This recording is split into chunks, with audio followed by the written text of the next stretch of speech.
ಶ್ರೀ ಗುರುಭ್ಯೋ ನಮಃ ಪರಮ ಗುರುಭ್ಯೋ ನಮಃ ಶ್ರೀಮದಾನಂದ ತೀರ್ಥ ಭಗವತ್ಪಾದಾಚಾರ್ಯ ಗುರುಭ್ಯೋ ನಮಃ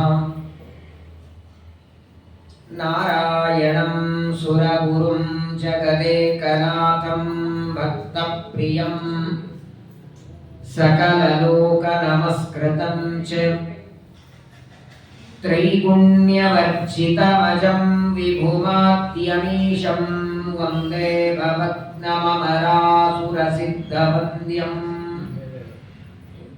नारायणाय परिपूर्णगुणर्णवाय विश्वोदयस्थितिलयोन्नियतिप्रदाय ज्ञानप्रदाय विबुधासुरसौख्यदुःखसत्कारणाय वितताय नमो नमस्ते। नारायणं नमस्कृत्य नरं चैव नरोत्तमं देवीं सरस्वतीं व्यासं ततो जयमुदीरये। कृष्णद्वैपायनं व्यासं विद्धि नारायणं स्वयं को ह्यन्यः पुण्डरीकाक्षात् महाभारतकृत् भवेत्। महत्वात् भारवत्वाच्च महाभारतमुच्यते। निरुक्तमस्य यो वेद सर्वपापैः प्रमुच्यते। अभ्रमं भङ्गरहितम् अचलं विमलं सदा आनन्दतीर्थमतुलं भजे तापत्रयापहम्। श्रीमद्विष्णुङ्घ्रिनिष्ठा त्रिगुणगुरुतमः श्रीमदानन्दतीर्थ त्रैलोक्याचार्यपादोज्ज्वल जल जल सत्पांसवोऽस्मान् पुरन्तु। वाचां यत्र प्रणेत्री त्रिभुवनमहिता शारदा शारदेन्दुज्योत्स्ना भद्रस्मितश्री धवलितककुभा प्रेमभारं बभारे। आनन्दतीर्थोपतिष्ठो निधिर्नारायणोपयः प्रदर्शितो येन सम्यक् जयतीर्थं तमाश्रये। श्रीमतो राघवेन्द्रस्य नमामि पदपङ्कजे कामिताशेषकल्याणललना कल्पपादपौ आपादमौलिपर्यन्तं गुरूणामाकृतिं स्मरेत् तेन विघ्नाः प्रणश्यन्ति सिद्ध्यन्ति च मनोरथाः। श्रीगुरुभ्यो नमः। पाण्डवैश्चापि सततं नाथवन्तो वयं नृप सर्वसम्पद्गुणैः सिद्धे तस्मिन्नेव व्यवस्थिते। स्वस्त्यस्तु सताम् अशेषसन्मङ्गलानि भवन्तु। श्लोकैकश्रवणपठनमात्रेण कथा वक्तुश्च श्रोतॄणां निखिलकलिकतकल्मषापनूतनपटुतरे मोक्षाद्दिखिलपुरुषार्थसाधनीभूते श्रीमन्महाभारते यत्किञ्चित् पूर्वोक्तप्रमेयानुवादः। हरिः ओं हरिः ओं हरिः ओं। ಶ್ರೀ ಗುರುಭ್ಯೋ ನಮಃ. ಆಷಾಢ ಮಾಸದ ಕೃಷ್ಣ ಪಕ್ಷ ಏಕಾದಶಿ ಚಾತುರ್ಮಾಸ್ಯದ ಪರ್ವಕಾಲ ನಡೀತಾ ಇದೆ. ಎಲ್ಲ ಸನ್ಯಾಸಿಗಳು ನಿನ್ನೆ ದಿವಸ ಸಂಕಲ್ಪ ಮಾಡಿ ಚಾತುರ್ಮಾಸ್ಯದ ದೀಕ್ಷೆಯನ್ನ ನಿನ್ನೆ ಆರಂಭ ಮಾಡಿದ್ದಾರೆ. ಆಶ್ಚರ್ಯ ಅಂದ್ರೆ ಪ್ರತಿ ವರ್ಷ ನಮ್ಮ ಬೆಂಗಳೂರಲ್ಲಿ 3-4 ಜನ ಸನ್ಯಾಸಿಗಳು ಕೂತ್ಕೊಂಡಿರಲೇಬೇಕು. ಕನಿಷ್ಠ 4-5 ಜನ ಆದರೂ ಬೆಂಗಳೂರಲ್ಲಿ ಚಾತುರ್ಮಾಸ್ಯಕ್ಕೆ ಇರ್ತಾರೆ. ಬಹಳ ದೊಡ್ಡ ಪರ್ವಕಾಲ ಇದು. ಚಾತುರ್ಮಾಸ್ಯದ ಅನೇಕ ನಿಯಮಗಳನ್ನು ವರಾಹ ಪುರಾಣದಲ್ಲಿ ವರಾಹದೇವರು ತಿಳಿಸ್ತಾರೆ. ಚಾತುರ್ಮಾಸ್ಯದ ಈ 4 ತಿಂಗಳು ಏನ್ ಮಾಡಬೇಕು, ಊಟ ಆಯಿತು ಅಥವಾ ಬೇರೆ ಬೇರೆ ತೀರ್ಥಯಾತ್ರೆಗಳು, ನಿತ್ಯ ಮಾಡಬೇಕಾದ ಪಾಠ ಪ್ರವಚನ, ನಿತ್ಯ ದಾನಗಳನ್ನು ಹೇಳ್ತಾರೆ. ಚಾತುರ್ಮಾಸ್ಯದಲ್ಲಿ ನಿತ್ಯದಲ್ಲಿ ಒಂದೊಂದು ಪದಾರ್ಥಗಳ ದಾನ. ಸಾಧ್ಯವಾದರೆ 4 ತಿಂಗಳ ಚಾತುರ್ಮಾಸ್ಯ ನೆಲದ ಮೇಲೆ ಮಲಗಬೇಕು, ಗಾದಿ ಮೇಲೆ ಮಲಗಬಾರದು, ಪರರ ಅನ್ನ ತಗೊಳ್ಳಬಾರದು. ಅನೇಕ ವಿಚಾರಗಳನ್ನ ವರಾಹದೇವರು ತಮ್ಮ ಹೆಂಡತಿಗೆ ತಿಳಿಸ್ತಾರೆ. ಆದರೆ ಚಾತುರ್ಮಾಸ್ಯದಲ್ಲಿ ಅವಶ್ಯವಾಗಿ ಮಾಡಬೇಕಾದದ್ದು ಅದು ಭಗವಂತನ ಕಥಾಶ್ರವಣ. ಅದರಲ್ಲಿಯೂ ಮಹಾಭಾರತದ ಶ್ರವಣ ಅದು ಕೋಟಿ ಕೋಟಿ ಜನ್ಮಗಳ ಪುಣ್ಯ ಇದ್ರೆ ಮಾತ್ರ ಸಿಗ್ತದೆ. ಕೆಲವರು ಅನ್ಕೊಂಡಿರ್ತಾರೆ ಮಠದ ಸಂಘದ ಪಕ್ಕದಲ್ಲೇ ಮನೆ ಇದೆ, ಓ ನೀವೇನು ಪಕ್ಕದಲ್ಲೇ ಇದ್ದೀರಾ ಅಂತ ಅಂತಾರೆ. ಸರ್ವತಾ ಅವರೇ ಬರ್ಲಿಕ್ಕಾಗಿರಲ್ಲ, ದೂರದಲ್ಲಿದ್ದವರೇ ಬಂದಿರ್ತಾರೆ. ಇನ್ನು ಮಠದ ಪಕ್ಕದಲ್ಲಿ ಮನೆ ಇದೆ ಅಂದ ಮಾತ್ರಕ್ಕೆ ಆ ವ್ಯಕ್ತಿಗೆ ನೈವೇದ್ಯದ ಅನ್ನ ಸಿಗತ್ತೆ ಅನ್ಕೋಬೇಡಿ. ಶಿವನಾಚಾರ್ಯರಂತಾರೆ, ನಮ್ಮಿಂದ ಒಂದು ಸೇವೆ ತಗೊಳ್ಬೇಕು ಅಂತ ದೇವರ ಇಚ್ಛೆ ಇದ್ರೆ ಸರಿ. 4 ಅಲ್ಲ 5 ಇಂಚು ನಿಮ್ಮ ಬೋರ್ವೆಲ್ ನೀರಿರಲಿ, ಬೇಕಾದಷ್ಟು ದೊಡ್ಡ ದೇವರ ಮನೆ ಇರಲಿ, ಬೆಳ್ಳಿ ಮಂಟಪ ಇರಲಿ, 100 ಹಲಗರ್ತಿಗಳಿರಲಿ, ನಿಮ್ಮ ಮನೆ ಟೆರೆಸ್ ಮೇಲೆ 50 ತುಳಸಿ ಗಿಡ ಹಾಕಿರ್ಲಿ, ಇವತ್ತು ನಿಮ್ಮಿಂದ ಪೂಜೆ ತಗೊಳ್ಳುವ ಇಚ್ಛೆ ಇದ್ರೆ ದೇವರಿಗೆ ಆ ತುಳಸಿ ಉಪಯೋಗ ಬರ್ತದೆ, ಇಲ್ಲ ನೀರು ಉಪಯೋಗ ಬರ್ತದೆ. ಬೇಡ ಅಂತ ತಳ್ಳಿ ಬಿಟ್ಟ ದೂರ ಅಂದ್ರೆ 50 ಗಿಡ ಇದ್ರೂ ಲಾಭ ಇಲ್ಲ, 100 ಗಿಡ ಇದ್ರೂ ಲಾಭ ಇಲ್ಲ, ಪೂರ್ಣ ಬಾವಿ ತುಂಬ ಹರಿದ ನೀರಿದ್ರೂ ಲಾಭ ಇಲ್ಲ. ನಾವು ದೇವರ ಸೇವೆ ಮಾಡುತ್ತೇವೆ ಅನ್ನೋದಕ್ಕಿಂತ ನಮ್ಮಿಂದ ಸೇವೆ ತಗೊಳ್ಳುವ ಅಪೇಕ್ಷೆ ದೇವರಿಗೆ ಇರಬೇಕು. ಯಾಕಂದ್ರೆ ನನ್ನಂಥ ಅನಂತ ಭಕ್ತರಿದ್ದಾರೆ, ಅವನಿಗೆ ನಮ್ಮನ್ನು ಮೀರಿಸುವ ಭಕ್ತರಿದ್ದಾರೆ. ಹಾಗಾಗಿ ಶಾಠ್ಯತನದಿಂದ ಅಹಂಕಾರದಿಂದ ದೇವರ ಸೇವೆ ಮಾಡತಕ್ಕದ್ದಲ್ಲ. ಅದು ಒಂದಿಲ್ಲ ಒಂದು ದಿನ ನಮ್ಮನ್ನ ಹಾನಿ ಮಾಡ್ತದೆ. ಇದೊಂದು ಭಾಗ್ಯ ಅಂತ ತಿಳಿಬೇಕು. ಇವತ್ತು ತುಳಸಿ ಅರ್ಚನೆ ನಮ್ಮಿಂದ ಆಯಿತು ಅಂದ್ರೆ ನಾನು ಮಾಡಿದೆ ಅಂತ ಅಹಂಕಾರ ಪಡೋದಲ್ಲ. ನನ್ನೊಳಗೆ ನಿಂತು ತತ್ವಾಭಿಮಾನಿಗಳಲ್ಲಿ ವಾಯುದೇವರಲ್ಲಿ ನಿಂತು ದೇವರು ಇದೊಂದು ಕಾರ್ಯ ನನ್ನಿಂದ ಮಾಡಿಸಿದ. ಸರ್ವಕರ್ಮ ಕರ್ತ, ಸರ್ವಕರ್ಮ ಕಾಲಯಿತ, ಸರ್ವಕರ್ಮ ಭೋಕ್ತ, ಸರ್ವಕರ್ಮ ಪೂರಯಿತ್ರ, ಸರ್ವಕರ್ಮ ಪ್ರೇರಕೇಣ, ಸರ್ವಕರ್ಮ ಶುದ್ಧಿಪ್ರದೇನ, ಸರ್ವಕರ್ಮ ಸಿದ್ಧಿಪ್ರದೇನ, ಸರ್ವಕರ್ಮ ನಿಷ್ಠೇನ, ಸರ್ವಕರ್ಮ ಸಾಕ್ಷಿಣ. ರಾಯರಂತಾರೆ ಪ್ರಾತಃ ಸಂಕಲ್ಪ ಗದ್ಯದಲ್ಲಿ, ಸರ್ವವೂ ದೇವರೇ. ಒಬ್ಬನಲ್ಲಿ ನಿಂತಾಡುವನು ಬೇಡುವನು ಮತ್ತೊಬ್ಬನಲ್ಲಿ ಅಂತ ಜಗನ್ನಾಥದಾಸರು ಹೇಳಿದ ಹಾಗೆ ಇವತ್ತು ಏಕಾದಶಿಯ ಪರ್ವಕಾಲ.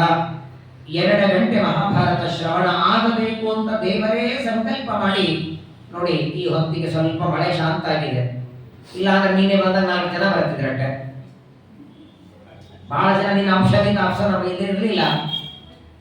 ವಿಶೇಷವಾಗಿ ಏಕಾದಶಿಯ ಪರ್ವಕಾಲದಲ್ಲಿ ಮಹಾಭಾರತದ ಶ್ರವಣವನ್ನು ಮಾಡೋಣ.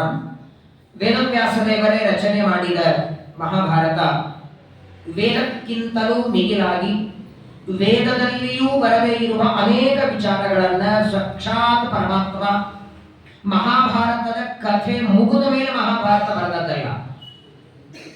ಯಾರೋ ಇಬ್ರು ಜಗಳಾಡ್ತಿರ್ತಾರೆ, ಅವ್ರ ಜಗಳ ಆದ್ಮೇಲೆ ಬರೆದಿಡೋದಲ್ಲ. ಮಹಾಭಾರತ ವ್ಯಾಸರು ಬರೆದದ್ದು ಮುಂದೆ ನಡಿಬೇಕಾದದ್ದೆಲ್ಲವನ್ನ ತಮ್ಮ ಜ್ಞಾನ ದೃಷ್ಟಿಯಿಂದ ತಿಳಿದು ಮೊದಲೇ ಬರೆದಿಟ್ಟ ಗ್ರಂಥ ಮಹಾಭಾರತ. ಅದಕ್ಕಾಗಿಯೇ ವೇದಾದಪಿ ಪರಂಚಕ್ರೇ ಮಹಾಭಾರತ ಉತ್ತಮಂ ಅಂತ ಮಧ್ವಾಚಾರ್ಯರು. ಅಂತಹ ಮಹಾಭಾರತದ ಸಭಾಪರ್ವದಲ್ಲಿ ಎಲ್ಲ ಪಾಂಡವರಿಗೆ ಪಟ್ಟಾಭಿಷೇಕ ಮಾಡಿ ಅವರಿಗೆ ರಾಜ್ಯ ಕೊಡಬೇಕು ಅಂತ ನಿರ್ಧಾರವನ್ನ ಧೃತರಾಷ್ಟ್ರ ಮಾಡಿದ್ದ. ಎಲ್ಲ ಪಾಂಡವರು ದ್ರೌಪದಿಯ ವಿವಾಹ ಮಾಡಿಕೊಂಡು ಬಂದಿದ್ದಾರೆ. ಪಟ್ಟಾಭಿಷೇಕನೂ ಮಾಡಿದ, ಆದರೆ ಹಸ್ತಿನಾವತಿಯ ರಾಜ್ಯ ಕೊಡಲಿಲ್ಲ. ಪಾಂಡವರಿಗೆ ಧರ್ಮರಾಜನಿಗೆ ಧೃತರಾಷ್ಟ್ರ ಹೇಳ್ತಾನೆ, ಇಲ್ಲೇ ಹತ್ತಿರದಲ್ಲಿ ಖಾಂಡವ ಪ್ರಸ್ಥ ಇದೆ, ಅಲ್ಲಿ ಹೋಗಿ ನೀವು ರಾಜ ಮಾಡಿ. ಯಾವ ಭೂಮಿಯಲ್ಲಿ ಬಿತ್ತಿದರೆ ಧಾನ್ಯ ಬರೋದಿಲ್ಲ, ಬಾವಿ ಹಾಕಿದ್ರೆ ಬೋರ್ ಹಾಕಿದ್ರೆ ನೀರು ಬರಲ್ಲ, ಬಂಜರ ಭೂಮಿ, ಬರಡ ಭೂಮಿ ಅಂತೀವಲ್ಲ ಅಂತ ಭೂಮಿ ಕೊಟ್ಟಿದ್ದಾರೆ. ಆದರೂ ಪಾಂಡವರು ಕೃಷ್ಣ ಪರಮಾತ್ಮನ ಜೊತೆಗೆ ಆ ಖಂಡವ ಪ್ರಸ್ಥಕ್ಕೆ ಬರ್ತಾರೆ. ವಿಶ್ವಕರ್ಮನನ್ನ ಕರೆದು ಪರಮಾತ್ಮ ಆಜ್ಞೆ ಮಾಡ್ತಾನೆ, ದೊಡ್ಡದಾದ ಒಂದು ಸಭಾ ಮಂಟಪ ನಿರ್ಮಾಣ ಮಾಡು, ಇಂದ್ರಪ್ರಸ್ಥ ನಿರ್ಮಾಣ ಮಾಡು ಅಂತಾನೆ. ದೇವರ ಅನುಗ್ರಹ ಹೊಂದಿದ್ರೆ ಅರಣ್ಯದಲ್ಲಿಯೂ ರಾಜರಾಗಿ ಮೆರೆಯುವುದನ್ನೋದಕ್ಕೆ ಪಾಂಡವರೇ ಸಾಕ್ಷಿ. ಏನೂ ಇರಲಿಲ್ಲ, ಹಸ್ತಿನಾವತಿಯಿಂದ ಬರುವಾಗ ಬರೆವೆಯಿಂದ ಬಂದದ್ದು. ಇವರಿಗೆ ಅನ್ನವೂ ಸಿಗಬಾರದು ಅಂತಲೇ ಧೃತರಾಷ್ಟ್ರ ಕಳಿಸಿಕೊಟ್ಟದ್ದು. ಆ ಬಂಜರ ಭೂಮಿಯೊಳಗೆ ಸಾವಿರಾರು ಜನ ಅನ್ನದಾನ ಮಾಡೋ ಹಾಗೆ ಕೃಷ್ಣ ಮಾಡ್ತಾನೆ. ದೊಡ್ಡದಾದ ಇಂದ್ರಪ್ರಸ್ಥವನ್ನ ಕಟ್ಟಿ ಎಲ್ಲ ಪಾಂಡವರು ಇಂದ್ರಪ್ರಸ್ಥದಲ್ಲಿ ವಾಸ ಮಾಡ್ತಾರೆ. ಪರಮಾತ್ಮ ದ್ವಾರಕೆಗೆ ಹೋಗಿಬಿಟ್ಟ. ಕೃಷ್ಣ ದ್ವಾರಕೆಗೆ ಹೋದ ಮೇಲೆ ಇಂದ್ರಪ್ರಸ್ಥಕ್ಕೆ ನಾರದರು ಬಂದರು. ನಾರದರಿಗೆ ಧರ್ಮರಾಜ ಆದರದಿಂದ ಸ್ವಾಗತವನ್ನ ಮಾಡ್ತಾನೆ. ನಾರದರು ಇಂದ್ರಪ್ರಸ್ಥವನ್ನ ನೋಡಿ ಪಾಂಡವರಿಗೆಲ್ಲ ಹೇಳ್ತಾರೆ, ನೋಡು, ಎಲ್ಲಿವರೆಗೆ ಕೃಷ್ಣನ ದಯಾ ನಿಮ್ಮ ಮೇಲಿದೆ, ನಿಮಗೆ ಯಾವ ತೊಂದರೆ ಇಲ್ಲ, ಇಷ್ಟು ಸುಖವಾಗಿ ವಾಸ ಮಾಡ್ತಿದ್ದೀರಿ. ನಾರದರೆಲ್ಲ ಆ ಇಂದ್ರಪ್ರಸ್ಥ ನೋಡಿ ಅರ್ಘ್ಯಪಾತ್ಯಗಳಿಂದ ಪೂಜೆ ಮಾಡಿದ ಮೇಲೆ ಸ್ವಲ್ಪ ಹೊತ್ತು ನಾರದರಲ್ಲಿ ಕೂತ್ಕೊಂಡು ಉಪದೇಶ ಮಾಡಿದರು ಧರ್ಮರಾಜನಿಗೆ. ಧರ್ಮರಾಜ ಪ್ರಶ್ನೆ ಕೇಳ್ತಾನೆ, ಇಂದ್ರಪ್ರಸ್ಥ ಅಂತ ಇದಕ್ಕೆ ಯಾಕೆ ಹೆಸರು ಬಂತು? ದೇವತೆಗಳ ಸಭೆಯೆಲ್ಲ ಹೇಗಿರ್ತವೆ? ಯಮದೇವರ ಸಭೆ ಹೇಗೆ? ಇಂದ್ರನ ಸಭೆ ಹೇಗೆ? ಒಂದೊಂದು ದೇವತೆಗಳ ಸಭೆಯನ್ನ ವರ್ಣನ ಮಾಡುತ್ತಾರೆ. ಅದಕ್ಕಾಗಿ ಇದನ್ನ ಸಭಾಪರ್ವ ಅಂತ ಕರೆಯೋದು. ಎಲ್ಲ ದೇವತೆಗಳ ಬಗ್ಗೆ ಹೇಳ್ತಿದ್ರು. ಯಮಲೋಕದ ಸಭೆ ಹೇಗಿರುತ್ತದೆ, ಸೂರ್ಯನ ಸಭೆ ಹೇಗೆ, ಇಂದ್ರನ ಸಭೆ ಹೇಗೆ. ನಾರದರು ವರ್ಣನೆ ಮಾಡುವಾಗ ಆ ಇಂದ್ರನ ಸಭೆಯನ್ನು ವರ್ಣನೆ ಮಾಡುತ್ತಿದ್ದಾರೆ ಧರ್ಮರಾಜನ ಮುಂದೆ. ಇಂದ್ರನ ಸಭೆ ಹೇಗಿರ್ತದೆ, ಅದಕ್ಕೆ ಎಷ್ಟು ಬಾಗಿಲುಗಳು, ಎಷ್ಟು ಜನ ದೇವತಾ ಸ್ತ್ರೀಯರು ಒಳಗಿರ್ತಾರೆ, ಅದನ್ನ ಹೇಳ್ತಾ ಹೇಳ್ತಾ ಒಂದು ಮಾತು ಹೇಳ್ತಾರೆ ನಾರದರು. ನೋಡು ಧರ್ಮರಾಜ, ಈ ಇಂದ್ರನ ಸಭೆಗೆ ನಿನ್ನ ತಂದೆ ಪ್ರವೇಶ ಮಾಡಬೇಕು ಅಂತ ಅನ್ಕೊಂಡಿದ್ದ, ಆದ್ರೆ ಆಗಲಿಲ್ಲ ಅವನಿಗೆ. ನಿಮ್ಮ ತಂದೆಗೆ ಪ್ರವೇಶ ಮಾಡಲಿಕ್ಕೆ ಆಗಲಿಲ್ಲ. ಹರಿಶ್ಚಂದ್ರ ರಾಜ ಮಾತ್ರ ಈ ಇಂದ್ರನ ಸಭೆಯಲ್ಲಿ ಪ್ರವೇಶ ಮಾಡಿದ. ಅಂದಾಕ್ಷಣ ಧರ್ಮರಾಜನಿಗೆ ಕುತೂಹಲ ಆಯಿತು. ಯಾಕೆ ಸ್ವಾಮಿ ಅಂತ. ಅಂಥದ್ದೇನಿದೆ? ಒಂದು ಸಭೆಯೊಳಗೆ ಪ್ರವೇಶ ಮಾಡ್ಲಿಕ್ಕೆ ಏನು ಬೇಕು? ಎಂಟ್ರಿ ಪಾಸ್ ಇದ್ರೆ ಸಾಕಲ್ಲ. ಎಲ್ಲ ಹಾಲಿಗೆ ಹೋಗ್ಬೇಕಾದ್ರೆ ಎಂಟ್ರಿ ಪಾಸ್ ಬೇಕಲ್ಲ. ಹಾಗೆ ಇಂದ್ರನ ಸಭೆಯಲ್ಲಿ ಪ್ರವೇಶ ಮಾಡಲಿಕ್ಕೆ ನಮ್ಮ ತಂದೆ ಯಾಕಾಗಲಿಲ್ಲ ಪಾಂಡುರಾಜನಿಗೆ? ಅದಕ್ಕೆ ಕಾರಣವನ್ನ ನಾರದರು ಹೇಳ್ತಾ ಒಂದು ಮಾತು ಹೇಳಿದರು. ಯಾವ ವ್ಯಕ್ತಿ ರಾಜಸೂಯಾಗವನ್ನ ಮಾಡ್ತಾನೆ ಅವನು ಮಾತ್ರ ಈ ಇಂದ್ರ ಸಭೆಯಲ್ಲಿ ಪ್ರವೇಶ ಮಾಡ್ತಾನೆ. ನಿಮ್ಮ ತಂದೆ ಯಾಗವನ್ನ ಮಾಡಲಿಲ್ಲ, ಹರಿಶ್ಚಂದ್ರ ರಾಜ ಮಾಡಿದ, ಅವನಿಗೆ ಇಂದ್ರನ ಸಭೆಯಲ್ಲಿ ಆದರ ಗೌರವ ಸಿಕ್ಕಿತು.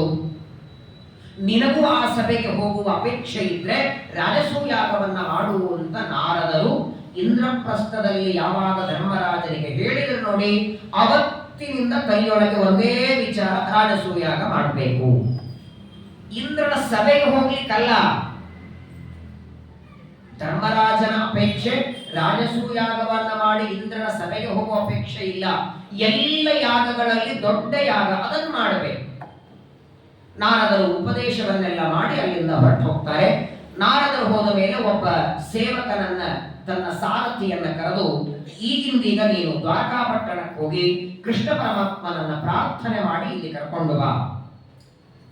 ಧರ್ಮರಾಜ ಕೊಟ್ಟು ಕಳಿಸ್ತಾನೆ. ಸೇವಕ ಹೋಗಿ ಬರ್ತಾನೆ. ಕೃಷ್ಣ ಆಗಿಂದಾಗ ಬಂದ. ಧರ್ಮರಾಜ ಪರಮಾತ್ಮನಿಗೆ ಪ್ರಾರ್ಥನೆ ಮಾಡ್ತಾನೆ. ನಾರದರು ಇಂದ್ರನ ಸಭೆ ಬಗ್ಗೆ ವರ್ಣನೆ ಮಾಡಿದರು. ರಾಜಸೂಯಾಗ ಮಾಡಿದಂತಹ ವ್ಯಕ್ತಿ ಮಾತ್ರ ಸಭೆಯಲ್ಲಿ ಪ್ರವೇಶ ಮಾಡ್ತಾನಂತೆ. ಅಂತಹ ಒಂದು ಯಾಗ ನಾನೂ ಮಾಡುವ ಅಪೇಕ್ಷೆ ಇದೆ. ಅದನ್ನ ನೀನೇ ಎದುರಿಗೆ ನಿಂತು ಮಾಡಿಸ್ಬೇಕು. ಮಾಡುವ ಅಪೇಕ್ಷೆ ನನಗಿದೆ, ನಿನ್ನ ಅನುಗ್ರಹ ಇಲ್ಲದೆ ಸಾಧ್ಯ ಇಲ್ಲ.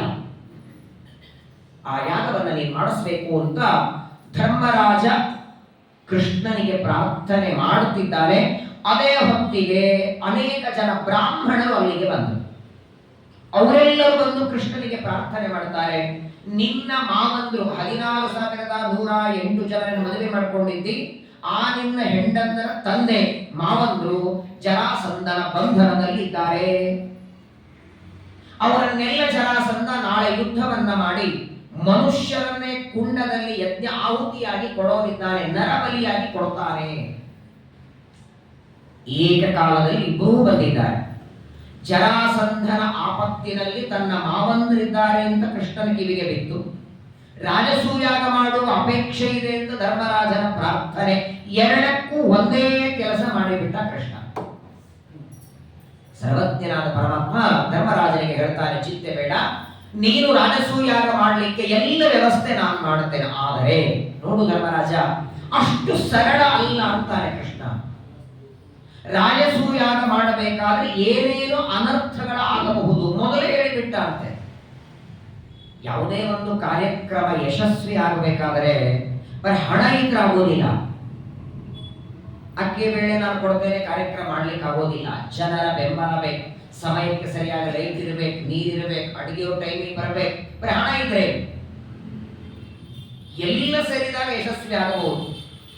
ಕೃಷ್ಣ ಹೇಳ್ತಾನೆ, ರಾಜಸೂಯಾಗವನ್ನ ನೀನು ಮಾಡೋದಾದ್ರೆ ಮುಂದೆ ಅನೇಕ ವಿಘ್ನಗಳು. ಮೊದಲನೇದು ದುರ್ಯೋಧನಂ ಶಾಂತನವಂ ದ್ರೋಣಂ ದ್ರೋಣಾಯನಿಂ ಕೃಪಂ ಕರ್ಣಂಚ ಶಿಶುಪಾಲಂಚ ರುಕ್ಮಿಣಂಚ ಧನುರ್ಧರಂ ಏಕಲವ್ಯಂ ಧ್ರುವಂ ಶ್ವೇತಂ ಶಲ್ಯಂ ಶಕುನಿವೇವ ಚ ಏತಾನ ಚಿತ್ವಾ ಸಂಗ್ರಾಮೆ ಕಥಂ ಶಕ್ನೋಸಿ ನಕ್ರತು. ಹೆಂಗೆದ್ದು ಮಾಡ್ತೀಯ, ಹೆಂಗ್ ಮಾಡ್ತೀಯ ಅಂತ ಕೇಳ್ತಾನೆ. ರಾಜಸೂಯ ಯಾಗ ಅದರ ಹೆಸರೇ ಹೇಳುತ್ತೆ. ಹೋಮಾನ ಹೋಮ ಅಂತ ಮಾಡಿ ಯಾರೋ ಒಬ್ಬರು ಆಚಾರ್ಯ ಕರೆದು 2 ಕೆಜಿ ತುಪ್ಪ ಕೊಟ್ಟು, ಒಂದಿಷ್ಟು ಎಳೆ ಕೊಟ್ಟು, 4 ಕಟ್ಟಿಗೆ ಕೊಟ್ಟು, ಮೇಲ್ಗಡೆ ಒಂದು ಚೀಲ ಅಕ್ಕಿ ತಂದು ಕೊಟ್ಟು, ಮಂಡಲ ಹಾಕಿ ನೀವು ಬಂದ್ರು ಸರಿ, ಬರಲಿಲ್ಲ ಅಂದ್ರು ಸರಿ, ಅವ್ರು ಹೋಮ ಮಾಡಿ ಹೋಗ್ಬಿಡ್ತಾರೆ. ಹಾಗಲ್ಲ ಇದು. 2 ಕಲಶ ಇಟ್ಟು 2 ಕೆಜಿ ತುಪ್ಪ ಹಾಕಿ ಮಾಡೋ ಹೋಮ ಅಲ್ಲ, ರಾಜಸೂಯ ಯಾಗ. ಇಡೀ ದೇಶದಲ್ಲಿರುವ ರಾಜರನ್ನ ಗೆದ್ದು ಅವರಿಂದ ಸಂಪತ್ತನ್ನ ತಂದು ಮಾಡುವ ಯಜ್ಞ. ಭೀಷ್ಮ, ದ್ರೋಣ, ಕೃಪಾಚಾರ್ಯ, ಅಶ್ವತ್ಥಾಮ, ಧೃತರಾಷ್ಟ್ರ, ದುರ್ಯೋಧನ, ಕರ್ಣ, ಶಿಶುಪಾಲ, ಕೃಷ್ಣನ ರುಕ್ಮಿಣಿಯ ಅಣ್ಣ ರುಕ್ಮಿ, ಜರಾಸಂಧ, ಏಕಲವ್ಯ, ಶಲ್ಯ, ಶಕುನಿ, ಈ ಎಲ್ಲ ರಾಜರು ಬದುಕಿದ್ದಾಗ ನೀನು ಅಶ್ವಮೇಧ ಯಾಗ ರಾಜಸೂಯಾಗ ಮಾಡ್ಲಿಕ್ಕೆ ಆಗತ್ತಾ ಅಂತ ಕೇಳ್ತಾರೆ ಕೃಷ್ಣ. ನೀನ್ ಮಾಡ್ತೀರಂದ್ರೆ ಇವರೆಲ್ಲ ಬಿಡ್ತಾರ? ಯಾರಾದ್ರೂ ಬಂದು ಅಡ್ಡಿ ಮಾಡ್ತಾರೆ. ಯಾವುದೋ ರೀತಿಯಿಂದ ಇವರು ಅಡ್ಡಿ ಮಾಡಬಹುದು, ನಿನ್ನಿಂದ ನಡೆಯುವ ಯಜ್ಞವನ್ನು ನಿಲ್ಲಿಸಬಹುದು. ಅಷ್ಟೇ ಅಲ್ಲ, ನೀನ್ ರಾಜಸೂಯಾಗ ಮಾಡುವುದಕ್ಕಾಗಿ ಮೊದಲನೇದು ದೊಡ್ಡ ಸ್ಥಳ ಬೇಕು, ಸಾವಿರಾರು ಜನ ಸೇರುವಂತಹ ದೊಡ್ಡ ಜಾಗ ಬೇಕು, ಅಡಿಗೆಯವರು ಬೇಕು, ಪದಾರ್ಥಗಳು ಬೇಕು. ರಾಜಸೂಯಾಗಕ್ಕೆ ಬಂದಂತಹ ಅತಿಥಿಗಳಿಗೆ ಸತ್ಕಾರ ಮಾಡಬೇಕು, ಎಲ್ಲ ವ್ಯವಸ್ಥೆ ಆಗಬೇಕಾಗತ್ತೆ. ತೇನರುತ್ತಾ ಹಿ ರಾಜಾನಃ ಜಿತ್ವಾ ಸರ್ವಗಿರಿವ್ರಜೆ. ಈ ಎಲ್ಲ ರಾಜರನ್ನ ನೀವೇನಾದರೂ ಯುದ್ಧದಲ್ಲಿ ಗೆದ್ದು ಅವರಿಂದ ಸಂಪತ್ತು ತಂದದ್ದಾದ್ರೆ ನಾನು ಮಾಡಿಸ್ತೇನೆ ಅಂತ ಕೃಷ್ಣ. ಯಾವಾಗ ಕೃಷ್ಣ ಹೇಳ್ತಾ ಹೊರಟ ನೋಡಿ, ರಾಜಸೂಯಾಗ ಮಾಡೋದೇ ಆದ್ರೆ ಏನೇನು ಅನರ್ಥಗಳು ಸಂಭವಿಸ್ತವೆ, ಏನೇನು ತೊಂದರೆಗಳಾಗುತ್ತವೆ ಅಂತ ಹೇಳ್ತಾ ಹೇಳ್ತಾ ಹೊರಟಿದ್ದಾನೆ. ಅದನ್ನ ಕೇಳಿ ಸಾಷ್ಟಾಂಗ ಹಾಕಿಬಿಟ್ಟ ಜರಾಸಂಧ. ಧರ್ಮರಾಜ ನಮ್ಮಂಗೆ ಇಟ್ಟವನು ಧರ್ಮರಾಜ ಅಂತ. ಏನೋ ನಾರದರು ಹೇಳಿದ್ರು ಅಂತ ನಾನು ಮಾಡೋಣ ಅಂದೆ ಸ್ವಾಮಿ, ಏನು ಅವಶ್ಯಕತೆ ಇಲ್ಲ. ನಾರದರು ಬಹಳ ಆ ರಾಜಸೂಯಾಗದ ಬಗ್ಗೆ ವರ್ಣನ ಮಾಡಿದ್ದಕ್ಕೆ ಮಾಡುವ ಅಪೇಕ್ಷೆ ಬಂತು. ಆದರೆ ನೀವು ಹೇಳೋದು ಕೇಳಿದ್ರೆ, ಇಷ್ಟೆಲ್ಲ ರಾಜರನ್ನ ಗೆದ್ದು 4 ದಿಕ್ಕುಗಳಿಂದ ಸಂಪತ್ತನ್ನ ತಂದು ಅಷ್ಟು ದೊಡ್ಡದಾಗಿ ಮಾಡಬೇಕಾಗ್ತದೆ ಅಂದ್ರೆ ಏನು ಅವಶ್ಯಕತೆ ಇಲ್ಲ ಅಂದ್ರು. ಯಾಕಂದ್ರೆ ರಾಜಸೂಯಾಗ ಮಾಡದೇನೆ ಸ್ವರ್ಗ ಸಿಗಲ್ಲ ಅಂತಿಲ್ಲ, ಏನಿಲ್ಲ. ಎಲ್ಲ ಹೋದವರಿಲ್ವ?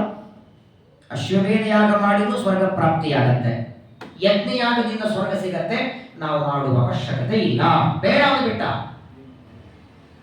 ಯಾವಾಗ ಧರ್ಮರಾಜ ಬೇಡ ಅಂತಾನೆ, ಪಕ್ಕದಲ್ಲಿ ಕೂತಂತಹ ಭೀಮಸೇನ ದೇವರ ಅಣ್ಣನಿಗಂತಾರೆ. ಏನಣ್ಣ ಅಂತಾರೆ?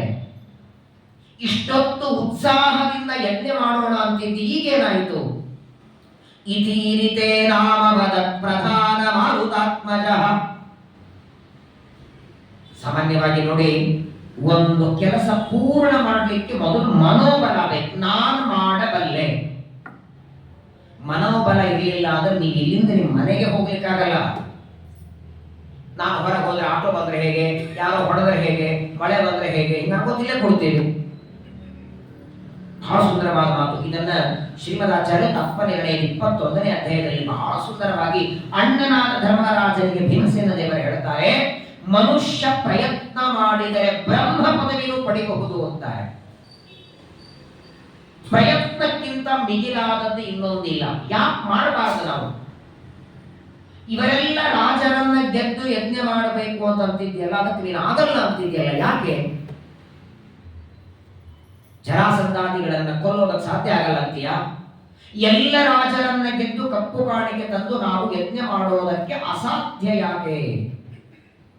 ನೋಡು, ಒಂದು ಕೆಲಸ ನಡಿಬೇಕಾದ್ರೆ 3 ಬೇಕು. ಅಣ್ಣನಿಗೆ ಭೀಮಸೇನ ದೇವರು ಹೇಳಿದ ಮಾತು, ಒಂದು ಸ್ವಾಭಾವಿಕವಾಗಿ ನಮ್ಮಲ್ಲಿ ಬಲ ಬೇಕು, 2ನೇದು ದೇವರ ಅನುಗ್ರಹ ಬೇಕು, 3ನೇದು ಪ್ರಯತ್ನ ಬೇಕು. ಇದು ಯಾರಲ್ಲಿ ಇರುತ್ತೋ ಆ ವ್ಯಕ್ತಿ ಉನ್ನತ ಸ್ಥಾನ ಪಡೀತಾರೆ. ಇದು ಬರೀ ನಾವಲ್ಲ, ಇವತ್ತು ಪ್ರಪಂಚದೊಳಗೆ ಎಲ್ಲರಿಗೂ ಭೀಮಸೇನ ದೇವರು ಹೇಳಿದ ಮಾತಿದು, ನಿಜಾನುಭಾವ ವರ್ಜಿತಾಃ ಹರೇರನುಗ್ರಹೋಜ್ಜಿತಾಃ ಮಹಾಪ್ರಯತ್ನ ವರ್ಜಿತಾಃ ಜನಾನ ಜಗ್ಮುರುನ್ನತಿಂ. ಇವತ್ತು 99% ಎಲ್ಲರೂ ಹಿಂದುಳಿದದ್ದಕ್ಕೆ ಇದೊಂದೇ ಕಾರಣ, ಪ್ರಯತ್ನ ಮಾಡ್ತಿಲ್ಲ, ನಮ್ಮಿಂದ ಆಗದೇ ಇಲ್ಲ ಅಂತಾರೆ. ಯಾವತ್ತೋ ಒಂದು ದಿನ ವ್ರತದ ಊಟ ಮಾಡಿದ್ದಕ್ಕೆ ನಿಮಗೇನೋ ಹೊಟ್ಟೆ ತೊಂದರೆ, ಆ ಹೊಟ್ಟೆ ತೊಂದರೆ ವ್ರತದ ಊಟ ಅಲ್ಲ, ಅದನ್ನ ಹಿಂದಿನ ದಿನ ಮಾಡಿದ್ದೇನೋ ಇರ್ತದೆ. ನಮ್ಮಿಂದ ವ್ರತ ಆಗೋದೇ ಇಲ್ಲ, ಹಾಗೆ ಪ್ರತಿ ವರ್ಷವೂ ಮಾಡಲ್ಲ. 1 ವರ್ಷ 10 ವರ್ಷದ ಹಿಂದೆ ಯಾವತ್ತೋ ಒಂದಿನ ವ್ರತದ ಊಟ ಮಾಡಿದ್ದಕ್ಕೆ ಹೊಟ್ಟೆ ಜಾಸ್ತಿ ಇರ್ತದೆ, ಇವತ್ತಿಗೂ ವ್ರತ ಮಾಡಲ್ಲ. ಧನುರ್ಮಾಸ ಬೆಳಗ್ಗೆ ಹುಗ್ಗಿ ತಿಂದು ಊಟ ಮಾಡಿ ಬಹಳ ವಾಂತಿ ಆದದಕ್ಕೆ ಇವತ್ತಿಗೂ ಅವ್ರ ಮನೆ ಹುಗ್ಗಿ ನೈವೇದ್ಯ ಮಾಡಲ್ಲ, ಇಡೀ ಧನುರ್ಮಾಸ ಮಾಡಲ್ಲ. ಏನ್ ಮೂರ್ಖತನ ಅದು! ಇದನ್ನ ನಾನು ಮಾಡಬಲ್ಲೆ ಅನ್ನೋ ಪ್ರಯತ್ನ ಬಹಳ ದೊಡ್ಡದು ಅಂತಾರೆ. ಮೊದಲನೇದ್ದು ಸ್ವಾಭಾವಿಕ ಬಲ, 2ನೇದ್ದು ದೇವರ ಅನುಗ್ರಹ, 3ನೇದ್ದು ನಮ್ಮ ಪ್ರಯತ್ನ. ಇದು 3ರಿಂದ ಬೇಕಾದ್ದು ಸಾಧಿಸಬಹುದು ಅಂತಾರೆ ಭೀಮಸೇನ ದೇವರು. ನಮ್ಮನ್ನೆಲ್ಲ ನೋಡಿ ಹೇಳಿದ ಮಾತು, ಸ್ಥಿರೋನುಭಾವ ಏವವೇ ಮಹಾನ್ ಅನುಗ್ರಹೋ ಹರೇಃ ಪ್ರಯತ್ನಮೇಕಮಗ್ರತೋ ನಿಧಾಯ ಭೂತಿಮಾಪ್ನುಮಃ. ಪ್ರಯತ್ನಮೇಕಮಗ್ರತೋ, ಪ್ರಯತ್ನ ನೀನು ಮಾಡು. ಕೃಷ್ಣನು ಹೇಳಿದರೆ ಮಾತು ಭಗವದ್ಗೀತೆಯಲ್ಲಿ, ಅಸ್ತ್ರ ತಗೊಂಡು ಯುದ್ಧಕ್ಕೆ ನೀನು ಕೊಲ್ಲೋದು ನಾನು ಮಾಡ್ತೇನೆ, ಭೀಷ್ಮ ದ್ರೋಣಾದಿಗಳ ಸಂಹಾರ ನೀನ್ ಮಾಡಬೇಡ, ಅಸ್ತ್ರ ಹಿಡ್ಕೋ ಕೈಯಲ್ಲಿ, ಹೊಡೆಯೋದು ನಾನು ಮಾಡ್ತೇನೆ. ನಾಳೆ ದ್ವಾದಶಿ ಬೆಳಗ್ಗೆ ಪಾರಣೆಗೆ ಸಂಘಕ್ಕೆ ಬರ್ತೀರಿ, ಎಲೆ ಹಾಕಿರ್ತಾರೆ, ಅನ್ನ ಕಟ್ಟು ಬಡಿಸಿರ್ತಾರೆ, ಈ ಕೈ ಇಟ್ಕೊಂಡು ಹೀಗೆ ನೋಡ್ತಾ ಕೂತ್ರೆ ಹೊಟ್ಟೆ ತುಂಬಂತ. ಪ್ರಯತ್ನ ಮಾಡೋದು ಬೇಡವಾ ನೀವು? ನಾನು ತುತ್ತು ಎತ್ತಿ ಪ್ರಯತ್ನ ಮಾಡಬೇಕು, ಆಗಲೇ ಹೊಟ್ಟೆ ತುಂಬೋದು. ಏನೂ ಪ್ರಯತ್ನ ಮಾಡದೆ ಮನುಷ್ಯ ಇವತ್ತು ಸೋತಿದ್ದಾನೆ. ನಾವು ಪ್ರಯತ್ನದಿಂದ ಜರಾಸಂಧಾದಿಗಳನ್ನು ಸಂಹಾರ ಮಾಡಿ ಅವಶ್ಯವಾಗಿ ರಾಜಸೂಯಾಗ ಮಾಡುತ್ತೇವೆ, ಹೆದರಬೇಡ ನೀನು. ಭೀಮಸೇನ ದೇವರ ಈ ಮಾತುಗಳನ್ನ ತಾತ್ಪ ನಿರ್ಣಯದಲ್ಲಿ ಕೇಳಬೇಕು, ಎಷ್ಟು ಧೈರ್ಯ ಕೊಡುತ್ತಾರೆ. ಇವತ್ತಿನ ಯುವಕರಿಗೆಲ್ಲ ಈ ಮಾತುಗಳು ತುಂಬಾ ಉಪಯೋಗ. ದೇವರ ಪೂಜೆ ಮಾಡೋದಿಲ್ಲ, ಶ್ರಾದ್ದ ಕರ್ಮಗಳಿಲ್ಲ, ನಮ್ಮಿಂದ ಆಗಲ್ಲ, ಅಥವಾ ಏನೋ ಒಂದು ಹೇಳ್ತಾರೆ. ಬಹಳ ಸುಂದರವಾದ ಮಾತು. ಮಹಾಪ್ರಯತ್ನ ವರ್ಜಿತ ಪ್ರಯತ್ನಮೇಕಮಗ್ರತೋ ನಿಧಾಯ ಭೂತಿಮಾಪ್ನುಮಃ. ಪ್ರಯತ್ನ ಮಾಡಿದರೆ, ತಪಸ್ಸು ಮಾಡಿ ಹಠದಿಂದ ಬ್ರಹ್ಮನ ಪದವಿಯೂ ಪಡೆಯಬಹುದು ಅಂತ. ಈ ಯಾಗ ಏನ್ ಲೆಕ್ಕ? ಏನು ಸಮಸ್ಯೆ ಬಂದದ್ದು? ಜರಾಸಂಧನ ಸಂಹಾರ ಆಗಲು ಹೊರತು ಯಾಗ ಆಗಲ್ಲಲ್ವಾ, ನಾನು ಕೊಲ್ತೇನೆ ಅಂತ ಭೀಮಸೇನ ದೇವರು. ಜರಾಸಂಧಾದಿ ಎಲ್ಲ ದುಷ್ಟರ ಸಂಹಾರ ಮಾಡಿ ಕಪ್ಪು ಕಾಣಿಕೆಯನ್ನು ನಾವು ತರ್ತೇನೆ, ರಾಜಸೂಯಾಗ ಮಾಡೋದು ನಿಶ್ಚಿತ. ಭೀಮಸೇನ ದೇವರ ಮಾತನ್ನ ಕೇಳಿ ಕೃಷ್ಣ ಪರಮಾತ್ಮ ಚಪ್ಪಾಳೆ ಬಾರಿಸ್ತಾನೆ. ಏನ್ ಧೈರ್ಯ! ಅದಕ್ಕೆ ನೋಡಿ, ಹನುಮನ ಮತವೇ ಹರಿಯ ಮತ, ಅವರಿಬ್ಬರ ಮಾತಿನಲ್ಲಿ ವ್ಯತ್ಯಾಸ ಇರಲ್ಲ. ಪರಮಾನಂದ ಆಯಿತು ಪರಮಾತ್ಮನಿಗೆ. ಧರ್ಮರಾಜ ಯಾವಾಗ ಸಿದ್ಧನಾದ ಆಗ ಆಗಲಿ ಅಂತ ಒಪ್ಕೊಳ್ತಾನೆ. ಆದರೂ ಧರ್ಮರಾಜನಿಗೆ ಒಳಗೊಂದು ಸಂದೇಹ. ಕೃಷ್ಣನು ಹೇಳ್ತಾನೆ, ನೋಡು ಧರ್ಮರಾಜ, ಭೀಮ ಹೇಳ್ತಿದ್ದಾನೆ, ಚಿಂತೆ ಮಾಡಬೇಡಿ, ಸ್ವಾಭಾವಿಕವಾಗಿ ನಿಮ್ಮಲ್ಲಿ ಬಲ ಇದೆ, ಮೇಲೆ ನನ್ನ ಅನುಗ್ರಹ ಇದೆ, ಮಾಡಬೇಕು ಅಂತ ಛಲ ಇದೆ, ಹಠ ಇದೆ. ನೋಡಿ, ಯಾವುದೇ ಕೆಲಸ ಮಾಡಬೇಕು ಅಂತ ಒಳಗೊಂದು ಹಠ ಇದ್ರೆ ಸಾಧಿಸಬಹುದು. 5 ವರ್ಷದ ಧ್ರುವರಾಜರು ತಪಸ್ಸಿಗೆ ಹೋಗುವಾಗ ನಾರದರು ಬಂದು ಭೇಟಿಯಾಗಿ ಏನ್ ಹೇಳಿದ್ರು? ಮನೆಗೆ ನಡಿ, ತಂದೆ ತಾಯಿಗಳು ಬೈತಾರೆ ಅಂತ ಯಾರಾದ್ರೂ ಅರಣ್ಯಕ್ಕೆ ಹೋಗ್ತಾರ? ನಿಮ್ ತಂದೆ ತೊಡೆ ಮೇಲೆ ಕೂಡಿಸ್ಬೇಕು, ನಾನು ಕೂಡಿಸ್ತೇನೆ ನಡಿ ಅಂತ ನಾರದರು ಕರೆದ. ಇನ್ನೊಬ್ಬರಾಗಿರೋ ಹೊರಡೋರೇನೋ ಬೇಕಾದಾದರೂ ದೇವರ ದರ್ಶನ ಮಾಡಿ ಮನೆಗೆ ಹೋಗ್ತೇನೆ ಅಂತ ಧ್ರುವರಾಜನ ದಿಟ್ಟತನ ನೋಡಿ. 5ನೇ ವರ್ಷಕ್ಕೆ ದೇವರನ್ನ ಕಾಣಲೇಬೇಕು ಅಂತ ಹಠ. ಕೊನೆಗೂ 6 ತಿಂಗಳಿಗೆ ವೈಕುಂಠದಿಂದ ಓಡಿ ಬರಲಿಲ್ಲ ದೇವರು. ಪ್ರಯತ್ನದಿಂದ ಅಸಾಧ್ಯವಾದದ್ದಿಲ್ಲ. ಆದರೆ ಕೃಷ್ಣ ಪರಮಾತ್ಮ ಮತ್ತೆ ಪಾಂಡವರೆಲ್ಲ ಕೂಡಿಸ್ಕೊಂಡು ಹೇಳ್ತಾನೆ, ಏನೋ ಯಜ್ಞ ಮಾಡೋದು ಎಲ್ಲರೂ ಅವಶ್ಯವಾಗಿ ನೀವು ಸಂಕಲ್ಪ ಮಾಡಿದ್ದು ಒಳ್ಳೆಯದೇ. ನೋಡಿ, ಪ್ರಯತ್ನ ಮಾಡಿ ಬೇರೆ ಬೇರೆ ಬೇರೆ ರಾಜರನ್ನ ಗೆಲ್ಲಬಹುದು, ದುರ್ಯೋಧನಾದಿಗಳನ್ನ ಅಥವಾ ಬೇರೆ ರಾಜರನ್ನ. ಆದರೆ ಕೃಷ್ಣ ಹೇಳ್ತಾನೆ, ಜರಾಸಂಧನನ್ನ ಗೆಲ್ಲೋದು ಮಾತ್ರ ತುಂಬಾ ಕಷ್ಟ ಅಂತಾನೆ. ಅಷ್ಟು ಸರಳವಾಗಿ ಜರಾಸಂಧ ಸೋಲೋದಿಲ್ಲ, ಅವನು ಕಪ್ಪು ಕಾಣಿಕೆ ಕೊಡೋದಿಲ್ಲ. ಜರಾಸಂಧ ಬದುಕಿರೋವರೆಗೆ ಯಾವ ಕಾರಣಕ್ಕೂ ರಾಜಸೂಯಾಗ ನಡೆಯಲ್ಲ ಅಂತಾನೆ ಕೃಷ್ಣ. ಒಂದು ಮಾತಿನೊಳಗೆ ಧರ್ಮರಾಜನಿಗೆ ಭಯ ಆಗ್ಬಿಡ್ತು. ಕೃಷ್ಣನೇ ಜರಾಸಂಧನ ಬಲದ ಬಗ್ಗೆ ಹೇಳುತ್ತಿದ್ದಾನೆ. ಕೃಷ್ಣ ಅಂತಾನೆ, ಜರಾಸಂಧ ಸಾಮಾನ್ಯ ವ್ಯಕ್ತಿ ಅಲ್ಲಪ್ಪ. ಒಂದು ಬಾರಿ ಜರಾಸಂಧನಿಗೆ ಕೋಪ ಬಂತು. ಮಗಧ ದೇಶದಲ್ಲಿ ಒಂದು ಗದೆಯನ್ನ ತಿರುಗಿಸಿ ಅಪ್ಪಳಿಸಿ ಒಗದರೆ ಮಥುರೆ ಬಂದ್ಬಿಟ್ಟಿದ್ದಂತೆ. ಮಗಧ ದೇಶದಿಂದ ಒಗದ ಗದೆ ಮಥುರಾ ಪಟ್ಟಣದಲ್ಲಿ ಬಂದು ಬಿದ್ದಿತ್ತು. ಅಷ್ಟು ದೇಹಬಲ ಅವನಿಗೆ. ರುದ್ರದೇವರ ವರ ಇದೆ, ಅವನನ್ನು ಗೆಲ್ಲುವುದು ಕಷ್ಟ, ತುಂಬಾ ಅಸಾಧ್ಯವಾದದ್ದು. ಭಯಾಬ್ದಿಯಸ್ಯ ಮಾಧುರಂ ವಿಷಾಯ ಮಂಡಲಂ ಗತಃ. ಧರ್ಮರಾಜ ಅಂತ ಮುಂದೇನಾಗಾದ್ರೆ ಎರಡೂ ನೀನೇ ಹೇಳ್ತೀಯ ಅಂತಾನೆ ಕೃಷ್ಣನಿಗೆ. ಜರಾಸಂಧಾದಿಗಳ ಸಂಹಾರ ಮಾಡಿದ ಮೇಲೆ ರಾಜಸೂಯಾಗ. ಜರಾಸಂಧನನ್ನು ಕೊಲ್ಲಿಕ್ಕಾಗೋದಿಲ್ಲ, ಮಹಾಬಲಿಷ್ಠ ಅಂತೆ. ಕೃಷ್ಣ ಅಂದ, ಒಂದು ಕೆಲಸ ಮಾಡು, ನನ್ನ ಜೊತೆಗೆ ನಿನ್ನ 2 ತಮ್ಮಂದ್ರನ್ನ ಕೊಟ್ಟು ಕಳಿಸು, ನಾನು ಹೋಗಿ ಬರ್ತೇನೆ. ಭೀಮಾರ್ಜುನರನ್ನ ನನ್ನ ಜೊತೆಗೆ ಕಳಿಸು, ಮಗಧ ದೇಶಕ್ಕೆ ಹೋಗಿ ಜರಾಸಂಧನ ಸಂಹಾರ ಮಾಡಿ ಬರ್ತೇವೆ. ಇಲ್ಲೊಂದು ಮಾತು ಬರಿಬೇಡಿ, ಶ್ರೀಮದಾಚಾರ್ಯ ಬಹಳ ಸುಂದರವಾಗಿ ಹೇಳ್ತಾರೆ. ನಾನು ಭೀಮ ಅರ್ಜುನ 3 ಹೋಗ್ತೇವೆ ಅಂದಾಗ ಧರ್ಮರಾಜ ಹೇಳ್ತಾನೆ, ನಿನ್ ಮೇಲೆ ವಿಶ್ವಾಸ ಇಲ್ಲ ನನಗೆ ಅಂತ ಕೃಷ್ಣನಿಗೆ. ಯಾಕಂದ್ರೆ ಹಿಂದೊಮ್ಮೆ ಜರಾಸಂಧನಿಗೆ ಹೆದರಿ ಮಥುರೆ ಬಿಟ್ಟು ಓಡ್ ಹೋಗಿದ್ದೆ ನೀನು. ಪ್ರಾಯ ದೇವರ ಬಗ್ಗೆನೂ ಸಂದೇಹ ಪಡ್ತಾನೆ. ಅದಕ್ಕಾಗಿ ಧರ್ಮರಾಜನೇ ಅಕಸ್ಮಾತ್ತಾಗಿ ಭೀಮನಿಗೆ ಅಣ್ಣ ಮಾಡಿ ಧರ್ಮರಾಜನಿಗೆ ತಪ್ಪು ಮಾಡಿದ್ರೆ ನೀವು ಬರ್ತಿದ್ರೆ ನಾನು ಬರ್ತೀನಿ ಪ್ರವಚನಕ್ಕೆ.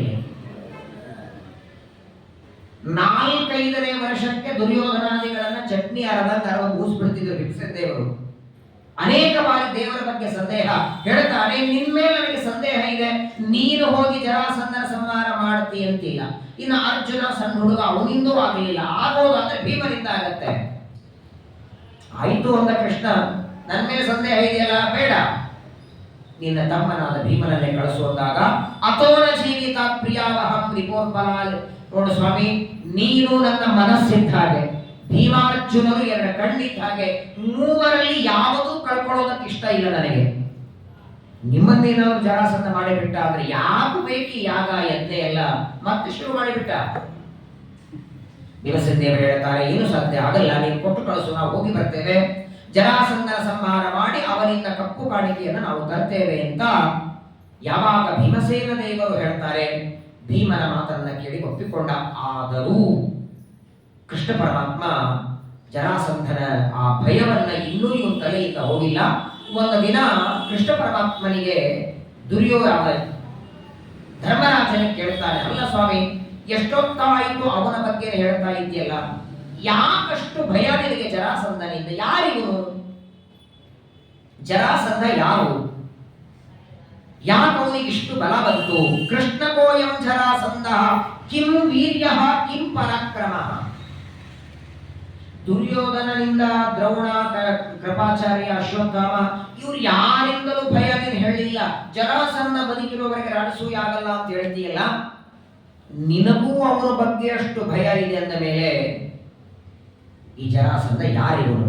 ಇವನಿಗೆ ಇಷ್ಟು ಬಲ ಯಾಕೆ ಬಂತು ಅಂತ ಧರ್ಮರಾಜ ಕೇಳಿದಾಗ ಕೃಷ್ಣ ಜರಾಸಂಧನ ಕಥೆ ಹೇಳ್ತಾನೆ. ನೋಡು, ಮೊದಲನೇದಾಗಿ ನನಗೂ ಜರಾಸಂಧನಿಗೂ ಯಾಕೆ ಜಗಳ ಬಂತು? ನನ್ನ ಮೇಲೆ ಜರಾಸಂಧನಿಗೆ ಯಾಕೆ ಸಿಟ್ಟು? ಇವತ್ತು ಎಲ್ಲಾ ದೈತ್ಯರು ಜರಾಸಂಧನನ್ನ ಗುರು ಅಂತಾರೆ. ಇದಕ್ಕೆ ಕಾರಣ ನಾನಿನ್ನು ಹೇಳ್ತೇನೆ ಅಂತ ಕೃಷ್ಣ ಪರಮಾತ್ಮ ಜರಾಸಂಧನ ವಿಚಾರವನ್ನ ಧರ್ಮರಾಜನಿಗೆ ಉಪದೇಶ ಮಾಡ್ತಾರೆ. ಮಗಧ ದೇಶದಲ್ಲಿ ಬೃಹದ್ರಥ ಅಂತ ಒಬ್ಬ ರಾಜ ಇದ್ದ. ಬೃಹದ್ರಥ ಅಂತ 3 ಅಕ್ಷೋಹಿಣಿ ಸೈನ್ಯ ಇತ್ತವನ ಹತ್ರ. ಮಗಧ ದೇಶವನ್ನ ಆಳುತ್ತಿದ್ದ. ಆ ಬೃಹದ್ರಥ ಒಳ್ಳೆ ಧಾರ್ಮಿಕ, ರೂಪವಂತ, ವೀರ್ಯವಂತ, ಸಂಪತ್ತು ಇತ್ತು. ರಾಜ್ಯ, ಆನೆ, ಕುದುರೆ ಇಬ್ಬರನ್ನ ವಿವಾಹ ಮಾಡಿಕೊಂಡಿದ್ದ. ಕಾಶಿರಾಜನಿಂದ 2 ಮಕ್ಕಳನ್ನು ಪಡೆದು ಇಬ್ಬರನ್ನು ವಿವಾಹ ಮಾಡಿಕೊಂಡಿದ್ದ ಬೃಹದ್ರಥ. 2 ಮಡದಿಯರು, ಸಮೃದ್ಧವಾದ ರಾಜ್ಯ, ನಿತ್ಯದಲ್ಲಿ ಸಾವಿರಾರು ಜನ ಸೇವೆ ಮಾಡುವ ಸೇವಕರು. ಆದರೆ ಇಬ್ಬರನ್ನು ವಿವಾಹ ಮಾಡಿಕೊಂಡ್ರು. ಆ ಬೃಹದ್ರಥನಿಗೆ ಸಂತಾನ ಮಾತ್ರ ಆಗಿರಲಿಲ್ಲ. ಎಷ್ಟು ವರ್ಷ ಆಯಿತು, ಅನೇಕ ವರ್ಷಗಳ ಕಳೆದು ಸಂತಾನವಾಗಲಿಲ್ಲ. ತಯೋಶ್ಚಕಾರ ಸಮಯಂ ಮಿತಾಸ ಪುರುಷ ಋಷಭ. ಕೊನೆ ವಿಚಾರ ಮಾಡದ ಏನ್ ಮಾಡೋದು, ಎಲ್ಲಿವರೆಗೆ ಸಂತಾನ ಆಗಲ್ಲ ಅಲ್ಲಿವರೆಗೆ ಪಿತೃ ಋಣದಿಂದ ಮುಕ್ತಿ ಇಲ್ಲ. ಯಾವಾಗ ಇವನಿಗೆ 60 ವರ್ಷ ಆಯಿತು, ಬೃಹದ್ರಥನಿಗೆ 2 ಮಡದಿಯರನ್ನ ಕರ್ಕೊಂಡು ಹೇಳ್ತಾನೆ, ನಡಿ ಅರಣ್ಯಕ್ಕೆ ಹೋಗೋಣ ಅಂತ. 2 ಮಡದಿಯರನ್ನ ಕರ್ಕೊಂಡು ಅರಣ್ಯಕ್ಕೆ ಹೋಗಿ ಎಷ್ಟು ದಿನ ಇರ್ತೇವೆ ಅಲ್ಲೇ ದೇಹ ಬಿಡೋಣ. ಯಾವುದೋ ಕ್ರೂರ ಪ್ರಾಣಿಗಳು ಬಂದು ತಿಂದು ಹೋಗ್ತವೆ, ಏನು ಸಂಸ್ಕಾರ ಮಾಡಬೇಕು ಅಂತಿಲ್ಲ, ಯಾರು ಶ್ರಾದ್ದ ಮಾಡಬೇಕು ಅಂತೂ ಇಲ್ಲ, ಮಾಡೋರು ಯಾರಿಲ್ಲಲ್ಲ. ಸಂತಾನವೇ ಇಲ್ಲ ಅಂದ ಮೇಲೆ ರಾಜ್ಯ ಯಾರಿಗೆ? ಈ ರಾಜ್ಯ ಸಂಪತ್ತು ಮುಂದಿನ ಪ್ರಜೆಗೆ ಕೊಡಬೇಕು. ಮಕ್ಕಳೇ ಇಲ್ಲ ಅಂದ್ರೆ ತಗೊಂಡೇ ಮಾಡೋದು? ವೈರಾಗ್ಯ ಬಂದು ಬಿಡುತ್ತದೆ ನೋಡಿ. ಕೆಲವರಿಗೆ ಮಕ್ಕಳಿಲ್ಲದೆ ವೈರಾಗ್ಯ ಬರುತ್ತದೆ, ಕೆಲವರಿಗೆ ಇರೋ ಮಕ್ಕಳಿಂದಲೇ ವೈರಾಗ್ಯ ಬಂದಿರ್ತದೆ. ವೈರಾಗ್ಯ ತರಿಸೋ ಮಕ್ಕಳು ಇರ್ತಾರೆ. ಕೆಲವರಿಗೆ ಮಾತು ಕೇಳದಿದ್ರೆ ಪೂಜಾ ಇಲ್ಲ, ಜಪ ಇಲ್ಲ, ಪಾಠ ಇಲ್ಲ, ಪ್ರವಚನ ಇಲ್ಲ, ಯಾವಾಗಲೂ ತಂದೆ ಎದುರಾಗ್ತಿದ್ರೆ ವೈರಾಗ್ಯ ತಾನೇ ಬರ್ತದೆ. ಹೇಳೋದೇ ಬೇಡಪ್ಪ ಇವನಿಗೆ, ಏನಾರ ಮಾಡ್ಕೊಳ್ಳಿ, ಯಾಕೆ ಬೇಕು ರಾಜ್ಯ ಅಂತ ವೈರಾಗ್ಯದಿಂದ 2 ಮಡದಿಯರನ್ನ ಕರ್ಕೊಂಡು ಬೃಹದ್ರಥ ಅರಣ್ಯಕ್ಕೆ ಬಂದ. ಅರಣ್ಯದೊಳಗೆ ಏನು ಹಣ್ಣುಗಳು ಸಿಗುತ್ತವೆ ಅದನ್ನ ತಿಂದು ವಾಸ ಮಾಡುತ್ತಿದ್ದ. ಒಂದು ದಿನ ಇವರು ಅರಣ್ಯದಲ್ಲಿ ಸಂಚಾರ ಮಾಡುವಾಗ ಒಂದು ಗಿಡದ ಕೆಳಗೆ ಒಬ್ಬ ಋಷಿಗಳು ಕೂತಿದ್ರು. ಅಕಸ್ಮಾತ್ತಾಗಿ ನೋಡ್ತಾನೆ, ಚಂಡ ಕೌಶಿಕ ಅಂತ ಋಷಿಗಳು ಧ್ಯಾನದಲ್ಲಿ ಕೂತಿದ್ರು. ಆ ಚಂಡ ಕೌಶಿಕ ಋಷಿಗಳನ್ನ ಗಿಡದ ಕೆಳಗೆ ಕೂತವರನ್ನ ನೋಡಿಬಿಟ್ಟ ಬೃಹದ್ರಥ. ಅವರ ಹತ್ರ ಬರ್ತಾನೆ, ಬಂದ ನಮಸ್ಕಾರ ಮಾಡ್ತಾರೆ. ಯಾರಪ್ಪ ನೀನು? ಯದೃಚ್ಛಯಾಗತಂ ತಂತು. ಯಾರು ನೀನು ಅಂತ ಕೇಳಿದಾಗ, ನನ್ನ ಹೆಸರು ಬೃಹದ್ರಥ, ನಾನು ಮಗಧ ದೇಶದ ರಾಜ. ಇಲ್ಲೇನ್ ಮಾಡ್ತಿದ್ದೆ? ಇದು ನಿರ್ಜನವಾದ ಅರಣ್ಯ. ಬೃಹದ್ರಥ ಹೇಳ್ತಾನೆ, ನನಗೆ ಸಂತಾನ ಇಲ್ಲ, 2 ಮಡದಿಯರನ್ನು ಕರ್ಕೊಂಡು ಬಂದಿದ್ದೇನೆ, ಇರುವಷ್ಟು ಕಾಲ ಇಲ್ಲೇ ಇದ್ದು ದೇಹ ಬಿಡಬೇಕು ಅಂತ ಸಂಕಲ್ಪ ಮಾಡಿದ್ದೇನೆ ಅಂದಾಗ ಬೇಡ ಅಂತಾರೆ. ಚಂಡ ಕೌಶಿಕರು ಹೇಳ್ತಾರೆ, ಸರ್ವಥಾ ನೀನು ದೇಹವನ್ನು ಬಿಡೋದು ಕೆಲಸ ಮಾಡಬೇಡ, ನಿನ್ನ ರಾಜ್ಯಕ್ಕೆ ಮರಳಿ ಹೋಗು ಅಂತಾರೆ. ರಾಜ ನೀನು, ಪ್ರಜೆಗಳ ರಕ್ಷಣೆ ಮಾಡೋದು ನಿನ್ನ ಜವಾಬ್ದಾರಿ, ನೀನು ಬದುಕಿರೋವರೆಗೆ ಮಾಡು. ಅಯ್ಯ ಸ್ವಾಮಿ, ನಾನ್ ಬದುಕಿರೋವರೆಗೆ ಮಾಡ್ತೇನೆ, ಮುಂದೆ ಯಾರು ಮಾಡೋರು? ಆ ಚಿಂತೆ ನೀನ್ ಯಾಕೆ ಮಾಡ್ತೀ? ಮುಂದೆ ಮಾಡೋರಿಲ್ಲ ಅಂತ ಈಗ ನೀನು ಮಾಡದೆ ಬಂದ ತಪ್ಪಲ್ವಾ? ನಿನ್ನ ಶಕ್ತಿ ಇರುವವರೆಗೂ ನಿನ್ನ ಪ್ರಜೆಗಳ ರಕ್ಷಣೆ ಮಾಡಬೇಕು, ಹೋಗು ಅಂತ ಚಂಡ ಕೌಶಿಕ ಋಷಿಗಳು ಬೃಹದ್ರಥನಿಗೆ ಹೇಳ್ತಾರೆ. ಇನ್ನೇನು ಹೊರಡಬೇಕು, ಏನೋ ಮನಸ್ಸಲ್ಲಿ ಚಿಂತೆ, ಅವನಿಗೆ ವಿಚಾರವೇ ಬರ್ತಿಲ್ಲ. ಸ್ವಲ್ಪ ಹೊತ್ತಾದ ಮೇಲೆ ಏನಾಯ್ತಪ್ಪ, ಹೋಗ್ಲಿಲ್ವ ನೀನು? ಮತ್ತೆ ಅವನು ಅದೇ ಅಂತಾನೆ, ಆಯ್ತು ನೀವು ಹೇಳಿದಂತೆ 2 ಮಡದಿಯರನ್ನ ಕರ್ಕೊಂಡೇನೋ ಹೋಗ್ತೇನೆ, ಆದ್ರೆ ಹೋಗಿ ಏನ್ ಮಾಡ್ಲಿ ಅಂತ. ನಾನು ಆಯ್ತು, ಈಗಲೇ 60 ವರ್ಷ ಆಗಿದೆ, ಬಹಳ ಆದ್ರೆ ಇನ್ನೊಂದು 20 ವರ್ಷ ಬದುಕ್ತೇನೆ, ರಾಜ್ಯ ಆಳುತ್ತೇನೆ. ಮುಂದೆ ಯಾವತ್ತಾದ್ರೂ ಒಂದಿನ ಮರಣ ಬರ್ತದೆ. ಮಕ್ಕಳಿಲ್ಲ ಅಂತ ಅಲ್ಲಿ ಕೊರಗೋದಕ್ಕಿಂತ ಸುಮ್ಮನೆ ಇಲ್ಲಿದ್ರೆ ಏನೋ ಕ್ರೂರ ಪ್ರಾಣಿಗಳು ತಿಂದು ಹೋಗಿ ಬಿಡುತ್ತವೆ. ಇಷ್ಟು ಆ ಋಷಿಗಳ ಜೊತೆ ಮಾತಾಡ್ತಿದ್ರೆ ಅವ್ರು ಯಾವ ಗಿಡದ ಕೆಳಗೆ ಕೂತಿದ್ರು? ಮಾವಿನ ಹಣ್ಣಿನ ಗಿಡ ಇರ್ತದೆ, ಮಾವಿನ ಹಣ್ಣಿನ ಗಿಡದ ಕೆಳಗೆ ಕೂತ್ಕೊಂಡು ಮಾತಾಡ್ತಿದ್ರು. ಅಕಸ್ಮಾತ್ ಆಗಿ ಒಂದು ಹಣ್ಣು ಕೆಳಗೆ ಬಿತ್ತು. ಯಾರೇನ್ ಬೀಳಿಸ್ಲಿಲ್ಲ, ಯಾರೇನ್ ಕಲ್ಲು ಹೊಡೆದಿಲ್ಲ, ಏನಿಲ್ಲ. ಆ ಹಣ್ಣು ತಸ್ಯೋಪವಿಷ್ಟಸ್ಯ ಮನೆ ಉತ್ಸಂಗ ನಿಪಪಾತ. ಉತ್ಸಂಗ ಅಂದ್ರೆ ತೊಡೆ. ಚಂಡ ಕೌಶಿಕ ಋಷಿಗಳ ತೊಡೆ ಮೇಲೆ ಒಂದು ಹಣ್ಣು ಬೇಕು. ಆ ಮಾವಿನ ಹಣ್ಣನ್ನ ತಗೊಂಡು ಬೃಹದ್ರಥನ ಕೈಗೆ ಕೊಡ್ತಾರೆ. ಈ ಹಣ್ಣನ್ನ ನಿನ್ನ ಹೆಂಡತಿಗೆ ಕೊಡು, ಸಂತಾನ ಆಗ್ತದೆ. ಯಾಕೆ ನೀನು ಪ್ರಾಣ ಬಿಡುತ್ತಿ? ಮನೆಗೆ ಹೋಗು. ತತ್ಪ್ರದೃಶ್ಯ ಮುನೆ ಶ್ರೇಷ್ಠ ಹೃದಯೇನ ಅಭಿಮಂತ್ರ ಚ. ಇದೊಂದು ದೊಡ್ಡದಾದ ವಿಷಯ ಮಹಾಭಾರತ ಹೇಳೋದು. ಹಿಂದಿನ ಕಾಲದಲ್ಲಿ ಅಭಿಮಂತ್ರಣ ಮಾಡಿದ ಹಣ್ಣಿನಿಂದಲೂ ಸಂತಾನ ಆಗ್ತಿತ್ತು. ಸಂತಾನ ಪಡೆಯುವುದಕ್ಕೆ ಇವತ್ತೇನು ಮನುಷ್ಯರಲ್ಲಿ ಒಂದು ಕ್ರಮ ಇದೆ, ಅದನ್ನು ಬಿಟ್ಟು ಹಿಂದಿನ ದ್ವಾಪರ ಯುಗದಲ್ಲಿ ಮಂತ್ರದಿಂದ, ದೃಷ್ಟಿಯಿಂದ ಅಭಿಮಂತ್ರಣ ಮಾಡಿ, ನೀರು ಪ್ರೋಕ್ಷಣೆ ಮಾಡಿ, ನಾನಾ ರೀತಿಯಿಂದ ಸಂತಾನವನ್ನ ಋಷಿಗಳು ಕೊಡ್ತಿದ್ರು. ಅಕಸ್ಮಾತ್ತಾಗಿ ಕೆಳಗೆ ಬಿದ್ದ ಆಮ್ರ ಫಲ, ಮಾವಿನ ಹಣ್ಣನ್ನ ಅದನ್ನ ಅಭಿಮಂತ್ರಣ ಮಾಡಿ ಕೊಡ್ತಾರೆ. ತಗೊಂಡ ರಾಜ ಹೊರಟ ಅಂತೆ. ನೋಡಿ, ಸಾಯಬೇಕು ಅಂತ ಅರಣ್ಯಕ್ಕೆ ಬಂದ ಬೃಹದ್ರಥನಿಗೆ ಬದುಕುವ ಆಸೆ ಬಂತು. ಏನ್ ತಪ್ಪು ಮಾಡ್ದ ಅಂದ್ರೆ, ಆ ಜ್ಞಾನಿಗಳು ಕೊಡುವಾಗ ಒಂದೇ ಹಣ್ಣು ಕೊಟ್ಟಿದ್ರು, ಅವರು ಎರಡನೇ ಕೊಡಬಾರ್ದ? ಇಬ್ಬರಿದ್ರು ಹೆಣ್ಣಂದ್ರು. ಇಬ್ಬರನ್ನ ಮದುವೆ ಮಾಡಿಕೊಂಡಂತಹ ಬೃಹದ್ರಥನಿ, ಅವ್ರದ್ದು ಏನ್ ತಪ್ಪಲ್ಲ, ಬಿದ್ದಿದ್ದೇ ಒಂದಲ್ಲ, ಗಿಡದಿಂದ ಬಿದ್ದದ್ದೇ ಒಂದು ಹಣ್ಣು, ಅವರು ಹಣ್ಣನ್ನು ಕೊಟ್ಟಿದ್ದಾರೆ. ಆದ್ರೆ ಅವ್ರು ಹೇಳಿದ್ದೇನು, ಹೆಂಡತಿಗೆ ಕೊಡು ಅಂತ. ಇಬ್ಬರಲ್ಲಿ ಒಬ್ಬರಿಗೆ ಕೊಡು ಅಂತ ಹೇಳಿದ್ರು ಅವರು. ಇವರು ವಿಚಾರ ಮಾಡಿದ, ಇವ್ರಿಗೆ ಕೊಟ್ರೆ ಅವ್ರಿಗೆ ಸಿಟ್ಟು, ಅವ್ರಿಗೆ ಕೊಟ್ರೆ ಇವ್ರಿಗೆ ಸಿಟ್ಟು, ಯಾಕೆ ಅಂತ ಎರಡು ಹೋಳ ಮಾಡಿ ಇಬ್ಬರಿಗೆ ಹಂಚಿಬಿಟ್ಟ. ಇಬ್ಬರು ಮಡದಿಯರ ಕೋಪ ಮಾಡ್ಕೊಳ್ಳೋದು ಬೇಡ ಅಂತ ಮಾವಿನ ಹಣ್ಣನ್ನ ಹೆಚ್ಚಿ ಇಬ್ಬರಿಗೂ ಕೊಡ್ತಾನೆ. ಅದು ಋಷಿಗಳ ಅಭಿಮಂತ್ರಣ ಮಾಡಿದ ಹಣ್ಣು. ಋಷೀಣ ಪುನರಾದ್ಯಾನ ವಾಚ ಭಕ್ತೋನುಧಾವತಿ. ನೀವು ಅವರ ಮೇಲೆ ವಿಶ್ವಾಸ ಮಾಡಿ ಬಿಡಿ, ಋಷಿಗಳ ಮಾತು ಎಂದೂ ಸುಳ್ಳಾಗಲ್ಲ. ಕೆಲವರಿಗೆ ಸ್ವಾಮಿಗಳು ಕೊಟ್ಟ ಮಂತ್ರಾಕ್ಷತೆ ಮೇಲೆ ವಿಶ್ವಾಸ ಇರಲ್ಲ, ಅದರ ಕೆಲಸ ಗ್ಯಾರಂಟಿ ಮಾಡ್ತದೆ. ಮಹಾ ತಪಸ್ವಿಗಳಾದ ಚಂಡ ಕೌಶಿಕರ ಮಂತ್ರದ ಪ್ರಭಾವ, ಆ ಹಣ್ಣು ಇಬ್ಬರು ತಿಂದಾಗ ಇಬ್ಬರು ಗರ್ಭಿಣಿಯರಾದರು. ಬೃಹದ್ರಥನ ಇಬ್ಬರು ಮಡದಿಯರು ಗರ್ಭಿಣಿಯರಾಗ್ತಾರೆ. 9 ತಿಂಗಳಾದ ಮೇಲೆ ಜನ್ಮ ಕೊಡಬೇಕಾದಾಗ ಮಾತ್ರ ಇವರು ಹಣ್ಣು 2 ಭಾಗವಾಗಿ ತಿಂದದ್ದಕ್ಕೆ ಒಂದೊಂದು ಭಾಗ ಹಣದರೆ ಅವರು ಪೂರ್ಣ ಮಗು ಹಡಿಲಿಲ್ಲ. ಒಂದು ಕಣ್ಣು, ಒಂದು ಮೂಗು, ಒಂದು ಕೈ, ಒಂದು ಕಾಲು, ಒಂದು ಭಾಗ ಒಬ್ಬಳು ಹಡಿತಾಳೆ, ಇನ್ನೊಂದು ಭಾಗ ಇನ್ನೊಬ್ಬಳು ಹಡಿತಾಳೆ. ಯಾಕೆ? ಋಷಿಗಳ ಕೊಟ್ಟ ಹಣ್ಣನ್ನ ತಿಂದದ್ದರಿಂದ. ಅವರು ಹೆಚ್ಚು ಕೊಡು ಅಂತ ಹೇಳಿರಲಿಲ್ಲ, ಇಬ್ಬರಿಗೆ ಭಾಗ ಮಾಡು ಅಂತ ಹೇಳಲಿಲ್ಲ ಚಂಡಕೌಶಿಕರು. ಯಾವಾಗ ಇವರಿಬ್ಬರು ಹಡಿತಾರೆ, ಆಗ ಬೃಹದ್ರಥ ಮನೆಯಲ್ಲಿ ಇರಲಿಲ್ಲ, ಅವನು ಹೊರಗೆ ಹೋಗಿದ್ದ. ಇವ್ರು ನೋಡಿದರಂತೆ, ಒಂದೇ ಕಣ್ಣು, ಒಂದೇ ಮೂಗು, ಒಂದೇ ಕಿವಿ, ಒಂದೇ ಕಾಲು. ಇಬ್ಬರು ನೋಡಿ ವಿಚಾರ ಮಾಡ್ತಾರೆ, ನೋಡು ಇಂಥ ಮಗುವನ್ನ ರಾಜನಿಗೆ ಕೊಟ್ಟು ಇವನೇನು ಕೆಲಸಕ್ಕೆ ಇಲ್ಲ, ಏನ್ ಮಾಡ್ತದೆ ಇದು, ಒಂದು ಕೆಲಸ ಮಾಡೋಣ. ಹೇಗೋ ರಾಜ ಹೊರ ಹೋಗಿದ್ದಾನೆ, ಅವನು ಬರೋದ್ರೊಳಗಾಗಿ ಈ ಮಗುವಿಗೆ ಒಂದು ಗತಿ ಕಾಣಿಸೋಣ ಅಂತ ಒಂದು ಬೆಳ್ಳಗಾದ ಬಟ್ಟೆಯೊಳಗೆ ಆ ಒಂದೊಂದು ತುಂಡನ್ನ ಇಬ್ಬರು ಮಡದಿಯರು ಆ ಬಟ್ಟೆಯೊಳಗೆ ಸುತ್ತಿ ತಮ್ಮ ರಾಜಧಾನಿಯಿಂದ, ಮನೆಯಿಂದ ಸ್ವಲ್ಪ ದೂರದಲ್ಲಿ ಹೋಗಿ ತಿಪ್ಪಿಯೊಳಗೆ ಎಸೆದು ಬಿಟ್ಟರು. ಕಸದ ಬುಟ್ಟಿಯೊಳಗೆ ಹಾಕಿ ಬಿಡ್ತಾರೆ. ಕಾರಣ, ಇವನೇನು ದೊಡ್ಡವನಾದ್ರೂ ಕೆಲಸಕ್ಕಿಲ್ಲ, ಒಂದೊಂದು ಭಾಗ ಯಾರೇ ಮಗು ಅಂತಾರೆ. ನೋಡಿ, ದೇವರ ಅನುಗ್ರಹ. ಈಗ ಪ್ರವಚನ ಮುಗಿದ ಮೇಲೆ ಮನೆಗೆ ಹೋಗ್ತೀರಿ, 8 ಗಂಟೆಗೆ ಏಕಾದಶಿ, ನಾಳೆ ಬೇಗ ಹೇಳಬೇಕು ಅಂತ ಇನ್ನೇನು ಮಲಗಬೇಕು. ಯಾರು ಕೈ ಬಾರಿಸಿದ್ರು, ಮಗನಿಗೆ ಯಾರು ಬಂದರು ಅಂತ ಒಂದೆರಡು ಮಂಗಳಾರತಿ ಮಾಡೇ ಹೋಗಿರ್ತೀರಿ ಬಾಗಿಲು ತೆಗಿಲಿಕ್ಕೆ.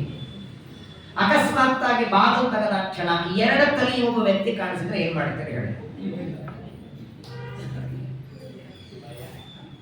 ಭಯ ಆಗಿ, ಹಾರ್ಟ್ ಅಟ್ಯಾಕ್ ಆಗಿ ಆಂಬುಲೆನ್ಸ್ ಕರೆದು 3 ಕಾಲ್ನಾಗ ಯಾರೋ ನಿಮ್ಮ ಮನೆ ಮುಂದೆ ಬೆಲ್ಲ ಬಾರಿಸ್ತಾರೆ ನಿಂತ ಹೆಂಗಾಗಿರ್ತದೆ ಹೇಳಿ ನೀವು?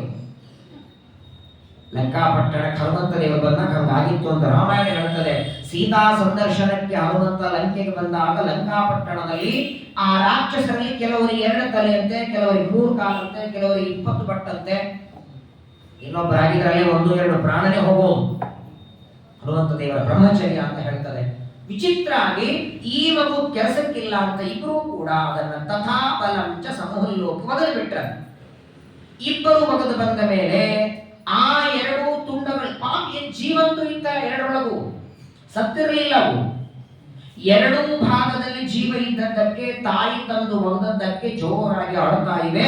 ಅದೇ ಸಂದರ್ಭದಲ್ಲಿ ಒಬ್ಬ ರಾಕ್ಷಸಿ, ಜರ ಅನ್ನುವ ರಾಕ್ಷಸಿ ಆ ದಾರಿಯಿಂದ ಹೊರಟಿದ್ದು.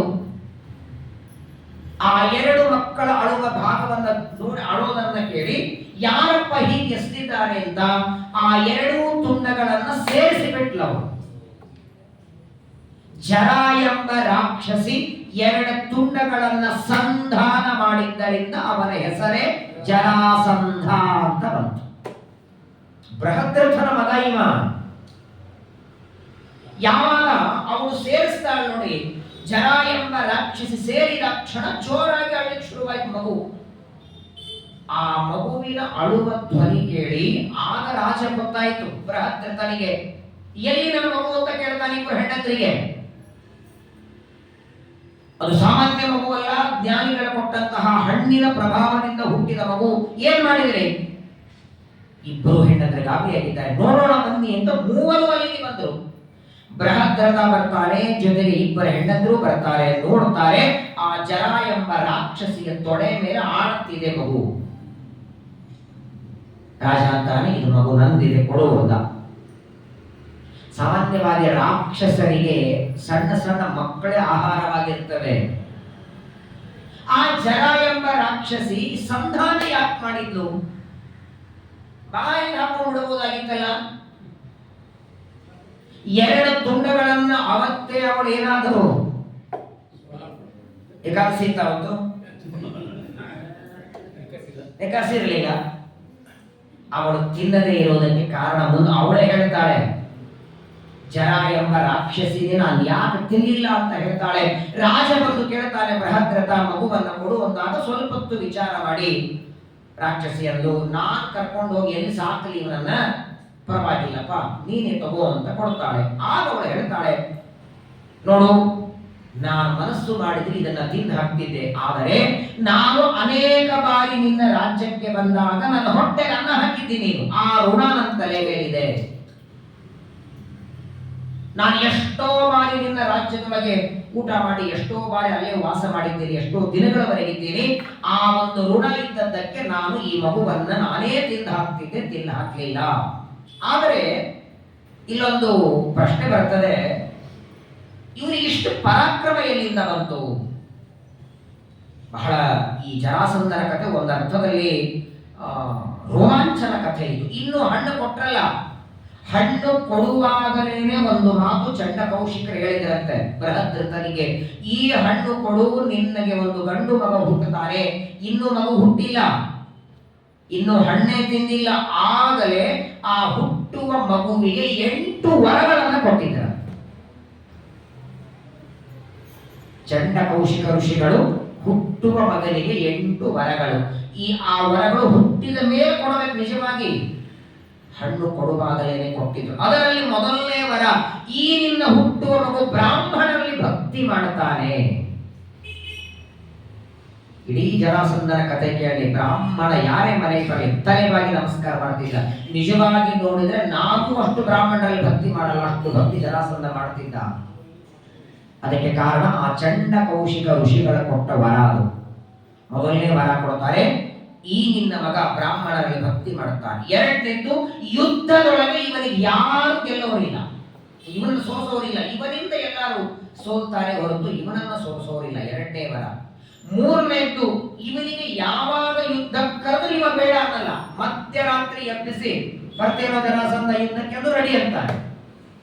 ಇದು ಮೂರನೇ ವರ. ನಾಲ್ಕನೇದ್ದು, ಅತಿಥಿಗಳು ಅಂತ ಯಾರೇ ಇವನ ಮನೆಗೆ ಬರಲಿ, ಯಾರೇ ಬರಲಿ, ಶತ್ರುಗಳೇ ಬರಲಿ, ಅತಿಥಿ ರೂಪದಿಂದ ಬಂದ್ರೆ ಅವ್ರ ಮೇಲೆ ಪ್ರೀತಿ ಮಾಡ್ತಾನೆ. ಅತಿಥಿಗಳ ಮೇಲೆ ಪ್ರೀತಿ ಮಾಡುವಂತ ನಾಲ್ಕನೇ ವರ. 10,000 ಆನೆಗಳ ಬಲ 5ನೇ ವರ. ಶಾಶ್ವತವಾದ ಕೀರ್ತಿ 7ನೇ ಬಲ.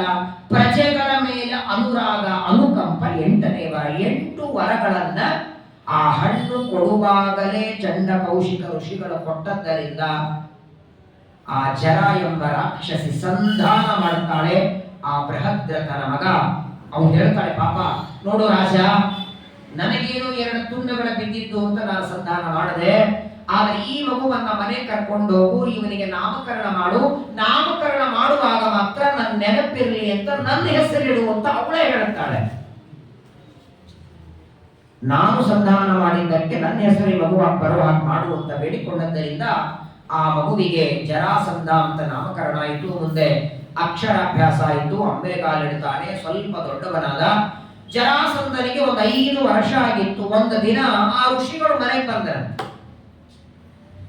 ಹಣ್ಣು ಕೊಟ್ಟಂತಹ ಚಂಡ ಕೌಶಿಕ ಋಷಿಗಳು ಬೃಹದ್ರಥನ ರಾಜ್ಯಕ್ಕೆ ಬರ್ತಾರೆ.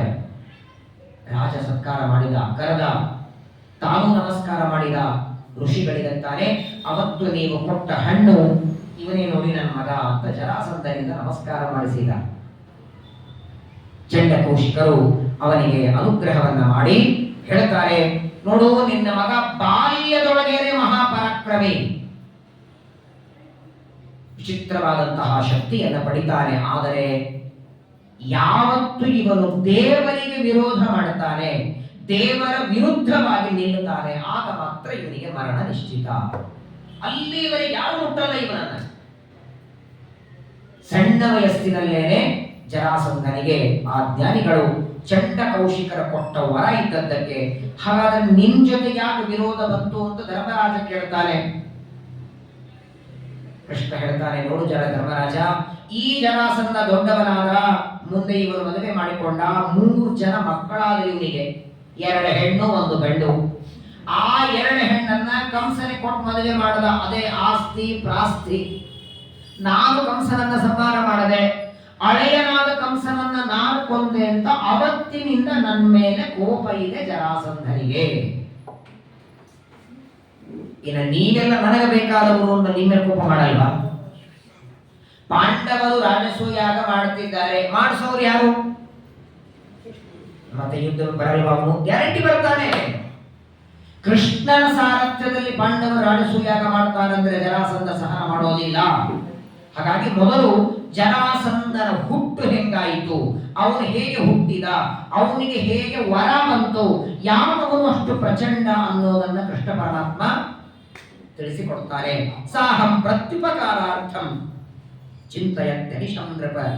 ಆ ಜರ ಅನ್ನುವ ರಾಕ್ಷಸಿ ಮಗುವನ್ನ ಕೊಟ್ಟು ರಾಜನಿಗೆ ಹೇಳ್ತಾಳೆ, ನಾನು ಹೋಗಿ ಬರ್ತೇನೆ, ನನ್ನ ಕೆಲಸ ಆಯಿತು, ಈ ಮಗುವನ್ನ ಚೆನ್ನಾಗಿ ರಕ್ಷಣೆ ಮಾಡು, ಒಳ್ಳೆ ದಷ್ಟಪುಷ್ಟನಾಗ್ತಾನೆ, ಭಾರೀ ದೊಡ್ಡ ಪರಾಕ್ರಮಿ ಆಗ್ತಾನೆ ಅಂತ ಅವಳು ಹೇಳಿ ಅಲ್ಲಿಂದ ಹೋಗಿ ಬಿಡ್ತಾಳೆ. ಮುಂದೆ ಆ ಮಗುವನ್ನ ದೊಡ್ಡದಾಗಿ ಬೆಳೆಸ್ತಾರೆ. ಇವತ್ತು ಜರಾಸಂಧ ಎಷ್ಟು ದೊಡ್ಡವನಾಗಿ ಬೆಳೆದ ಅಂದ್ರೆ ಆ ಋಷಿಗಳ ವರ ಇದೆ, ತಂದೆ ತಾಯಿಗಳ ಅನುಗ್ರಹ ಇದೆ. ಹಾಗಾಗಿ ಅವರನ್ನ ಯಾರೂ ಗೆಲ್ಲುವುದಕ್ಕೆ ಸಾಧ್ಯವಿಲ್ಲ. ಅವರು ಬದುಕಿರುವವರೆಗೆ ಸರ್ವತಾ ರಾಜಸೂಯ ಆಗಲ್ಲ ಅಂತ ಜರಾಸಂಧನ ವಿಚಾರವನ್ನ ಕೃಷ್ಣ ಹೇಳಿದ ಮೇಲೆ ಪತಿತೌ ಚ ಹಂಸಡಿವಿಕೌ, ಇನ್ನೊಂದು ಮಾತು ಹೇಳ್ತಾನೆ. ಜರಾಸಂಧನಿಗೆ ಸ್ವಾಭಾವಿಕವಾಗಿಯೂ ಬಲ ಇತ್ತು, ಜೊತೆಗೆ ಅವನಿಗೆ 2 ಮಂತ್ರಿಗಳಿದ್ದರು. 2 ಮಂತ್ರಿಗಳು, ಖಾಸ ಮಂತ್ರಿಗಳು. ಒಬ್ಬವನ ಹೆಸರು ಹಂಸ, ಇನ್ನೊಬ್ಬವನು ಡಿಬಿಕ. ಜರಾಸಂಧನ 2 ಮಂತ್ರಿಗಳು. ಯುದ್ಧದಲ್ಲಿ ಅವರನ್ನು ನಾನೇ ಕೊಂದು ಹಾಕಿಬಿಟ್ಟೆ ಅಂತ ಹೇಳಿದ ಕೃಷ್ಣ. ಅಳೆಯನಾದ ಕಂಸನನ್ನ ಕೊಂದದ್ದಕ್ಕೆ ಜರಾಸಂಧನಿಗೆ ನನ್ನ ಮೇಲೆ ಕೋಪ, ಅವನ 2 ಮಂತ್ರಿಗಳನ್ನು ನಾನೇ ಕೊಂದದ್ದಕ್ಕೆ ಅವತ್ತಿನಿಂದ ಕೃಷ್ಣ ಅಂತ ಕಂಡ್ರೆ ಸಾಕು ಜರಾಸಂಧನಿಗೆ ಕೋಪ. ಹಾಗಾಗಿ ನನ್ನ ಮೇಲೆ ಕೋಪ, ನನಗೆ ಸಂಬಂಧಪಟ್ಟವರೆಲ್ಲರ ಮೇಲೂ ಜರಾಸಂಧ ಕೋಪ ಮಾಡ್ತಾನೆ. ನತಶೋಕ್ಯೋ ರಣೇ ಚೇತು ಸರ್ವೈರಪಿ ಸುರಾಸುರೈ. ಬಾಹು ಯುದ್ಧ ಮಾಡಿ ಅಥವಾ ಗದಾ ಯುದ್ಧ ಮಾಡಿ ಜರಾಸಂಧನ ಜೊತೆಗೆ ದೇವತೆಗಳೇ ಸಮರ್ಥರಲ್ಲ. ಇನ್ನು ಮಾನವರ ಪಾಡೇನು? ಹಾಗಾಗಿ ಮನುಷ್ಯನಿಂದ ಸರಳವಾಗಿ ಗೆಲ್ಲುವುದಕ್ಕೆ ಸಾಧ್ಯವಿಲ್ಲ ಅಂತ ಕ್ಷಣ ಆಗ ಭೀಮಸೇನ ದೇವರು ಪರಮಾತ್ಮನಿಗೆ ಪ್ರಾರ್ಥನೆಯನ್ನು ಮಾಡಿ ನಾವಿನ್ನು ಹೋಗಿ ಬರ್ತೇವೆ ಅಂತ ಜರಾಸಂಧನ ಮಗದ ದೇಶಕ್ಕೆ ಹೊರಟಿದ್ದಾರೆ. ಭೀಮಸೇನ ದೇವರು, ಕೃಷ್ಣ, ಅರ್ಜುನ. ಇದರೊಳಗೆ ಕೆಲಸ ಇದ್ದದ್ದು ಭೀಮಸೇನ ದೇವರನ್ನು ಒಬ್ಬರದೇ. ಯುದ್ಧ ಮಾಡಿ ಜರಾಸಂಧನ ಸಂಹಾರ ಮಾಡೋದು ಭೀಮ ಒಬ್ಬರೇ. ಮತ್ತು ಅರ್ಜುನ ಯಾಕೆ, ಕೃಷ್ಣ ಯಾಕೆ? ಕೃಷ್ಣ ಯಾಕೆ ಹೋದದ್ದು? ಭೀಮಸೇನ ದೇವರಿಗೆ ಯುದ್ಧ ಮಾಡುವಾಗ ಹೆದರಿಕೆ ಆಗ್ತದೆ, ಭಯ ಬರ್ತದೆ ಅಂತಲ್ಲ. ಆ ಜರಾಸಂಧನ ಸಂಹಾರ ಮಾಡಿದ್ದನ್ನ ಪ್ರತ್ಯಕ್ಷವಾಗಿ ಕೃಷ್ಣಾರ್ಪಣಮಸ್ತು ಅಂತ ಸಮರ್ಪಣೆ ಮಾಡ್ತಾರೆ. ಪೂಜೆ ಅಂತಿರೋದು. ಸಮರ್ಪ್ಯ ಕೃತ್ಯಾನಿ ಕೃತಿ ಕೃತಾನಿ ವ್ಯಾಸಾಯ ಭೂಮೇ ಸುಕೃತಾನಿ ತಾವತ್ ಕರಿಷ್ಯಮಾಣಾನಿ ಚ ತಸ್ಯ ಪೂಜಾ. ನಾಳೆ ನೋಡಿ, ಪೂಜೆ 4 ಜನರಿಗಿದೆ: ಬ್ರಾಹ್ಮಣ, ಕ್ಷತ್ರಿಯ, ವೈಶ್ಯ, ಶೂದ್ರ. ಬ್ರಾಹ್ಮಣನಾದವನಿಗೆ ಶಾಲಿಗ್ರಾಮ ಪ್ರತಿಮೆಗಳ ಪೂಜೆ ಇದ್ದಂತೆ ಕ್ಷತ್ರಿಯರ ಪೂಜೆ ಅಂದ್ರೇನೆ ದುಷ್ಟರಾದ, ಧರ್ಮದ್ರೋಹಿಗಳಾದ, ಜಗತ್ತಿಗೆ ಕಂಟಕರಾದ ದೈತ್ಯರ ರಾಕ್ಷಸರ ಸಂಹಾರ. ಅದೇ ಒಂದು ಪೂಜೆ. ನಾವು ನೀವೆಲ್ಲ ಭಾರತೀಯ ರಮಣ ಮುಖ್ಯ ಪ್ರಾಣಾಂತರ್ಗತ ಕೃಷ್ಣಾರ್ಪಣ ಅಂತೇಳಿ, ಅವರೇ ಸ್ವಯಂ ಭಾರತೀಯ ರಮಣ ಭೀಮಸೇನ ದೇವರು, ಅವರು ಡೈರೆಕ್ಟ್ ಆಗಿ ಕೃಷ್ಣಾರ್ಪಣ ಹೇಳ್ತಾರೆ. ಹಾಗಾದ್ರೆ ಜರಾಸಂಧನ ಸಮ್ಮಾನವನ್ನ ಪೂಜಾ ಅಂತ ಸ್ವೀಕಾರ ಮಾಡ್ಲಿಕ್ಕೆ ಕೃಷ್ಣ ಹೋದ. ಅರ್ಜುನ ಯಾಕೆ ಕರ್ಕೊಂಡು ಹೋಗಿದ್ದ ಅಂದ್ರೆ, ಒಂದು ಬಾರಿ ದ್ವಾರಕಾ ಪಟ್ಟಣದಲ್ಲಿ ಒಂದು ಸಣ್ಣ ವಿವಾದ ಆಗಿತ್ತು.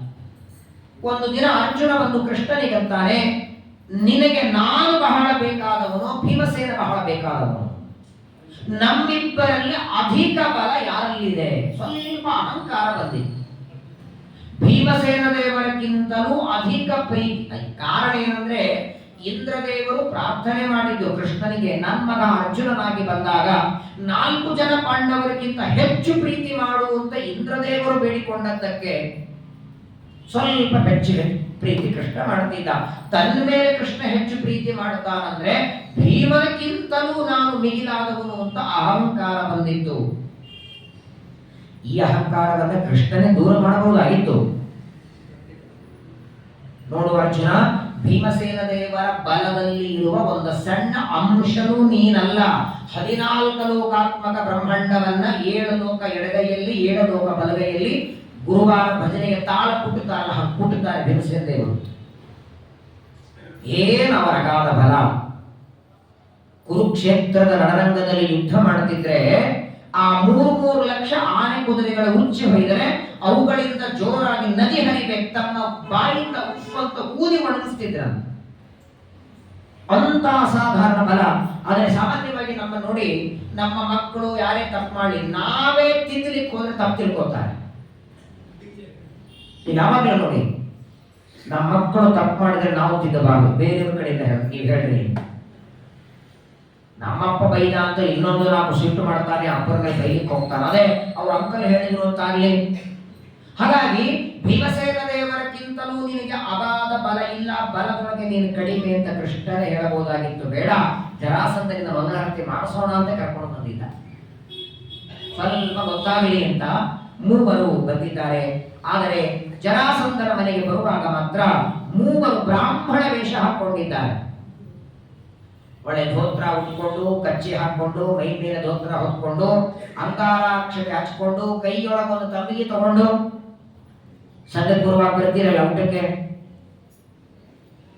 ಎಷ್ಟು ಚೆನ್ನಾಗಿ ನೋಡಿ, ಬ್ರಾಹ್ಮಣ ವೇಷ ಧಾರಣ ಮಾಡಿ ಅಂಗಾರಾಕ್ಷತೆ ಹಚ್ಕೊಂಡು, ಶಿಖಾ ಬಿಟ್ಟು, ಸ್ವಶೀರ್ಣತೋಪಿ ಚಾಂದ್ರತಂ ಜರಾಸುತೇನ ತಂ ಗಿರಿಂ, ಜರಾಸಂಧನ ಅರಮನೆಗೆ ಬರಬೇಕಾದ್ರೆ ಜರಾಸಂಧನ ಆ ಮನೆಗೆ 4 ಬಾಗಿಲುಗಳಿತ್ತು. ಒಂದು ದ್ವಾರಕಾ ಪಟ್ಟಣ ಇದ್ದಂಗಿತ್ತು. ಜರಾಸಂಧನ ಪಟ್ಟಣದಲ್ಲಿ ಅಷ್ಟು ಸುಲಭ ಎಂಟ್ರಿ ಸಿಗಲ್ಲ. ಎಲ್ಲಿ ನೋಡಿದಲ್ಲಿ ದ್ವಾರಪಾಲಕರು. ಕೃಷ್ಣ ಹೇಳ್ತಾರೆ ಭೀಮಾರ್ಜುನರಿಗೆ, ಶತ್ರುಗಳ ಮನೆಗೆ ಎಂದಿಗೂ ಫ್ರಂಟ್ ಗೇಟ್ದಿಂದ ಹೋಗಬಾರದು, ಹಿಂದಿನ ಭಾಗದಿಂದ ಹೋಗ್ಬೇಕಾದ್ರೆ. ಅದ್ವಾರತಸ್ತೆ ನಗರ ಪ್ರವಿಶ್ಯ ಮಾಶಸ್ಯ ನಾಳೇನ ಕಥಾಸ್ತ್ರಿಭೇರಿ. ಎಷ್ಟು ನೀತಿ ತೋರಿಸ್ತಾರೆ. ಶತ್ರುಗಳ ಮನೆಗೆ ಎದರ ಭಾಗದಿಂದ ಹೋಗಬಾರದು, ಹಿಂದಿನ ಭಾಗದಿಂದ ಹೋಗೋಣ ಅಂತ ಹೇಳಿ ಅದ್ವಾರತಸ್ತೆ, ನಗರದ ಹಿಂದಿನ ಭಾಗಗಳಿಂದ 3 ಜನ ಪ್ರವೇಶ ಮಾಡ್ತಾರೆ. ಸರಿಯಾಗಿ ಮಧ್ಯಾಹ್ನದ ಹೊತ್ತು ನೈವೇದ್ಯ ವೈಶ್ವದೇವ ಮಾಡಿ ಬಲಿಹರಣ ಹಾಕೋದಕ್ಕೆ ಬಂದಿದ್ದ. ಪ್ರತಿನಿತ್ಯದಲ್ಲಿ ಗೃಹಸ್ಥನಾದವನು ಪಂಚಯಜ್ಞ ಮಾಡಬೇಕು.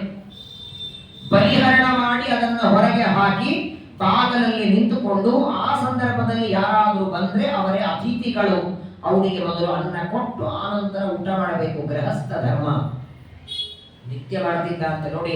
ಚಂಡ ಕೌಶಿಕರ ಅನುಗ್ರಹ ಎಷ್ಟಿತ್ತು ಅಂದ್ರೆ, 1 ದಿನ ರುದ್ರದೇವರ ಪೂಜೆ ಬಿಡ್ತಿರ್ಲಿಲ್ಲ, 1 ದಿನ ನೈವೇದ್ಯ ಬಿಡ್ತಿರ್ಲಿಲ್ಲ, ಬಲಿಹರಣ ಬಿಡ್ತಿರ್ಲಿಲ್ಲ. ರಾಕ್ಷಸನಾದರು. ಸರಿಯಾಗಿ ಮಧ್ಯಾಹ್ನದ ಹೊತ್ತಿಗೆ ಬಲಿಹರಣ ಹಾಕೋದಕ್ಕೆ ಬಂದಿದ್ದಾನೆ. 3 ಜನ ಬ್ರಾಹ್ಮಣರು ಕಾಣಿಸಿಬಿಟ್ರು ಎದುರುಗಡೆ. ಬನ್ನಿ ಬನ್ನಿ ಅಂತ ಕರೆದ. ತಥಾಪಣೆಯೋ ಬಹುಮಾಲ್ಯ ಗಂಧವಾನ್, ಒಳ್ಳೆ ಮಾಲೆ ಹಾಕೊಂಡಿದ್ದಾರೆ, ಗಂಧ ಹಚ್ಕೊಂಡಿದ್ದಾರೆ, ಒಳ್ಳೆ ಉತ್ತಮ ತುಳಸಿ ಮಣಿ ಹಾಕೊಂಡಿದ್ದಾರೆ, ಒಳ್ಳೆ ಮುಖದಲ್ಲಿ ಬೇರೆ ಬೇರೆ ಕಾಂತಿ ಬೇರೆ ಇದೆ.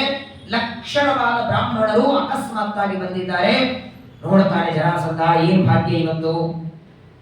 ಯಾವಾಗಲೂ ನೋಡಿ, ದೊಡ್ಡ ದಿನ ಅಂದ್ರೆ ಯಾವುದು? ಅದೇ ದೊಡ್ಡ ದಿನ.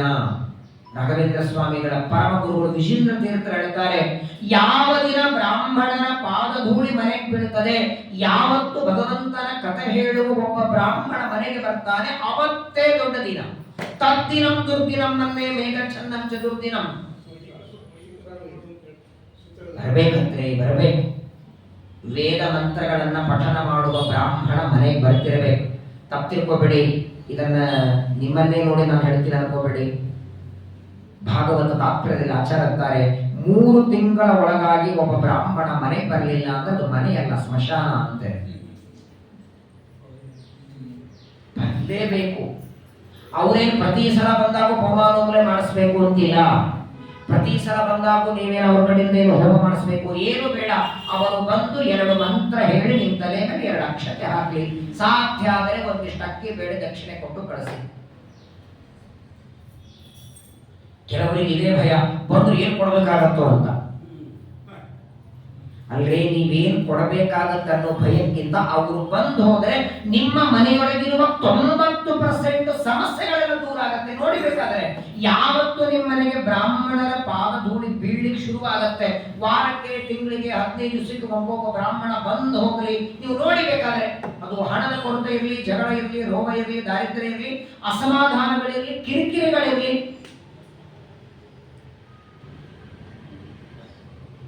ಗರುಡ ಪುರಾಣದಲ್ಲಿ ನಾವು ನೀವೆಲ್ಲ ನಿಮ್ಮ ತಂದೆಗಳ ಶ್ರಾದ್ದ ಮಾಡುವಾಗ ಶ್ರಾದ್ದದಲ್ಲಿ ಪಾದ ಪ್ರಕ್ಷಾಳನ ಬರ್ತದೆ ನೋಡಿ. ಇವಾಗಿನ ಎಲ್ಲಾ ಕಡೆ ಗರ್ಭ ಬ್ರಾಹ್ಮಣರಿಟ್ಟು ಮಾಡ್ತೀವಿ. ಆ ಪಾದ ಪ್ರಕ್ಷಾಳನೆ ಮಾಡುವಾಗ ಒಂದು ಮಂತ್ರ ಹೇಳ್ತಾರೆ ಶ್ರಾದ್ದದಲ್ಲಿ, ಸಮಸ್ತ ಸಂಪತ್ ಸಮವಾಪ್ತಿ ಹೇತವಃ ಸಮುಕ್ತಿ ತಾಪತ್ ಕುಲ ಧೂಮಕೇತವಃ ಅಪಾರ ಸಂಸಾರ ಸಮುದ್ರ ಸೇತವಃ ಪುನಂತು ಮಾಂ ಬ್ರಾಹ್ಮಣ ಪಾದ ಪಾಂಸವಃ. ಪಾಂಸು ಅಂದ್ರೆ ಪಾದ ಧೂಳಿ. ಏನೆಲ್ಲ ಕೆಲಸ ಮಾಡ್ತದೆ.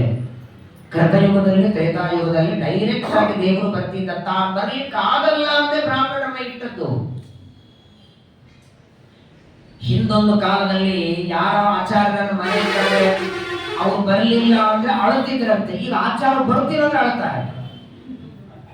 ಏನ್ರಿ ನಾಳೆ ಮನೆಗೆ ಏನ್ ಅವಶ್ಯಕತೆ ಇಲ್ಲ, ಚಲಿಸುವುದಲ್ಲಿ ಭೇಟಿ ಆಗೋಣ. ಬ್ರಾಹ್ಮಣರ ಸಮಾಗಮ ಆಗ್ತಾ ಇರಬೇಕು. ನಿಮ್ಗೆ ನಂಬಿಕೆ ಬರತ್ತೋ ಇಲ್ಲ ಗೊತ್ತಿಲ್ಲ. ನಾನು ಸ್ಟಾರ್ಟಿಂಗ್ ಬೆಂಗಳೂರಿಗೆ ಬಂದಾಗ ಮತ್ತಿಕೇರಿಯಲ್ಲಿ ಮನೆ ಮಾಡಿದ್ದೆ 2017 ಇಸ್ವಿ.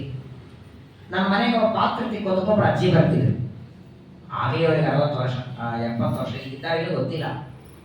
ಆ ಅಜ್ಜಿನ ಮನೆಗೆ ಬಂದು ಸಾಯಂಕಾಲ ಪಾತ್ರತಿಗೆ ಹೋಗ್ಬೇಕು. ಎಷ್ಟು ಪಾಪ ಅಂದ್ರೆ, ಯಾವತ್ತೋ ಒಂದಿನ ಏನೋ ಒಂದು ಬೆಳ್ಳಿ ಪದಾರ್ಥ ಹಾಕಿದ್ರು, ಅದನ್ನು ತೊಳೆದ ಮೇಲೆ ಕರೆದು ಇದನ್ನೋಡೆ ಬೆಳ್ಳಿದಿಲ್ಲ ಇಟ್ಟೀನಿ ಅಂತ ಹೇಳಿ ಹೋಗ್ತಿದ್ರು.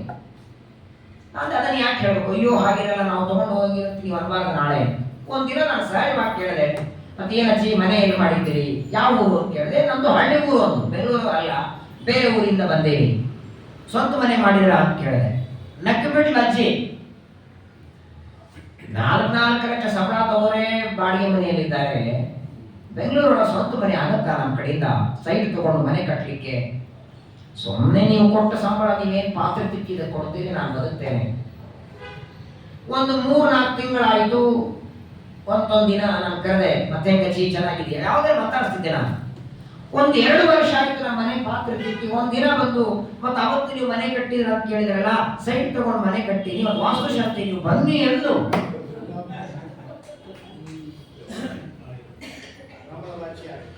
ನಾನ್ ಬ್ರಾಹ್ಮಣ ಏನ್ ಗೊತ್ತಿಲ್ಲ, ನಾನು ಮಾತಾಡಿದ್ದಕ್ಕಾಯ್ತೋ ಗೊತ್ತಿಲ್ಲ. ಅಕ್ಷರಶಃ ದೊಡ್ಡ ಪಾರ್ಕ್ ಇದೆ, JP ಪಾರ್ಕ್ ಅಂತ ಮತ್ತಿಕೇರಿಯಲ್ಲಿ ನೋಡೋದವ್ರಿಗೆ ಗೊತ್ತಿರ್ತದೆ. ಆ ಪಾರ್ಕ್ ಹಿಂದೆ ಸೈಟ್ ತಗೊಂಡು ಮನೆ ಕಟ್ಟಿದ್ದು ಹೆಂಗಮ್ಮ ಆಯ್ತು ಅಂತ ಕೇಳಿದೆ. 3-4 ಲಕ್ಷ ಸಂಬಳ ಇದ್ದವರಿಗೆ ಕೂತಿದ್ದಾರೆ. ಅವರು ಬಂದೇ ಹೇಳಿದ್ದು, ಮೊದಲನೇದು ನಿಮ್ಮಂತಹ ಬ್ರಾಹ್ಮಣರ 4-5 ಮನೆಗಳಲ್ಲಿ ನಾನು ಪಾತ್ರೆ ತಿಕ್ಕೋದಕ್ಕೆ ಹೋಗ್ತೇನೆ.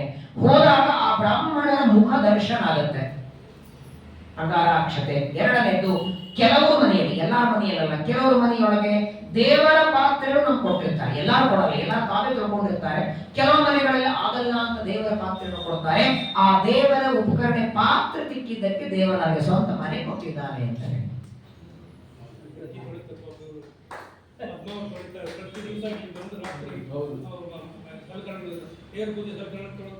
ಶ್ರೀಕೃಷ್ಣ ಪರಮಾತ್ಮ ಭಗವದ್ಗೀತೆಯಲ್ಲಿ ಒಂದು ಮಾತಾಡ್ತಾನೆ.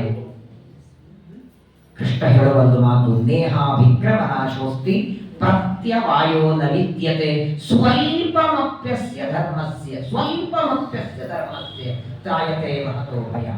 ದೇವರಿಗಾಗಿ ನಾವು ಎಷ್ಟೊತ್ತು ಟೈಮ್ ಇಡ್ತೇವೆ, ದೇವರ ಸೇವೆಗೆ ಎಷ್ಟು ನಮ್ಮ ಬುದ್ಧಿಯನ್ನು ಖರ್ಚು ಮಾಡ್ತೇವೆ, ಅದು ಅನಂತ ಪಟ್ಟು ಮಾಡಿ ದೇವರು ಕೊಡ್ತಾನೆ. ಏನು ಬೇಡ, ಎಲ್ಲೋ ಒಂದು ಕಸ ಕಡ್ಡಿ ಬಿದ್ದಿದೆ ಎತ್ತಿ ಹೊರಗೆ ಹಾಕಿ ಅದಕ್ಕೂ ದೇವರು ಪುಣ್ಯ ಕೊಡ್ತಾನೆ. ನಾನು ಅನೇಕ ಸಲ ಹೇಳಿನಿ, ಪ್ರವಚನ ಮುಗಿದ ಮೇಲೆ ಬರ ನೀವೆಲ್ಲ ಎದ್ದು ಹೋಗಿ ಬಿಡ್ತೇವೆ. ಇವೆಲ್ಲ ಕುರ್ಚಿಗಳು ಎತ್ತಿ ಇಟ್ಟು ಇಲ್ಲ ಹಾಕಿದ ಜಮಖಾನೆ ಮಡಚಿಡಿ, ಅದೇ ಒಂದು ಮುಂದಿನ ಜನ್ಮದಲ್ಲಿ ನೀವು ಪ್ರವಚನ ಕೇಳುವಾಗ ಹುಟ್ಟಿಸ್ತಾರಂತ ದೇವರು. ಮಧ್ವಾಚಾರ್ಯ ಹೇಳಿದ ಮಾತಿದು ಸುಲಭವಾಗಿ ಸಿಗಲ್ಲ. ವಿಶೇಷ ನೋಡಿ, ಜರಾಸಂಧನಂತಹ ವ್ಯಕ್ತಿ 3 ಜನ ಕಂಡಿದ್ರೆ ಕರೆದಿದ್ದಾರೆ. ತಾನ್ ವಿಪ್ರವೇಶಾಂಸ ನಿಶಮ್ಯ ರಾಜ, ಬನ್ನಿ ಬನ್ನಿ ಅಂತ ಕರೆದ. ಏನ್ ಸೌಭಾಗ್ಯ, ಎಂದೂ ಇಲ್ಲದೆ 3 ಜನ ಅದು ತೇಜಸ್ವಿಗಳು ಒಳಗೆ ಬನ್ನಿ ಅಂತ ಕರೀತಾರೆ. ಏನ್ ಇಲ್ಲಿವರೆಗೆ ಬಂದಿದ್ದೀರಿ? ಸಾಮಾನ್ಯವಾಗಿ ಬ್ರಾಹ್ಮಣ ಅಂದ್ರೆ ಬ್ರಾಹ್ಮಣ ಭೋಜನ ಪ್ರಿಯ, ಇದೆಲ್ಲ ಕಾಯ್ತಿದ್ರೆ ಯಾರಾದ್ರೂ ಕರೀತಾರ? ಹೇಗೋ ಬಂದಿದ್ದೀರಿ, ಬಲಿಹರಣ ಹಾಕಿ ಆಗಿದೆ, ಅಡಿಗೆನೂ ಸಿದ್ಧ ಆಗಿದೆ, ಎಲೆ ಹಾಕ್ತೇವೆ, ಊಟ ಮಾಡಿ ಅಂದಾಕ್ಷಣ ಆಗ ಕೃಷ್ಣ ಪರಮಾತ್ಮ ಅಂತ ನಾವು ಭೋಜನ ಬ್ರಾಹ್ಮಣರಲ್ಲ ಅಂದ. ನೀನೇನೋ ನಮ್ಮ ವೇಷ ನೋಡ್ಕೊಂಡು ಧೋತ್ರ ಉಟ್ಕೊಂಡು ಬಂದಿದ್ದಾರೆ, ಏನೋ ವ್ರತದ ಕಟ್ಟು ಹಿಟ್ಟು ಹಾಕಿ ಕಳಿಸೋಣ ಅಂತಿದ್ದೇ. ನಾವು ಭೋಜನ ಬ್ರಾಹ್ಮಣರಲ್ಲ, ನಾವು ಭಿಕ್ಷೆಗೆ ಬಂದದ್ದು ಇಲ್ಲ ಅಂತಿಲ್ಲ, ಆದ್ರೆ ಅನ್ನ ಭಿಕ್ಷೆ ಅಲ್ಲ, ಯುದ್ಧ ಭಿಕ್ಷೆ ಬೇಡೋದಕ್ಕೆ ಬಂದಿದ್ದೇವೆ. ನಮಗೊತ್ತು ಮಧ್ಯಾಹ್ನ ಕಾಲಕ್ಕೆ ಬಂದಾಗ ನೀವು ಬೇಡಿದು ಕೊಡ್ತೀವಿ ಅಂತ ತಿಳ್ಕೊಂಡೇ ಬಂದಿದ್ದೇವೆ ಅಂದಾಕ್ಷಣ ಇತ್ಯುಕ್ತ ವಾಕ್ಯಂ ನೃಪತಿಂ ಜಗಾದ. ಯಾವಾಗ ನಮಗೆ ಯುದ್ಧ ಬೇಕು ಯುದ್ಧ ಭಿಕ್ಷೆ ಬೇಕು ಅಂತ ಕೃಷ್ಣ ಅಂತ ನೋಡಿ, ಜರಾಸಂಧ ಅಂತ ಮೊದಲನೇ ಮಾತು ಅಂದ್ರೆ ನೀವು 3 ಬ್ರಾಹ್ಮಣರಲ್ಲ ಅಂತ. ನೀವು 3 ಬ್ರಾಹ್ಮಣರಲ್ಲ ಅಂತ ನನಗೆ ಗೊತ್ತು, ಆದರೂ ನಿಮ್ಮ ವೇಷಕ್ಕೆ ನಾನು ಗೌರವ ಕೊಡುತ್ತೇನೆ, ಬ್ರಾಹ್ಮಣ ಉಟ್ಕೊಳ್ಳೋ ವೇಷಕ್ಕೆ ನಾನು ಮರ್ಯಾದೆ ಕೊಡುತ್ತೇನೆ. ಯಾಕಂದ್ರೆ ಒಂದಲ್ಲ ಎರಡಲ್ಲ 18 ಬಾರಿ ಯುದ್ಧ ಮಾಡಿ ಸೋತಿದ್ದೇನೆ ಇವನು ಕೃಷ್ಣ ಅಂತ ಗೊತ್ತಾಗಲ್ವಾ? ಇವನ ಬಾಹುಬಲ ನೋಡಿ ಹೇಳಬಹುದು ಇವ ಭೀಮ ಅಂತ, ಬಾಣ ಬಿಟ್ಟು ಕೈಯೆಲ್ಲ ಗಾಯ ಆಗಿದೆ ಇವ ಅರ್ಜುನ ಅಂತ ಸಹಜವಾಗಿ ನಿಮ್ಮ ದೇಹದಿಂದ ಗೊತ್ತಾಗತ್ತೆ. 3 ಕ್ಷತ್ರಿಯರಾದರೂ ಬ್ರಾಹ್ಮಣ ವೇಷಕ್ಕೆ ಗೌರವ ಕೊಡುತ್ತೇನೆ, ಬ್ರಾಹ್ಮಣ ವೇಷಕ್ಕೆ ಬಂದಿಲ್ಲ ಪರವಾಗಿಲ್ಲ, ಅದಕ್ಕೂ ನಾನು ಗೌರವ ಕೊಡ್ತೇನೆ ಅಂತ ನೋಡಿ.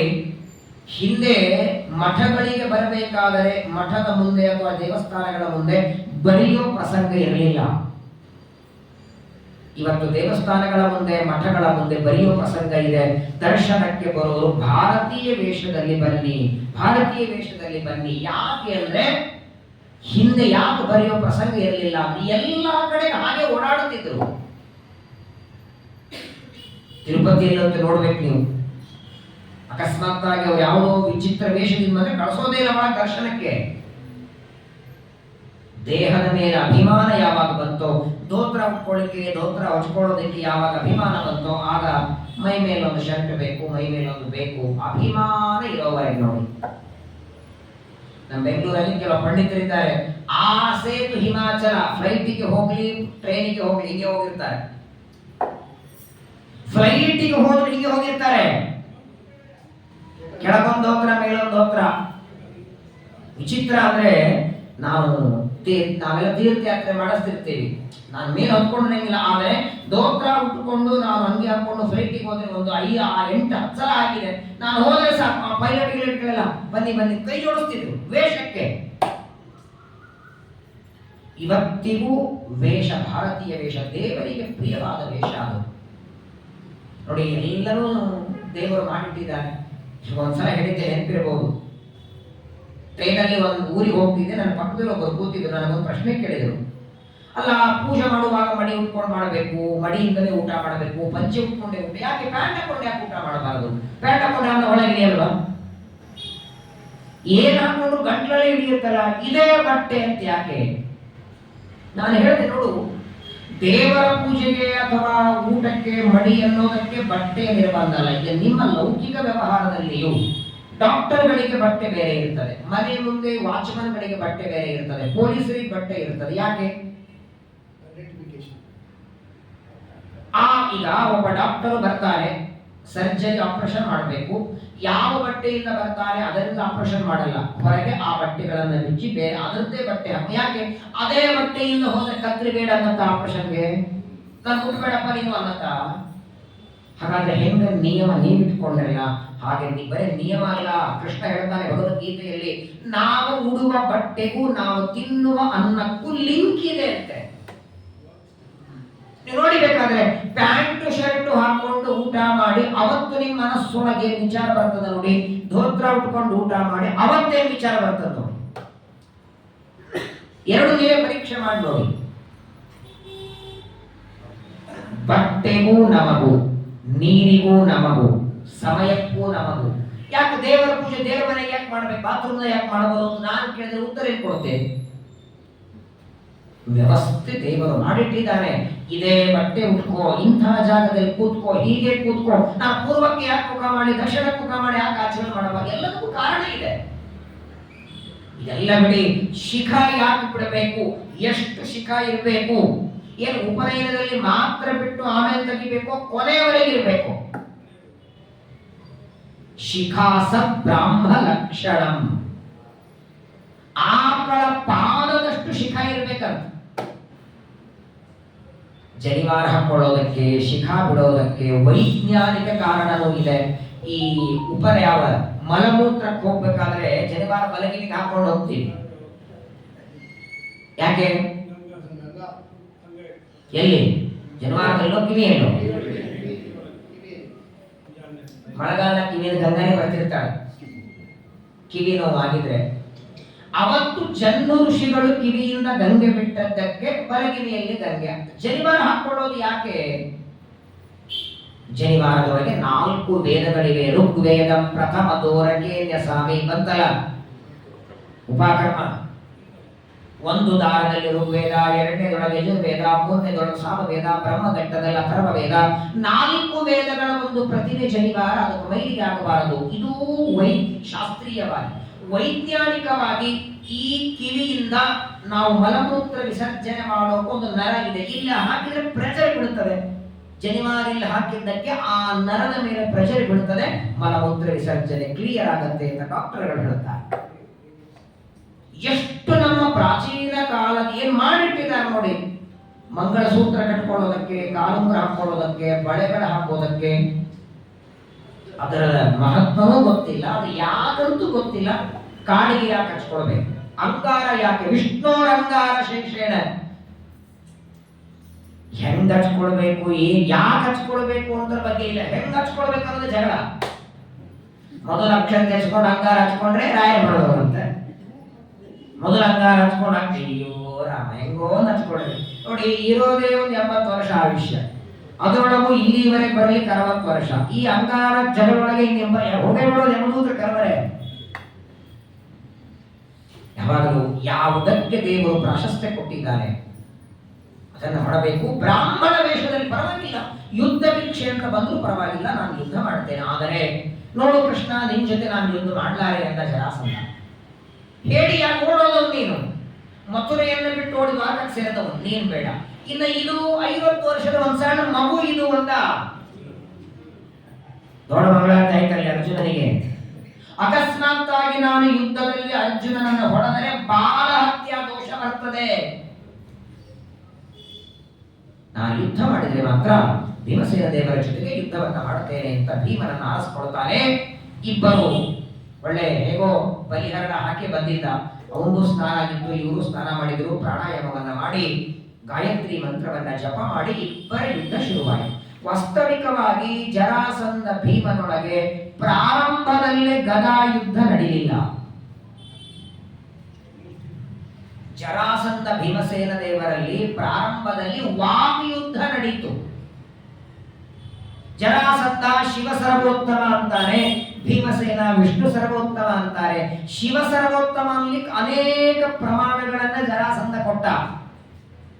ಆ ಎಲ್ಲಾ ಪ್ರಮಾಣಗಳ ತಪ್ಪು ವಿಷ್ಣುನೇ ಸರ್ವೋತ್ತಮ ಅಂತ ಭೀಮಸೇನ ದೇವರು. ಮೊದಲು ಇಬ್ಬರಲ್ಲಿ ವಾಕ್ ಯುದ್ಧ, ಮಾತಿನಿಂದ ಯುದ್ಧ. ಅನೇಕ ಉಪನಿಷತ್ತುಗಳಲ್ಲೇ ಬರ್ತದೆ ರುದ್ರದೇವರನ್ನ ಸರ್ವೋತ್ತಮ ಸೃಷ್ಟಿ ಅಂತ ಹೇಳಿದ್ದು. ಶ್ರೀಮದಾಚಾರ್ಯರು ತಾತ್ಪರ್ಯದ ಮೊದಲನೇ ಅಧ್ಯಾಯದಲ್ಲಿ ರುದ್ರದೇವರಿಗೆ ಒಂದು ಮಾತನ್ನ ದೇವರೇ ಹೇಳಿದ್ದಾರೆ. ಏಷ ಮೋಹ ಸೃಜಾಮ್ಯಾಶು ಯೋಜನಾನ್ ಮೋಹಯಿಷ್ಯಸಿ ತ್ವಂಚ ರುದ್ರ ಮಹಾಬಾಹೋ ಮೋಹ ಶಾಸ್ತ್ರಾಣಿ ಕಾರಯ ಅಥತ್ಯಾನಿ ವಿತತ್ಯಾನಿ ದರ್ಶಯಸ್ವ ಮಹಾಭುಜ ಪ್ರಕಾಶಂ ಕುರು ಚಾತ್ಮಾನಂ ಅಪ್ರಕಾಶಂಚ ಮಾಂ ಕುರು. ಸ್ವತಃ ಕೃಷ್ಣನೇ ಹೇಳಿದ್ದು, ಜಗತ್ತಿನೊಳಗೆ ನೀನೇ ಎಲ್ಲರಿಗೆ ದೇವರು ಅನ್ಕೋ, ನೀನೇ ಸರ್ವೋತ್ತಮ, ನಿನ್ನನ್ನೇ ಪೂಜೆ ಮಾಡ್ಲಿ, ನನ್ನನ್ನ ದೂರದಲ್ಲಿ ಇಡುವ ಹಾಗೆ ಮಾಡು ಅಂತ ದೇವರೇ ರುದ್ರದೇವರಿಗೆ ಹೇಳಿದ್ದು. ಮೋಹ ಶಾಸ್ತ್ರ ರಚನೆ ಮಾಡು. ಇವತ್ತು ಅನೇಕ ಜನ ತಪ್ಪು ತಿಳ್ಕೊಂಡಿದ್ದಾರೆ. ಹಾಗಾದ್ರೆ ವೈಷ್ಣವರು ವಿಷ್ಣು ಭಕ್ತರು ರುದ್ರದೇವರ ನಿಂದೆ ನಾವು ನಿಂದೆ ಸರ್ವತಾ ಮಾಡ್ತಿಲ್ಲ. ತಾರತಮ್ಯದೊಳಗೆ ಪರಮಾತ್ಮನ ನಂತರದಲ್ಲಿ ರುದ್ರದೇವರು ಇಷ್ಟೇ ಹೇಳಿದ್ದು. ತಂದೆಗೂ ಅಜ್ಜನಿಗೂ ಮೊಮ್ಮಗನಿಗೂ ಸಾಮ್ಯ ಹೇಳ್ತೀರಾ? ಲೌಕಿಕ ವ್ಯವಹಾರದಲ್ಲಿಯೂ ಅಜ್ಜನೇ ಮೊಮ್ಮಗನೇ ಅದನ್ನೇ ಅಲ್ಲಿ ಹೇಳಿದ್ ನಾವು. ಎಷ್ಟು ಪ್ರಸಂಗ ಹೇಳಿ. ಭಸ್ಮಾಸುರನನ್ನು ರುದ್ರದೇವರು ಕೊಲ್ಲಬೇಕಾಗಿ, ತ್ರಿಪುರಾಸುರನನ್ನು ಕೊಲ್ಲಬೇಕಾಗಿ, ಎಲ್ಲಾ ಪ್ರಸಂಗಗಳಲ್ಲಿ ರುದ್ರದೇವರು ದೇವರಿಗೆ ಶರಣಾಗತರಾಗಿ ನಿನ್ನ ಅನುಗ್ರಹ ಇದ್ರೆ ನಾನು ಮಾಡ್ತೇನೆ ಅಂತಾರೆ. ಒಂದು ವೇಳೆ ರುದ್ರದೇವರೇ ಸರ್ವೋತ್ತಮರಾಗಿದ್ದರೆ ದೇವರ ಪಾದ ಬೀಳುವ ಅವಶ್ಯಕತೆ ಇರಲಿಲ್ಲ. ಹೆಚ್ಚು ಬೇಕೆ ಯಾರು ತಪ್ಪು ತಿಳಿಯೋದು ಬೇಡ. ಇಲ್ಲಿ ಯಾರ ನಿಂದೆ ಯಾರು ಮಾಡುತ್ತಿಲ್ಲ. ತಾರತಮ್ಯದೊಳಗೆ ಪರಮಾತ್ಮ, ಲಕ್ಷ್ಮಿ, ಬ್ರಹ್ಮ, ವಾಯು, ಭಾರತಿ, ಸರಸ್ವತಿ, ಗರುಡ, ಶೇಷ, ರುದ್ರ 5ನೇ ಕಕ್ಷಾದಲ್ಲಿದ್ದಾರೆ ದೊಡ್ಡ ದೇವತೆಗಳು. ಇಂದ್ರಾದಿ ಎಲ್ಲಾ ದೇವತೆಗಳಿಗೆ ಗುರುಗಳು, ತತ್ವಾಭಿಮಾನಿಗಳು, ಮನೋನಿಯಾಮಕರು, ವೈರಾಗ್ಯಾಧಿಪತಿಗಳು. ಕೋಟಿ ಕೋಟಿ ನಮಸ್ಕಾರ ಮಾಡಬೇಕು, ತಪ್ಪೆರಡನೇ ಮಾತಿಲ್ಲ. ಇವತ್ತಿಗೂ ರುದ್ರದೇವರ ಆರಾಧನೆ, ರುದ್ರದೇವರ ಪೂಜೆ ನಾವೆಲ್ಲರೂ ಮಾಡಬೇಕು. ಆದರೆ ಸಾಧ್ಯ ಇಲ್ಲ, ತಾರತಮ್ಯ ಇರೋದೆ. ಹಾಗಾಗಿ ಭೀಮಸೇನದ ಈ ಯುದ್ಧ ಯಾವಾಗ ನಡೆದಿತ್ತು ಅಂದ್ರೆ ಕಾರ್ತಿಕ ಮಾಸ ಶುಕ್ಲ ಪಕ್ಷ ಪ್ರತಿಪದ. ಕೃಷ್ಣ, ಭೀಮ, ಅರ್ಜುನರು ಮಗಧ ದೇಶಕ್ಕೆ ಬಂದದ್ದು ಕಾರ್ತಿಕ ಶುದ್ಧ ಪ್ರತಿಪದ. ಅವತ್ತಿನ ದಿನ ಶುರುವಾಯಿತು. ಮೊದಲು ವಾದಿಯುದ್ಧವನ್ನ ಮಾಡಿ ಯಾವಾಗ ವಿಷ್ಣುನೇ ಸರ್ವೋತ್ತಮ ಅಂತ ಭೀಮಸೇನ ದೇವರು ಸಮರ್ಥನೆ ಮಾಡಿದರೋ ಸಿಟ್ಟು ಬಂತು ಜರಾಸಂಧನಿಗೆ. ತಾನು ಸೋಲ್ತೇನೆ ಅಂದಾಗ ಸಿಟ್ಟು ಬಂತು. ಆಗ ಕೈಯಲ್ಲಿ ಗದೆ ತಗೊಂಡ. ಸರಿ ಅವರು ಅದಕ್ಕೂ ಬಾಂದ್ರು. ಮೊದಲು ವಾಗ್ದಿ ಯುದ್ಧ, ಆನಂತರ ಗದಾ ಯುದ್ಧ, ಆಮೇಲೆ ಮುಷ್ಟಿಗಳಿಂದ ಯುದ್ಧ. ಜರಾಸಂಧ ಭೀಮಸೇನ ದೇವರು ಯುದ್ಧ ಮಾಡುತ್ತಿದ್ರೆ ಅವರ ಯುದ್ಧ ನೋಡಿ ಮೂರ್ಛಿತನಾಗಿ ಬಿದ್ದಂತೆ ಅರ್ಜುನ. ಕಾರ್ತಿಕ ಮಾಸ ಶುಕ್ಲ ಪಕ್ಷ ಪ್ರತಿಪದ ಯುದ್ಧ ಶುರುವಾದರೆ ಕಾರ್ತಿಕ ಪೂರ್ಣಿಮೆವರೆಗೆ ಯುದ್ಧ ನಡೆದಿದೆ. 15 ದಿನ.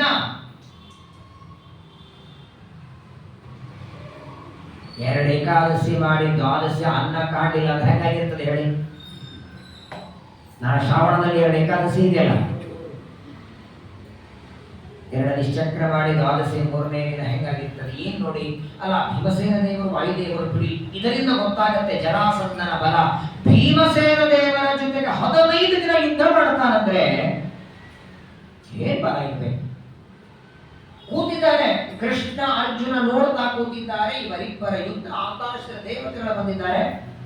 ಯಾವಾಗ ಕಾರ್ತಿಕ ಮಾಸದ ಶುಕ್ಲ ಪಕ್ಷ ಚತುರ್ದಶಿ ದಿನ ರಾತ್ರಿ ಸ್ವಲ್ಪ ಬಲ ಕುಗ್ಗಿತ್ತು ಅಂತ. ಅಲ್ಲಿವರೆಗೆ ಕುಗ್ಗಿರ್ಲಿಲ್ಲ. ಅಲ್ಲಿವರೆಗೂ ಏಕಪ್ರಕಾರವಾಗಿ ಯುದ್ಧ ಮಾಡುತ್ತಿದ್ದ.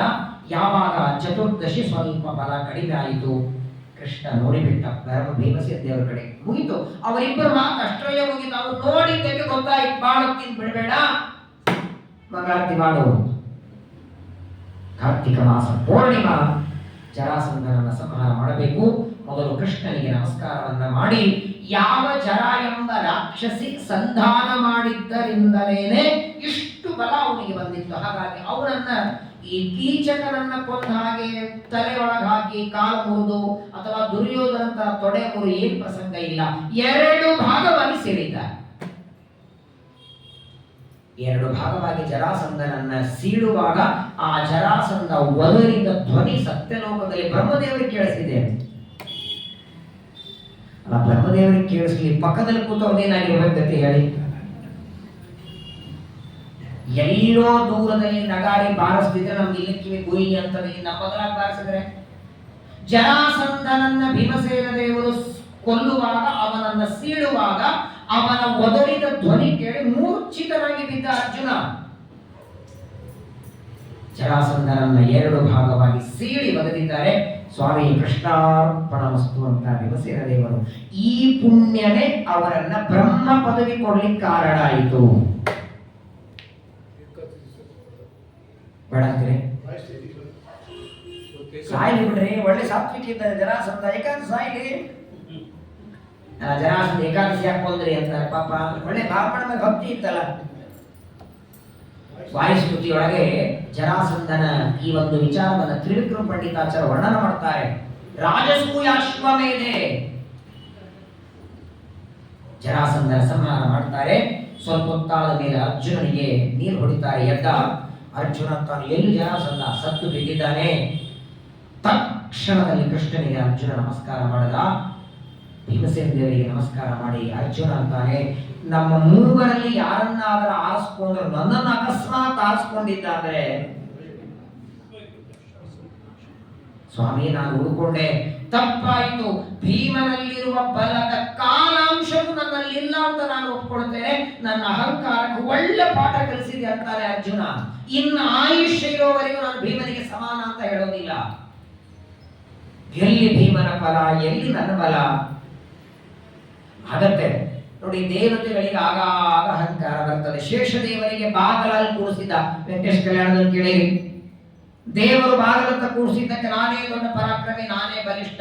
ವಾಯುದೇವರು ಬಂದ್ರೆ ಅಲ್ಲಿನೂ ಆ ಪರ್ವತಕ್ಕೆ ನೀ ಸೂತ್ಕೊಂಡು ಕೂತ್ಕೋ, ಹಾರಿಸ್ಲಿಕ್ಕಾದ್ರೆ ವಾಯುದೇವರ ಬಲ ಹೆಚ್ಚು, ಇಲ್ಲ ಅಂದ್ರೆ ನಿನ್ನ ಬಲ ಹೆಚ್ಚು. ಆನಂದಗಿರಿ ವಾಯುದೇವರ ಕಿರುಬೆರಳಿನ ಉಗುರಿನ ತುದಿಯ ಗಾಳಿ ತಾಗಿ ಲೆಕ್ಕದಿಂದ ಹಾರಿದೆ ಪರ್ವತ.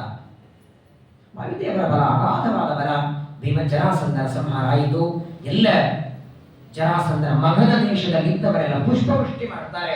ದೇವತೆಗಳೆಲ್ಲ ಜರಾಸಂಧನ ವಧವನ್ನು ನೋಡಿ ಪುಷ್ಪವೃಷ್ಟಿ ಮಾಡ್ತಾರೆ. ತಕ್ಷಣದಲ್ಲಿ ಜರಾಸಂಧನ ಮಗ ಬಂದ ಸಹದೇವ. ಶ್ರೀಕೃಷ್ಣ ಪರಮಾತ್ಮನಿಗೆ ಭೀಮಸೇನ ಜರಾಸಂಧನ ಸಂಹಾರದ ನಂತರದಲ್ಲಿ ಮಗ ಸಹದೇವ ಬರ್ತಾನೆ. ಕೈಯೊಳಗೆ ರತ್ನ ಮುತ್ತುಗಳನ್ನು ತುಂಬಿಕೊಂಡು ತಂದು ಕೃಷ್ಣನಿಗೆ ಕೊಡ್ತಾನೆ. ಸಹದೇವ ಅಂತಾನೆ, ನನ್ನ ತಂದೆ ದುಷ್ಟ ಸತ್ತೋಗಿಬಿಟ್ಟ. ಈ ಮಗ ಸಾಮಾನ್ಯವಾಗಿ ಹಿಂದೆಲ್ಲ ಹೆಂಗಿತ್ತು ಅಂದ್ರೆ, ಆ ರಾಜನನ್ನ ಕೊಂದ್ರೆ ಯಾರು ಕೊಂದಿರ್ತಾರೆ ಮುಂದಿನ ರಾಜ್ಯ ಅವರಿಗೇನೆ. ವಾಸ್ತವಿಕವಾಗಿ ಜರಾಸಂಧನ ಸಂಹಾರ ಮಾಡಿ ಆ ರಾಜ್ಯವನ್ನ ಕೃಷ್ಣ ಭೀಮರು ಆಳಬೇಕಾಗಿತ್ತು. ಜರಾಸಂಧನ ಮಗನನ್ನ ಕರೆದು ಕೃಷ್ಣ ಹೇಳ್ತಾನೆ, ನೋಡು ನಮ್ಗೆ ಬೇಡ, ನಾವೇನು ವೈರದಿಂದ ದುಷ್ಟತನದಿಂದ ನಿಮ್ಮ ತಂದೆಯನ್ನು ಕೊಂದದ್ದಲ್ಲ. ಅವನು ಯುದ್ಧದಲ್ಲಿ ಕರೆದ, ಯುದ್ಧದೊಳಗೆ ಅವನು ಸತ್ತೋಗಿಬಿಟ್ಟ. ನಿನ್ನ ತಂದೆಯ ನಂತರ ನೀನೇ ರಾಜನಾಗು, ಆದರೆ ನಿಮ್ಮ ತಂದೆ ಆದಂಗ ಆಗ್ಬೇಡ. ಧಾರ್ಮಿಕವಾಗಿ ರಾಜ್ಯವನ್ನು ಆಳುವಂತ ಕ್ಷಣ ಸರಿ ಅಂತ ಸಹದೇವ ಪರಮಾತ್ಮನಿಗೆ, ಭೀಮಸೇನ ದೇವರಿಗೆ ಒಂದಿಷ್ಟು ರತ್ನಮುತ್ತುಗಳನ್ನ ಕೊಡುವಾಗ ಒಂದು ಕನ್ನೆಯನ್ನು ಕೊಟ್ಟ ಅಂತೆ. ಕನ್ನೆಯನ್ನು ಕೊಡ್ತಾನೆ. ಕನ್ನೆಯನ್ನು ಕೊಟ್ಟು ಕಳಿಸ್ತಾನೆ. ನೀರಾಯುಧ ಛತ್ರವೇಷ ನೈವ ಯೋಗ್ಯ ಕಥಂಚನ. ವಾಸ್ತವಿಕವಾಗಿ ಭೀಮಸೇನ ದೇವರು ಹಾಗೆ ಸಾಮಾನ್ಯವಾಗಿ ಯಾವ ಸ್ತ್ರೀಯರ ಜೊತೆಗೆ ಯುದ್ಧ ಮದುವೆ ಮಾಡ್ಕೊಳ್ಳಲ್ಲ ಅವರು. ಆದರೂ ಆ ಕನ್ಯೆ ಭೀಮಸೇನ ದೇವರು ಸಹದೇವ ಕೊಟ್ಟಾಗ ಸ್ವೀಕಾರ ಮಾಡ್ತಾರೆ. ತಮ್ಮನಾದ ಸಹದೇವನಿಗಾಗಿ ನಾನು ಇನ್ನೂ ಒಂದು ಮಾತು ಹೇಳಿದೆ, 5 ಜನ ಪಾಂಡವರಿಗೆ ದ್ರೌಪದಿ ಅಲ್ಲದೆ ಪ್ರತ್ಯೇಕವಾದ ಹೆಂಡತಿರಿದ್ದಾರೆ. ಧರ್ಮರಾಜನಿಗೆ ದೇವಕಿ ಅಂತ ಹೆಂಡತಿ, ಭೀಮಸೇನ ದೇವರಿಗೆ ಹಿಡಿಂಬ ಅಂತ ಹೆಂಡತಿ, ಅರ್ಜುನನಿಗೆ ಉಲೂಪಿ, ಚಿತ್ರಾಂಗದ, ಸುಭದ್ರ ಅಂತ 3 ಜನ ಇದ್ದಾರೆ. ಮದ್ರ ದೇಶದ ರಾಜನ ಕುಮಾರಿ ನಕುಲನಿಗೆ ಈಗ ಈ ಜರಾಸಂಧನ ಮಗಳನ್ನ, ಸಹದೇವನ ಮಗಳನ್ನ ಭೀಮಸೇನ ದೇವರು ಸ್ವೀಕಾರ ಮಾಡಿ ಸಹದೇವರಿಗೆ, ಆದರೆ ಮೂಲ ರೂಪದಲ್ಲಿ ಅವರವರ ಮಡದಿಯರಿರಲಿಲ್ಲ. ಒಂದಂಶ ದ್ರೌಪದಿಯಲ್ಲಿತ್ತು ಶಾಪದಿಂದ, ಇನ್ನೊಂದು ಅಂಶದಿಂದ ಅವರೆಲ್ಲ ಹುಟ್ಟಿ ಬರ್ತಾರೆ. ಜರಾಸಂಧನ ಸಂಹಾರ ಮಾಡಿ ಪರಮಾತ್ಮ ಅಲ್ಲಿಂದ ಹೊರಟು ಬರ್ತಾನೆ. ನಿಹತ್ಯ ಕೃಷ್ಣಸ್ಯ ರಿಪುಂಸ ಭೀಮಃ ಸಮರ್ಪಯಾಮಾಸ ತದರ್ಚನಂ ಹರೇ. ಶ್ರೀಮದಾಚಾರ್ಯ ತಾತ್ಪರ್ಯದ ಮಾತು. ಅದೇ ಒಂದು ದೊಡ್ಡ ಪೂಜೆಯಂತೆ 1,00,000 ತುಳಸಿ ಅರ್ಚನೆ, ಕೋಟಿ ಪುಷ್ಪಾರ್ಚನೆಯಿಂದ ಏನು ಪುಣ್ಯ ಬರಬೇಕು ಅದಕ್ಕೂ ಮಿಗಿಲಾದ ಪುಣ್ಯ ಕೃಷ್ಣ ಪರಮಾತ್ಮನಿಗೆ ಜರಾಸಂಧನ ಸಂಹಾರ ಮಾಡಿ ಅದನ್ನು ಭೀಮಸೇನ ದೇವರು ಸಮರ್ಪಣೆ ಮಾಡಿದಾಗ ಬಂತು. ಅದನ್ನು ತಗೊಳ್ಳಿಕ್ಕೆ ಕೃಷ್ಣ ಅಲ್ಲಿ ಬಂದಿದ್ದಂತೆ. ಭೀಮನಿಂದ ಜರಾಸಂಧ ಸಾಯುವುದು ಕೃಷ್ಣನಿಗೆ ಗೊತ್ತಿದ್ದು ತಾನು ಅಲ್ಲಿ ಬರೋದಕ್ಕೆ ಏನ್ ಕಾರಣ? ಆಚಾರ್ಯರು ತತ್ವ ನಿರ್ಣಯದಲ್ಲಿ ಶ್ರೀಮದಾಚಾರ್ಯ ತಿಳಿಸ್ತಾರೆ, ಸಮಕ್ಷವಾದಾತು ವಿಹಾಗತೋತ್ಯಜ. ಎಲ್ಲಿದ್ದು ಸ್ವೀಕಾರ ಮಾಡಬಹುದಾಗಿತ್ತು, ದ್ವಾರಕಾಪಟ್ಟಣದಲ್ಲಿ ಇದ್ದುಕೊಂಡೇನೆ ಭೀಮಸೇನ ದೇವರು ಕೊಟ್ಟದ್ದು ಸ್ವೀಕಾರ. ಆದರೆ ಪ್ರತ್ಯಕ್ಷವಾಗಿ ಕಣ್ಣೆದರಿಗೆ ಜರಾಸಂಧನ ಸಂಹಾರದ ಒಂದು ಪೂಜೆಯನ್ನು ಸ್ವೀಕಾರ ಮಾಡಲಿಕ್ಕೆ ಪರಮಾತ್ಮ ಅಲ್ಲಿಗೆ ಬಂದಿದ್ದ.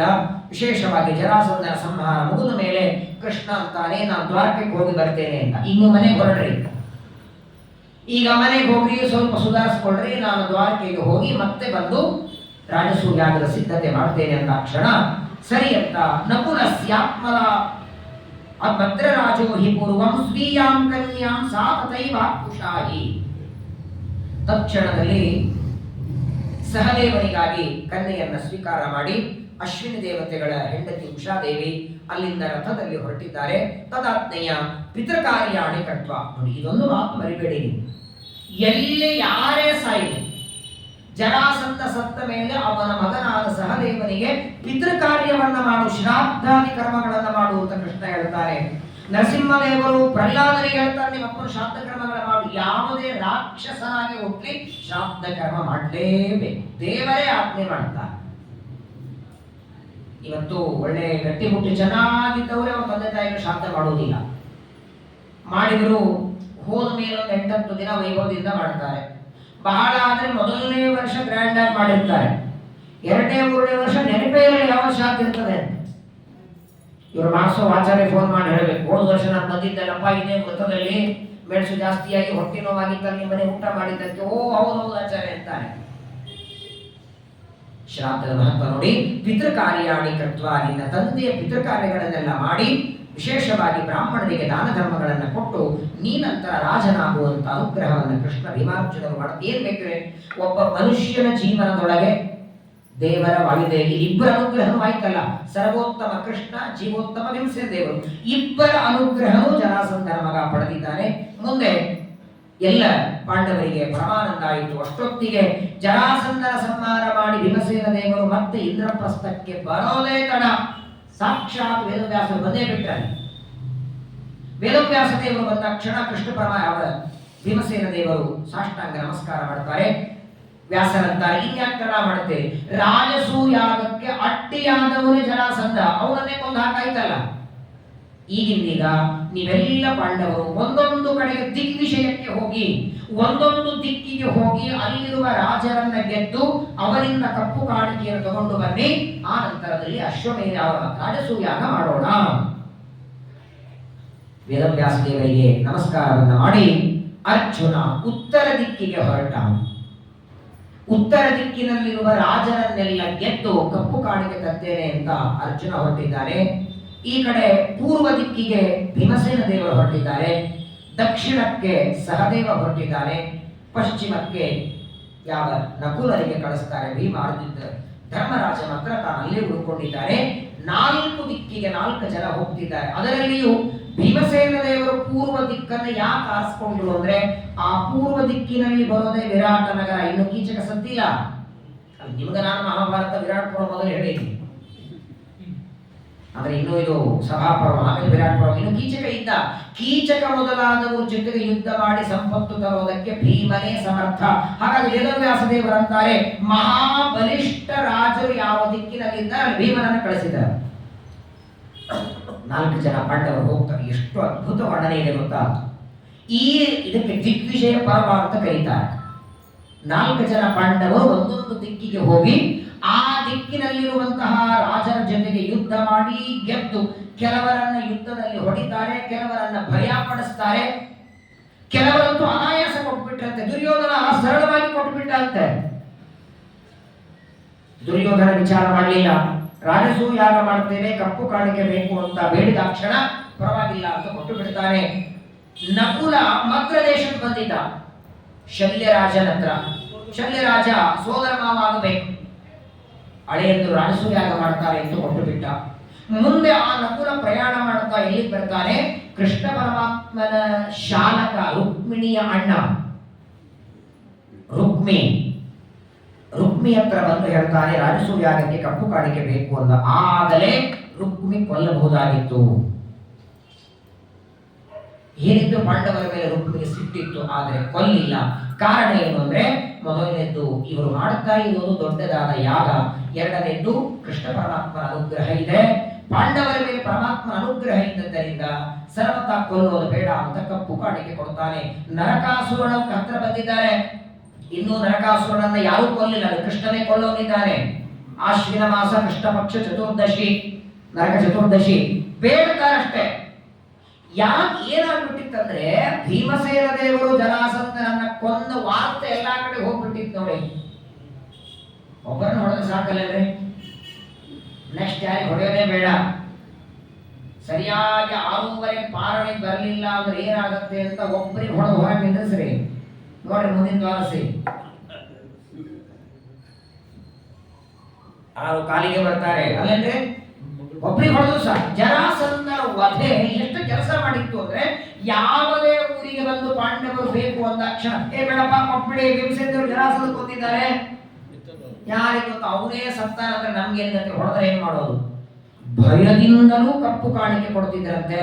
ಹೆದರಿಗೆ ಕೊಡ್ಲಿ ಅಥವಾ ಇವರು ಬಂದಿದ್ದಾರೆ ಯಾಗ ಮಾಡ್ತಾರೆ ಅಂತ ಆದ್ರೆ ಕೊಡ್ಲಿ, ಎಲ್ಲರೂ ಕೊಡ್ತಾ ಇದ್ದಾರೆ. ಎಲ್ಲಾ ಕಡೆಗೆ ಸಂಗ್ರಹ ಮಾಡಿಕೊಂಡು ಬರ್ತಾರೆ.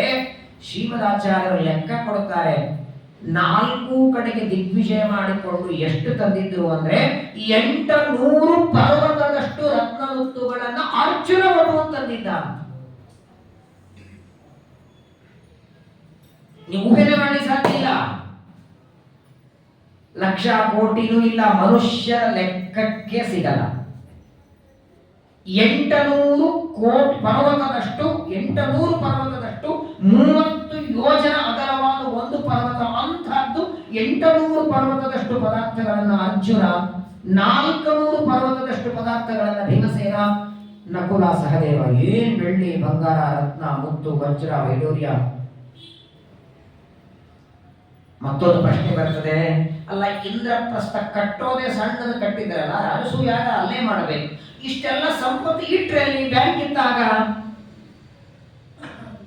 ಶ್ರೀಮದ್ ಆನಂದ ತೀರ್ಥ ಭಗವತ್ಪಾದಾಚಾರ್ಯರು ತಪ್ಪ ನಿರ್ಣಯದಲ್ಲಿ ಹೇಳ್ತಾರೆ, ರಾಜಸೂಯಾಗ ಇಲ್ಲಿ ನಡಿಬೇಕು ಅಂತ ದೇವರ ಸಂಕಲ್ಪ ಇದ್ದದ್ದಕ್ಕೆ ಏನೇ ಹಾಕಿದರೂ ಆ ಇಂದ್ರಪ್ರಸ್ಥ ತುಂಬತಾ ಇರಲಿಲ್ಲ.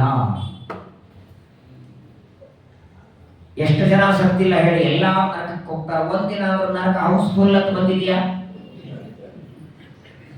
ನರಕ ಹೌಸ್ಫುಲ್ ಆಗಿದೆ, ನೆಕ್ಸ್ಟ್ ಸಾಯೋರಿಗೆ ನರಕ ಇಲ್ಲ, ಇಲ್ವೇ ಇಲ್ಲ. ನರಕ ಸ್ವರ್ಗಗಳಿಗೆ ನೀವು ಸಾಯ್ತಾ ಇರ್ರಿ, ಹೌಸ್ಫುಲ್ ಆಗೋದೇ ಇಲ್ಲ, ಮುಗಿತು ಅಂತಿಲ್ಲ. ಹಂಗೆ ಕೃಷ್ಣ ಪರಮಾತ್ಮನ ವೇದವ್ಯಾಸ ದೇವರ ಅನುಗ್ರಹ ಇದ್ದದ್ದರಿಂದ ಇಂದ್ರಪ್ರಸ್ಥ ಅಕ್ಷಯ ಪಾತ್ರೆಯಾಗಿದೆ. 800 ಪರ್ವತದಷ್ಟು ಅರ್ಜುನ, 400 ಪರ್ವತದಷ್ಟು ಭೀಮಸೇನ, ನಕುಲ ಸಹದೇವ ಅಂತ ಆ ಸಂಪತ್ತನ್ನು ವಿಭಾಗ ಮಾಡಲಿಕ್ಕೆ 10 ವರ್ಷ ಬೇಕು. ವೇದವ್ಯಾಸ ದೇವರು ಪುರೋಹಿತರನ್ನ ಕರೆದಿದ್ದಾರೆ. ದೊಡ್ಡದಾದ ಯಜ್ಞ ಮಂಟಪ ಇಂದ್ರಪ್ರಸ್ಥದಲ್ಲಿ, ರಾಜಸೂಯಾಗದ ಯಜ್ಞ ಮಂಟಪ. ಭೀಷ್ಮ, ದ್ರೋಣ, ಕೃಪ, ಅಶ್ವತ್ಥಾಮ, ದುರ್ಯೋಧನ, ಕರ್ಣ, ಶಕುನಿ, ಒಬ್ರೆ ಇಬ್ರೆ, ಇಡೀ ಭರತ ಖಂಡದಲ್ಲಿದ್ದವರು ಎಲ್ಲರೂ ಅಲ್ಲಿ ಬಂದಿದ್ದಾರೆ. ಪಾಂಡವರಿಗೆ ಬೇಕಾದವರು ಬೇಡಾದವರು, ಶತ್ರುಗಳು, ಮಿತ್ರರು, ಗೆಳೆಯಂದರು, ಆಪ್ತರು, ಬಂಧುಗಳು. ಯಾಕಂದ್ರೆ ಪಾಂಡವರು ಮಾಡುವ ರಾಜಸೂಯಾಗ ಅಭೂತ ನಭೂತೋ ನ ಭವಿಷ್ಯತಿ. ಮಾಡ್ತಾ ಇದ್ದದ್ದು ಪಾಂಡವರು, ಮಾಡಿಸ್ತಾ ಇರೋದು ಕೃಷ್ಣ ಪರಮಾತ್ಮ. ಏನ್ ಜನ ಸೇರಿದ್ದಾರೆ, ಏನು ಊಟ ವ್ಯವಸ್ಥೆ, ಅಡುಗೆ ವ್ಯವಸ್ಥೆ ವೇದವ್ಯಾಸ ದೇವರ ಅಧ್ಯಕ್ಷತೆಯಲ್ಲಿ ನಡೀತಾ ಇದೆ. ವ್ಯಾಸರು ಎಲ್ಲರನ್ನ ಕರೆದು ಹೇಳಿದರು, ನೋಡು ಅಗ್ನಿದೇವರಿಗೆ ಹೇಳ್ತಾರೆ, ಈ ರಾಜಸೂಯಾಗದಲ್ಲಿ ಬಂದವರಿಗೆಲ್ಲ ಊಟ ವ್ಯವಸ್ಥೆ ನೀನು ಮಾಡಬೇಕು. ಯಾಕಂದ್ರೆ ಇವ್ರು ಮಾಡಿದ ಅಡಿಗೆ ಅವ್ರು ತಿನ್ನಲ್ಲ, ಅವ್ರು ಮಾಡಿದ ಇವ್ರು ತಿನ್ನಲ್ಲ, ಗೊತ್ತಲ್ಲ ಮಡಿ ಆಚಾರಗಳು ಮಾಡಲ್ಲ. ಕೆಲವು ಆಚಾರಗಳೇನೋ ಏನೋ ಅಡಿಗೆಯನ್ನು ಒದ್ದಿ ಉಟ್ಕೊಂಡು ಅಡಿಗೆ ಮಾಡಿದ್ರೆ ಊಟ ಮಾಡ್ತಾರೆ. ಕೆಲವು ಆಚಾರಗಳು ಅಡಿಗೆಯವರು 1000 ಗಾಯತ್ರಿ ಜಪ ಮಾಡಿ ಅಡಿಗೆ ಮಾಡಿದ್ರೆ ಊಟ ಮಾಡ್ತಾರೆ. ಯಾವ ಅಡಿಗೆಯವರು ಸುಳ್ಳು ಮಾತಾಡಲ್ಲ, ಅವ್ರು ಮಾಡಿದ್ರೆ ಮಾತ್ರ ಊಟ ಮಾಡ್ತೀನಿ, ನಿಮ್ಮ ಮನೆಗೆ ಕೂಡ್ರಿ ಅಂತ ಹೇಳು. ಉಪವಾಸ ಸಾಯ್ಬೇಕಂತ ಆಚಾರಗಳಿಗೆ ಯಾರಿದ್ದಾರೆ ಹೇಳಿ? ಇವರು ಅವ್ರಿಗೆ ನಡೆಯಲ್ಲ, ಅವ್ರು ಇವ್ರಿಗೆ ನಡೆಯಲ್ಲ, ನೀನ್ ಮಾಡಿದ್ರೆಲ್ಲ ತಗೊಳ್ತಾರೆ. ಅಗ್ನಿ ದೇವರಿಗೆ ಅಡಿಗೆಗೆ ವ್ಯವಸ್ಥೆ ಮಾಡ್ತಾರೆ, ವರುಣ ದೇವರಿಗೆ ನೀರಿಗೆ ವ್ಯವಸ್ಥೆ, ಎಲ್ಲ ದೇವತೆ ಒಂದೊಂದು ಕೆಲಸ. ನೋಡಿ, ಸರ್ವಜ್ಞನಾದ ದೇವರು ಎಷ್ಟು ಬುದ್ಧಿವಂತ. ಒಂದೊಂದು ಕೆಲಸ ಒಬ್ಬೊಬ್ಬರಿಗೆ ಒಪ್ಪಿಸಿ ಆ ರಾಜಸೂಯಾಗ ಅಂದ್ಮೇಲೆ ಈಗ ಸಣ್ಣದೊಂದು ಪೌಮಾನ ಮಾಡಿದ್ರೇನೆ ಉಡುಗೊರೆ ಕೊಡೋರು ಬರ್ತಾರಲ್ಲ, ದೋತ್ರ ತಮಗೆ ತಾನೇ ಕೊಡ್ತಾರೆ ನೋಡಿ, ಆ ಹೇರಿ ಅಂತೀವಿ. ಇಷ್ಟು ದೊಡ್ಡ ರಾಜಸೂಯಾಗ ಮಾಡ್ತಾರೆ. ದೇಶದ ಮೂಲೆ ಮೂಲೆಗಳಿಂದ ರಾಜರೆಲ್ಲ ಬಂದು ಕಾಣಿಕೆ ಕೊಡ್ತಾರೆ. ಈ ರಾಜಸೂಯಾಗ ನಡೆದಾಗ ಪಾಂಡವರಿಗೆ ಏನಾದರೂ ಉಡುಗೊರೆ ಕೊಟ್ರೆ ಯಾರು ಕೊಟ್ಟರು, ಎಷ್ಟು ಕೊಟ್ಟರು ಅದನ್ನೆಲ್ಲ ಬರೆದಿಡ್ಲಿಕ್ಕೆ ವೇದವ್ಯಾಸ ದೇವರು ದುರ್ಯೋಧನಿಗೆ ಹೇಳಿದ್ದಾರೆ. ನೀವ್ಯಾಕೆ ದುರ್ಯೋಧನ?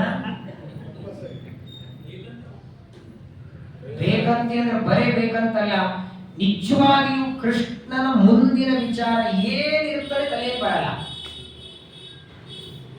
ಸರ್ವಜ್ಞ, ಸರ್ವೋತ್ತಮ, ಎಷ್ಟು ವ್ಯವಸ್ಥೆ ಮಾಡ್ತಾನಂದ್ರೆ ಯಾರು ಬಂದು ಎಷ್ಟು ಆಹೇರು ಕೊಟ್ಟರು, ಏನು ಕೊಟ್ಟರು ಅದನ್ನೆಲ್ಲ ಬರೆಯೋದಕ್ಕಾಗಿ ದುರ್ಯೋಧನಿಗೆ ಎಲ್ಲರಿಗೂ ಒಂದೊಂದು ಕೆಲಸ ಕೊಟ್ಟಿದ್ದಾರೆ. ರಾಜಸೂಯಾಗದ ಮಂಟಪ. ವೇದವ್ಯಾಸ ಅಂತಾರೆ, 5 ಜನ ತಲೆ ಮೇಲೆ ಸ್ನಾನ ಮಾಡಿ ದ್ರೌಪದಿಯನ್ನು ಎರ್ಕೊಂಡು ಉತ್ತಮವಾದ ವಸ್ತ್ರ ಉಟ್ಕೊಂಡು ಬನ್ನಿ, ಪುಣ್ಯವಾಚನ ಆಗಬೇಕು. ವಾಸ್ತವಿಕವಾಗಿ ನೋಡಿ, 5 ಜನ ಪಾಂಡವರಿಗೆ ದ್ರೌಪದಿ ಬಿಟ್ಟು ಬೇರೆ ಹೆಣ್ಣಂದ್ರೆ ಇದ್ರಲ್ಲ, ಈಗ ಹೇಳದಲ್ಲ, ಪುಣ್ಯವಾಚನದಲ್ಲಿ ಅವ್ರಿಗೆಲ್ಲ ಬರಬೇಕೋ ಬೇಡ?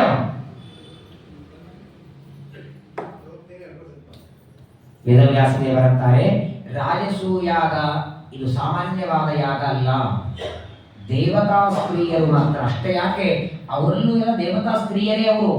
ಆದರೂ ದ್ರೌಪದಿಯನ್ನು ಬಿಟ್ಟು ಯಾವ ಸ್ತ್ರೀಯರು ಪುಣ್ಯವಾಚನಕ್ಕೆ ಬೇಡ ಅಂತ ವ್ಯಾಸರು.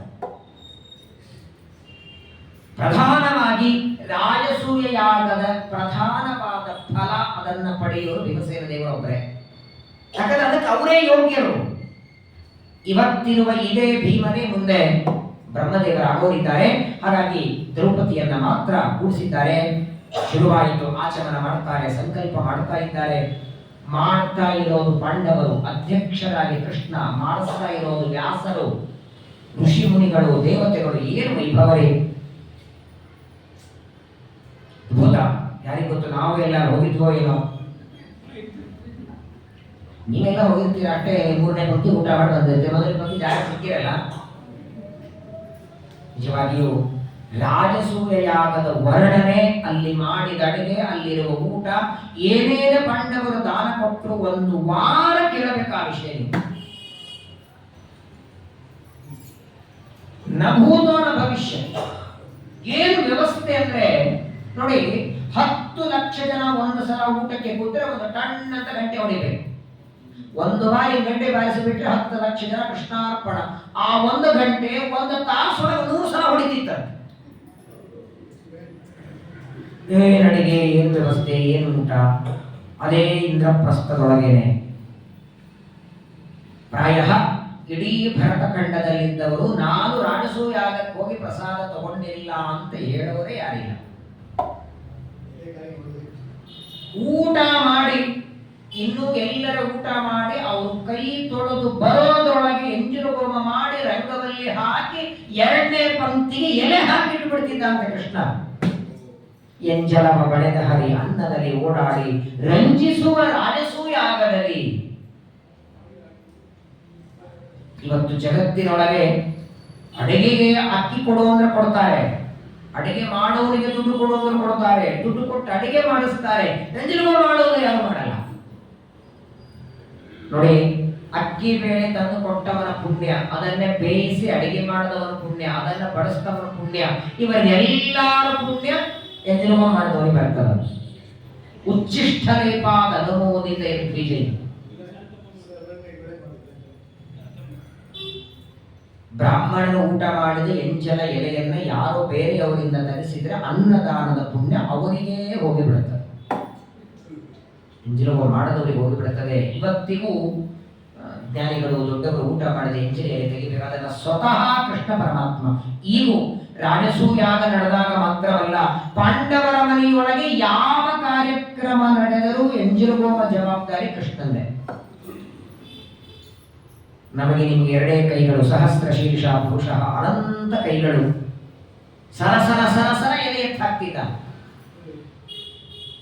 ನಮ್ಮಲ್ಲಿ ಒಂದು ಕಾರ್ಯಕ್ರಮ ಮುಗಿದರೆ ಎಂಜಿನುಗೋನಾಗಿ ಪುಣ್ಯಕ್ಕೆ ಸಂಘದಲ್ಲಿ ಅಡಿಗೆ ಮೇಲಿರ್ತದೆ, ಕೆಳಗಡೆ ಸಾಯಂಕಾಲ ಪ್ರವಚನ ಕೂಟ ಸ್ವಚ್ಛಾಗಿರ್ತದೆ. ಪಾತ್ರೆಗಳು ಮನೆಯೊಳಗೆ ಒಂದು 50-100 ಜನ ಅಡಿಗೆ ಆದ್ರೆ ಆ ಪಾತ್ರೆ 3 ದಿನ ಅಲ್ಲೇ ಇರ್ತದೆ. ಕಷ್ಟಪಟ್ಟು ವೆಂಕಟೇಶ್ ಕಲ್ಯಾಣದಲ್ಲಿ ಬರ್ತದಲ್ಲ, ಸ್ವಾಮಿ ಪುಷ್ಕರಣಿಯಲ್ಲಿ ಅನ್ನ ಮಾಡಿಸಿದ್ರಂತೆ ನೈವೇದ್ಯ ಊಟಕ್ಕೆ. ವೆಂಕಟೇಶ ದೇವರ ಮದುವೆಯ ದೇವರ ಸಮಾರಾಧನೆಗೆ ಸ್ವಾಮಿ ಪುಷ್ಕರಣಿಯಲ್ಲಿ ಅನ್ನ, ಆಕಾಶ ಗಂಗೆಯಲ್ಲಿ ಪಾಯಸ, ತುಂಬೂರು ತೀರ್ಥದಲ್ಲಿ ಪರಮಾನ್ನ, ಎಲ್ಲ ತೀರ್ಥಗಳಲ್ಲಿ ಅಡಿಗೆ ಆಯಿತು. ಊಟಕ್ಕೆ ಕೂರಿಸಿದ್ದಾರೆ. ಎಲ್ಲಿಂದ? ವೆಂಕಟಾಚಲದಿಂದ ಶ್ರೀಶೈಲದವರೆಗೆ ಎಲೆ ಹಾಕಿದ್ದಾರೆ. ವೆಂಕಟಾಚಲದಲ್ಲಿ ಮೊದಲನೇ ಎಲೆ ಹಾಕಿದ್ರೆ ಕೊನೆ ಎಲೆ ಶ್ರೀಶೈಲದಲ್ಲಿ. ಸರಿ, ಊಟಕ್ಕೆ ಆಯ್ತು. ಕೈ ತೊಳ್ಕೊಳ್ಳೋದಿಲ್ಲ, ಇದೇ ತೀರ್ಥದೊಳಗೆ ತೊಳ್ಕೋಬೇಕು. ಇಲ್ಲೆಲ್ಲ ಅಡಿಗೆ ಮಾಡಿದ್ರಲ್ಲ, ಎಲ್ಲರಿಗೆ ಊಟಕ್ಕೆ ಬಡಿಸಿ ಮಜ್ಜಿಗೆಯನ್ನ ಬಡಿಸಿ ಅವರು ಕೈ ತೊಳ್ಕೊಳ್ಳಿ ಬರೋದೊಳಗೆ ಸ್ವಚ್ಛ ಮಾಡಿಟ್ಟಿದ್ದಾರೆ. ಎಲ್ಲಿ ಅಡಿಗೆ ಮಾಡಿದ್ದಾರೆ ಒಂದಗಳೂ ಕುರುಹು ಕಾಣದೇ ಇದ್ದಾಗೆ ಮತ್ತೆ ಎಲ್ಲಾ ಪುಷ್ಕರಣಿಗಳು ಸ್ವಚ್ಛ ಮಾಡಿ ಮಜ್ಜಿಗೆಯನ್ನ ತಿಂದು ಕೈ ತೊಳ್ಕೊಳ್ಳಿ ಬರೋದೊಳಗೆ ಮಾಡಿಟ್ಟಿದ್ರು ಅಂತ ವೆಂಕಟೇಶ ಕಲ್ಯಾಣ ಹೇಳ್ತದೆ. ದೇವರಲ್ಲಿ 3 ಶಕ್ತಿ: ಕರ್ತುಂ, ಅಕರ್ತುಂ, ಅನ್ಯಥಾ ಕರ್ತುಂ. ಈ ಪರಮಾತ್ಮ ಅದ್ಭುತವಾದಂತಹ ರಾಜಸೂಯಾಗ ಅನ್ನದಾನ. ಏನು ಅನ್ನದಾನ? ಶ್ರೀಮದಾಚಾರ್ಯ ತಾತ್ಪರ್ಯದಲ್ಲಿ ಹೇಳ್ತಾರೆ, ದಿನೇ ದಿನೇ ತತ್ರ ಮಹಾನ್ನ ಪರ್ವತ, ಪರ್ವತದಷ್ಟು ಅನ್ನದಾನವನ್ನ ರಾಜಸೂಯಾಗದಲ್ಲಿ ಪಾಂಡವರು ಮಾಡಿದ್ದಾರೆ. ಪರ್ವತದಷ್ಟು ಏನೋ 4 ದಿಕ್ಕುಗಳಿಗೆ ಹೋಗಿ ರತ್ನ ಮುತ್ತು ತಗೊಂಡು ಬಂದಿದ್ರು, ತಾವೇ ಇಟ್ಕೊಂಡ್ರ ಅಂದ್ರ ಅಲ್ಲ. ರಾಜಸೂಯಾಗಕ್ಕೆ ಬಂದವರಿಗೆ ಅದನ್ನ ಉಡುಗೊರೆಯಾಗಿ ಕೊಡ್ತಿದ್ರು. ರತ್ನ ಮುತ್ತು ಬೆಳ್ಳಿ ಬಂಗಾರ.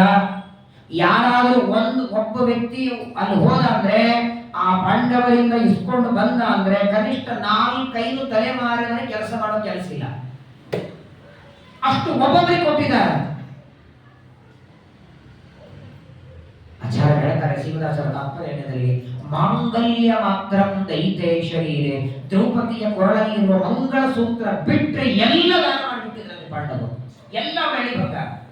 ಮಂಗಳ ಸೂತ್ರ ತೆಗಿಬಾರದು ಅನ್ನೋದಕ್ಕೆ ಅದೊಂದು ಬಿಟ್ಟು ಎಷ್ಟು ಬಂದಿತ್ತೋ ತಾವು ದಿಗ್ವಿಜಯ ಮಾಡಿ ಏನು ತಂದಿದ್ರು ಬ್ರಾಹ್ಮಣರಿಗೆ ಅಷ್ಟು ದಾನ ವೇದವ್ಯಾಸ ದೇವರ ಮೂಲಕ ಕೊಡಿಸಿಬಿಡುತ್ತಾರೆ. ಉಳಿಯೋದಲ್ಲ, ಇವರು ಎಷ್ಟು ದಾನ ಕೊಟ್ಟಿದ್ರು ಅದರ 10 ಪಟ್ಟು ಇವರಿಗೆ ಉಡುಗೊರೆಯಾಗಿ ಬಂತು.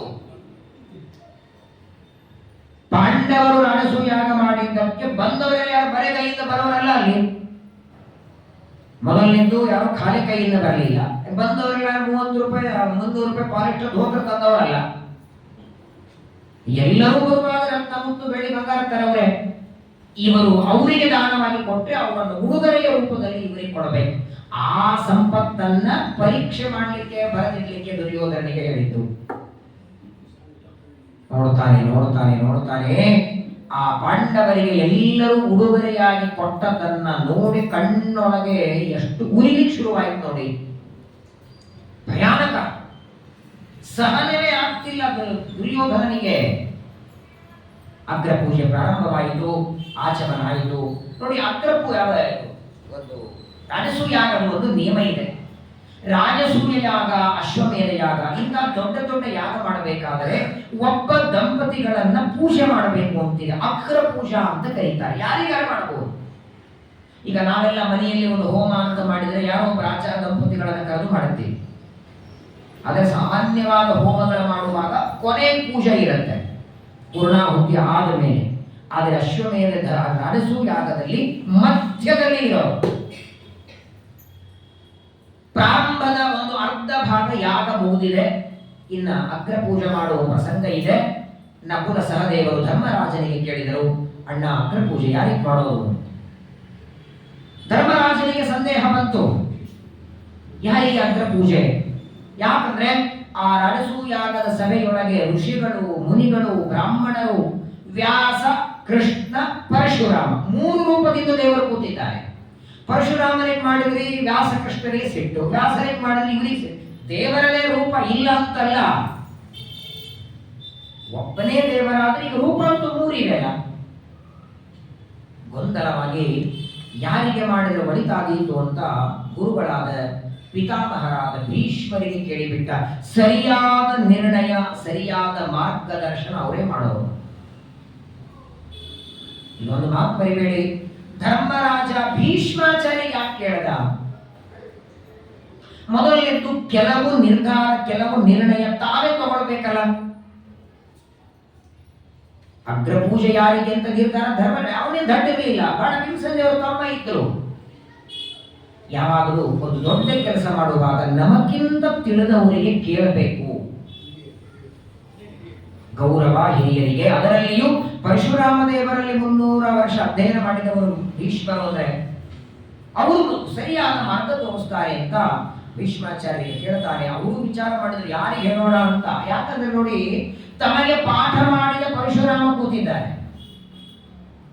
ಈ ಕಡೆ ಕೃಷ್ಣ, ಸಮಗ್ರ ಯುದ್ಧ ನಡೆಸಿದ್ದ ಇಡೀ ಮಹಾಭಾರತವೇ ಮಾಡಿದ ವ್ಯಾಸ, 3 ಭಗವದ್ ರೂಪಗಳು.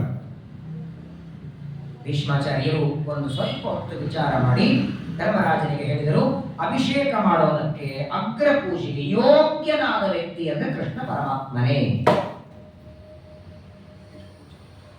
ಇದಕ್ಕೆ ಶ್ರೀಮದ್ ಆಚಾರ್ಯರು ಬಹಳ ಸುಂದರವಾಗಿ ಹೇಳ್ತಾರೆ.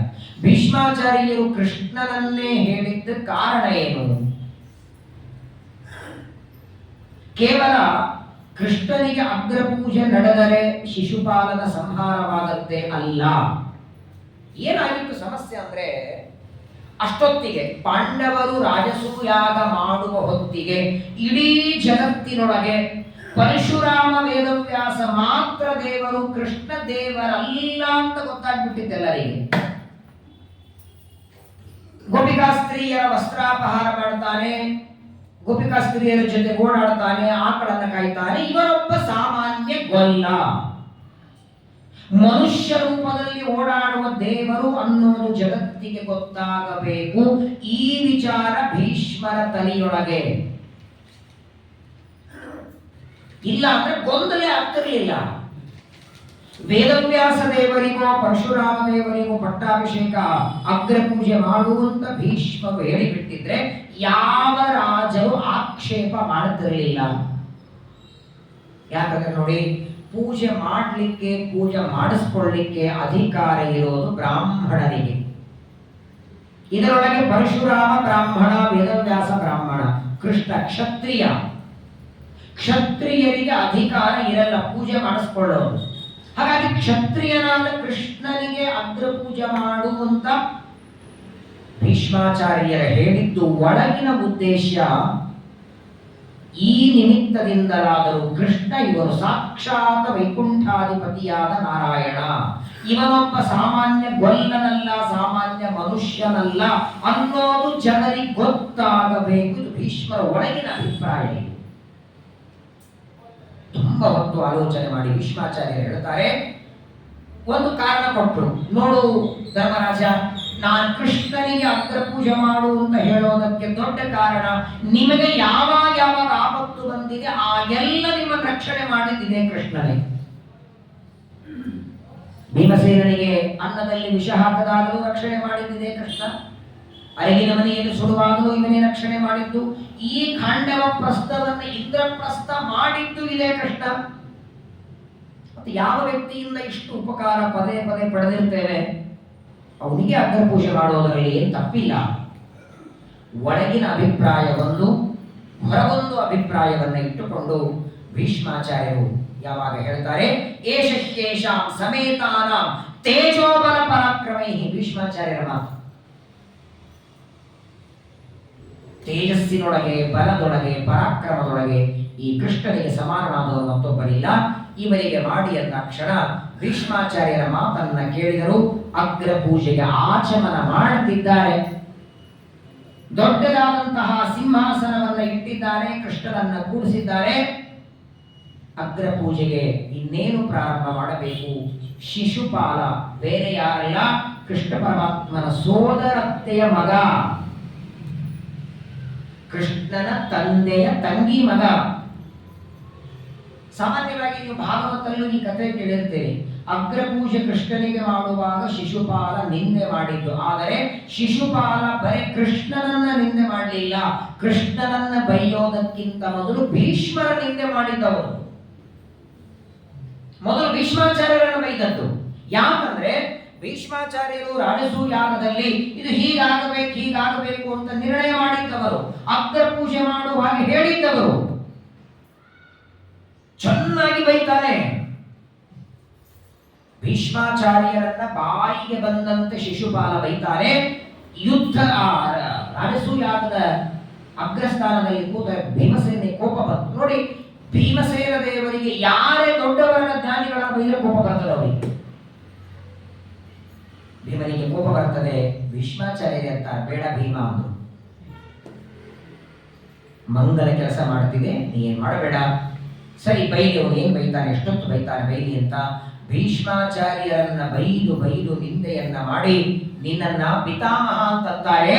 ಮಾರ್ಗದರ್ಶನ ಮಾಡಬೇಕಾದದ್ದು ನೀನೇ ಪಾಂಡವರ ತಲೆ ಕೆಡಿಸಿದ್ದಿ. ಎಷ್ಟು ಅವಾಚ್ಯವಾದ ಮಾತುಗಳಿಂದ ಭೀಷ್ಮಾಚಾರ್ಯರನ್ನ ಮೊದಲು ಬೈತಾನೆ. ಆ ನಂತರದಲ್ಲಿ ಭೀಷ್ಮರ ನಿಂದೆ ಮಾಡಿದ ನಂತರದಲ್ಲಿ ಕೃಷ್ಣ ನಿಂದೆ ಮಾಡ್ಲಿಕ್ಕೆ ಶುರು ಮಾಡಿದ. ಬೈತಾನಂದ್ರೆ ಏನು ನೋಡಿ, ಒಬ್ಬ ವ್ಯಕ್ತಿ ಏನೇ ಒಂದು ತಪ್ಪು ಮಾಡಿದ್ರು ರೂಮ್ ಒಳಗೆ ಕರ್ಕೊಂಡೋಗಿ ಹೇಳಿ ಮಾಡಬಾರ್ದಿತ್ತು ನೀವು ಅಂತ, ಅದೇ ಮಾತನ್ನ ದೊಡ್ಡವರ ಮುಂದೆ ಎಂದಿಗೂ ಮಾಡತಕ್ಕದ್ದಲ್ಲ, ಯಾರು ಎಲ್ಲಿಯೂ ಮಾಡತಕ್ಕದ್ದು. ಯಾಕಂದ್ರೆ ನೋಡಿ, ಸಾಮಾನ್ಯವಾಗಿ ಎಲ್ಲರಿಗೂ ಅವರವರ ಸ್ವಾಭಿಮಾನ ಇರ್ತದೆ. ಒಂದಂತೂ ಸತ್ಯ, ತಪ್ಪು ಮಾಡದೇ ಇದ್ದವರು ಯಾರು ಇಲ್ಲ, ಅದು ಸಾಕ್ಷಾತ್ ಲಕ್ಷ್ಮೀನಾರಾಯಣರೇ. ಮನುಷ್ಯ ಅಂದ ಮೇಲೆ ಒಂದಿಲ್ಲ ಒಂದು ತಪ್ಪು ಒಬ್ಬರಿಂದ ನಡೀತದೆ, ಹೆಚ್ಚು ಕಡಿಮೆ ಒಂದು ದೊಡ್ಡ ತಪ್ಪು ಸಣ್ಣ ತಪ್ಪು, ಆದರೆ ಅದನ್ನು 10 ಜನರ ಮಧ್ಯದಲ್ಲಿ ನಿರ್ಣಯ ಮಾಡೋದಲ್ಲ, ಅದರ ಪರಿಣಾಮ ಬೇರೆಯವರ ಮೇಲಾಗತ್ತೆ. ಏನಾಗತ್ತಂದ್ರೆ, ನೀವು 10 ಜನರ ಮಧ್ಯದಲ್ಲಿ ಒಬ್ಬ ವ್ಯಕ್ತಿಯನ್ನ ನಿಂದೆ ಮಾಡುತ್ತಿದ್ರೆ ನಿಮ್ಮ ಗೌರವ ನೀವು ಕಳ್ಕೊಂಡಾಗೆ. ನಿಮ್ಮನ್ನ ಜನ ಅವ್ರೇನ್ ಬಿಡ್ರೆ, ಅವ್ರಿಗೆ ಏನು ಮಾನ ಮರ್ಯಾದೆ ಹೆಂಗ್ ಬೇಕಾದ್ರೂ ಓದಿರ್ತಾರೆ, ಏನು ಮಾಡ್ತಾರೆ ಅದು ಬಿಡ್ತಾರೆ. ಹಾಗಾಗಿ ವಾಸ್ತವಿಕವಾಗಿ ಶಿಶುಪಾಲ ಕೃಷ್ಣನ ನಿಂದೆ. ಈಗ ನೋಡಿ, ಏನ್ ಸಮಸ್ಯೆ ಅಂದ್ರೆ, ಸಭೆಯೊಳಗೆ ಕೃಷ್ಣನನ್ನ ಬೈತಿದ್ದಾನೆ, ಬೈಸ್ಕೊಂಡದ್ದಕ್ಕೆ ಕೃಷ್ಣನಿಗೆ ದುಃಖ ಆಗತ್ತಾ? ಸುದರ್ಶನ ಚಕ್ರದಿಂದ ರುಂಡ ಕತ್ತರಿಸಿದಾಗೆ ಆಯ್ತು. 101ನೇದ್ದು ಬೈದ ಅಂದ್ರೆ ಕೊಲ್ತೇನೆ ಅಂತ ಸೋದರತ್ತೆ ಮಾತು ಕೊಟ್ಟಿದ್ದ, ಸರಿ, ನಾನಿಲ್ಲ ಅಂತಿಲ್ಲ. 101ನೇದ್ದೇ ಶಿಶುಪಾಲ ಬೈಯೋದಕ್ಕೆ ಶುರು ಮಾಡಿದಾಗ ಕೃಷ್ಣ ಸುದರ್ಶನ ಚಕ್ರದಿಂದ ರುಂಡ ಹಾರಿಸ್ತಾರೆ. ಯಾಕಂದ್ರೆ ಕೃಷ್ಣನಿಗೆ ಶಿಶುಪಾಲ ನಿಂದೆ ಮಾಡ್ತಾ ಇದ್ದದ್ದರಿಂದ ಕೋಪ ಬಂದಿತ್ತು. ಈಗ ನೋಡಿ, ನಮ್ಮನ್ನು ಯಾರೋ ಬೈತಾ ಇದ್ದದ್ರಿಂದ ಕೋಪ ಬಂದ್ರೆ ತಾನೆ ತಿರುಗಿ ಬೈತೀವಿ, ಹೊಡಿತೀವಿ, ಏನೂ ಆಗ್ಲೇ ಇಲ್ಲ ಅಂದ್ರೆ ಸುಮ್ಮನೆ ಕೊಡ್ತೀವ ಇಲ್ಲ. ರುದ್ರದೇವರನ್ನ ದಕ್ಷ ಪ್ರಜಾಪತಿ ನಿಂದೆ ಮಾಡ್ತಿದ್ದ, ಅವ್ರೇನ್ ಮಾಡ್ತಿದ್ರು ಕೇಳಿಲ್ಲ. ಚತುರ್ಥಸ್ಕಂದ ಭಾಗವತರಲ್ಲಿ ತಲೆಗೆ ಹಾಕೊಂಡಿಲ್ಲ ಅವರು, ತನ್ನನ್ನೇ ತನ್ನ ಮಾವ ಬೈತಾ ಇದ್ರು, ತಲೆಗೆ ಹಚ್ಕೊಂಡಿಲ್ಲ, ಉದರಂದು ಸುಮ್ಮನೆ ಕೂತಿದ್ರು. ಯಾಕೆ ಮಾಡಿ ಸಮರ್ಥ ಇರಲಿಲ್ಲ ಅವರು. ಹಾಗಾದ್ರೆ ಸಾಮಾನ್ಯವಾಗಿ ಜಗತ್ತಿನೊಳಗೆ ಯಾರೋ ಬೈತಾ ಇದ್ರೆ, ನನಗೆ ಬೈತಾನೆ ಅಂತ ಅಭಿಮಾನ ಇದ್ರೆ ಪ್ರತೀಕಾರ ಮಾಡ್ತಾನೆ, ಹೊಡಿತಾನೆ. ಕೋಪ ಬಂದ್ರೆ, ಕೃಷ್ಣನಿಗೆ ಕೋಪ ಎಲ್ಲಿದೆ? ಕೋಪ ಇರಲಿಲ್ಲ ಅಂದ್ರೆ ಹೊಡೆದ ಯಾಕೆ? ಆಚಾರ್ಯರು ತಪ್ಪ ನಿರ್ಣಯದಲ್ಲಿ ಹೇಳ್ತಾರೆ, ಕೃಷ್ಣ ಪರಮಾತ್ಮ ಶಿಶುಪಾಲನನ್ನ ಸಂಹಾರ ಮಾಡಿದ್ದು ಕೋಪದಿಂದಲ್ಲ, ಅವನ ಮೇಲಿನ ಅನುಗ್ರಹ ಬುದ್ಧಿಯಿಂದ ಅಂತಾರೆ. ಏನದು ಅನುಗ್ರಹ ಅಂದ್ರೆ, ಈ ಶಿಶುಪಾಲ ಸಾಮಾನ್ಯ ವ್ಯಕ್ತಿಯಲ್ಲ. ವಾಸ್ತವಿಕವಾಗಿ ಕೃಷ್ಣನ ನಿಂದೆಯನ್ನ ಅಗ್ರಪೂಜಾ ಮಾಡುವಾಗ ಮಾಡದಿದ್ರೆ ಭೀಮಸೇನ ದೇವರು ಎದ್ದಿದ್ರಂತೆ ಹೊಡ್ಲಿಕ್ಕೆ. ಪರೋಕ್ಷೇಪ್ಯ ಹರೇರ್ನಿಂದಾಂ ಕ್ರತೋ ಜಿಹ್ವಾಂ ಚಿನತ್ತಿಚ. ಭೀಮಸೇನ ದೇವರ ಪ್ರತಿಜ್ಞೆ ಎದುರುಗಡೆ ಅಲ್ಲ, ಹಿಂದೆನೆ ಯಾವ ದೇವರನ್ನ ಬೈದು ನಾಲಿಗೆ ಕತ್ತರಿಸ್ತೇನೆ ಅಂತ ಭೀಮಸೇನ ದೇವರ ಪ್ರತಿಜ್ಞೆ. ಎದುರುಗಡೆ ಕೃಷ್ಣನನ್ನ ಬೈತಾ ಇದ್ದಾನೆ. ಅಣ್ಣನಿಗೆ ಹೇಳ್ದ, ನೀನು ಅಗ್ರಪೂಜೆ ಮುಂದುವರಿಸು, ನಾನು ಹೋಗಿ ಪ್ರಸಾದ ಕೊಟ್ಟು ಬರ್ತೇನೆ. ಭೀಷ್ಮಾಚಾರ್ಯ ಕರೀತಾರೆ. ಯಾಕಂದ್ರೆ ಈ ಶಿಶುಪಾಲ ದೇವರಿಂದಲೇ ಸಾಯ್ಬೇಕು ಅಂತ ಜಯ ದ್ವಾರಪಾಲಕಾದ ಬೇಡ್ಕೊಂಡಿದ್ದಪ್ಪ ಇವನು. ನೀನ್ ಕೊಲ್ಲೋ ಹಾಗಿಲ್ಲ, ಕೃಷ್ಣನೇ ಕೊಲ್ಬೇಕು ಅವನನ್ನ. ಇಲ್ಲ ಅಂದ್ರೆ ಇಷ್ಟೊಂದು 101ನೇದು ಬೈಯೋ ತನಕ ಕೃಷ್ಣ ಸುಮ್ಮನೆ ಇದ್ದ. ಅಕಸ್ಮಾತ್ ಆಗಿ ಕೃಷ್ಣ ಅವನನ್ನ ಕೊಲ್ಲೋನಿರ್ಲಿಲ್ಲ ಅಂದ್ರೆ ಅವ್ನು 2ನೇದು 3ನೇದು ಬೈದಾಗ್ಲೇನೆ ಹಿಂಸೆಯಿಂದ ಮುಗಿಸ್ಬಿಡ್ತಿದ್ರು. ಅವ್ರು ಕಾಯೋದಕ್ಕೂ ಅದೇ ಕಾರಣ. ಇವರೇ ಜಯ ವಿಜಯರಾದಾಗ 3 ಜನ್ಮದಲ್ಲಿ ದೇವರಿಂದ ಮರಣ ಬರಲಿ ಅಂತ ವರ ಬಿಡ್ಕೊಂಡಿದ್ದಾರೆ, ನೀನು ಕೊಲ್ಬೇಡ ಅಂತ ಭೀಷ್ಮರು ಸಮಾಧಾನ ಮಾಡ್ತಾರೆ, ಕೂತಿದ್ದಾರೆ. ಯಾಕೆ ದೇವರು ನೋಡಿ, ಸಾಮಾನ್ಯವಾಗಿ ದೇವತೆಗಳು ಶಾಪದಿಂದ ಭೂಮಿಗೆ ಬಂದ್ರೆ ಅವರು ಮತ್ತೆ ತಮ್ಮ ಮೂಲ ರೂಪ ಸೇರ್ಕೋಬೇಕು. ಯಾವಾಗ? ಇಲ್ಲಿ ಮರಣ ಆದ ಮೇಲೆ. ಮನುಷ್ಯ ಲೋಕದಲ್ಲಿ ಅವರಿಗೆ ಮರಣ ತಮಗಿಂತಲೂ ನೀಚರಿಂದ ಅಯೋಗ್ಯರಿಂದ ಬಂದ್ರೆ ಸದ್ಗತಿ ಆಗಲ್ಲ ಅವರಿಗೆ.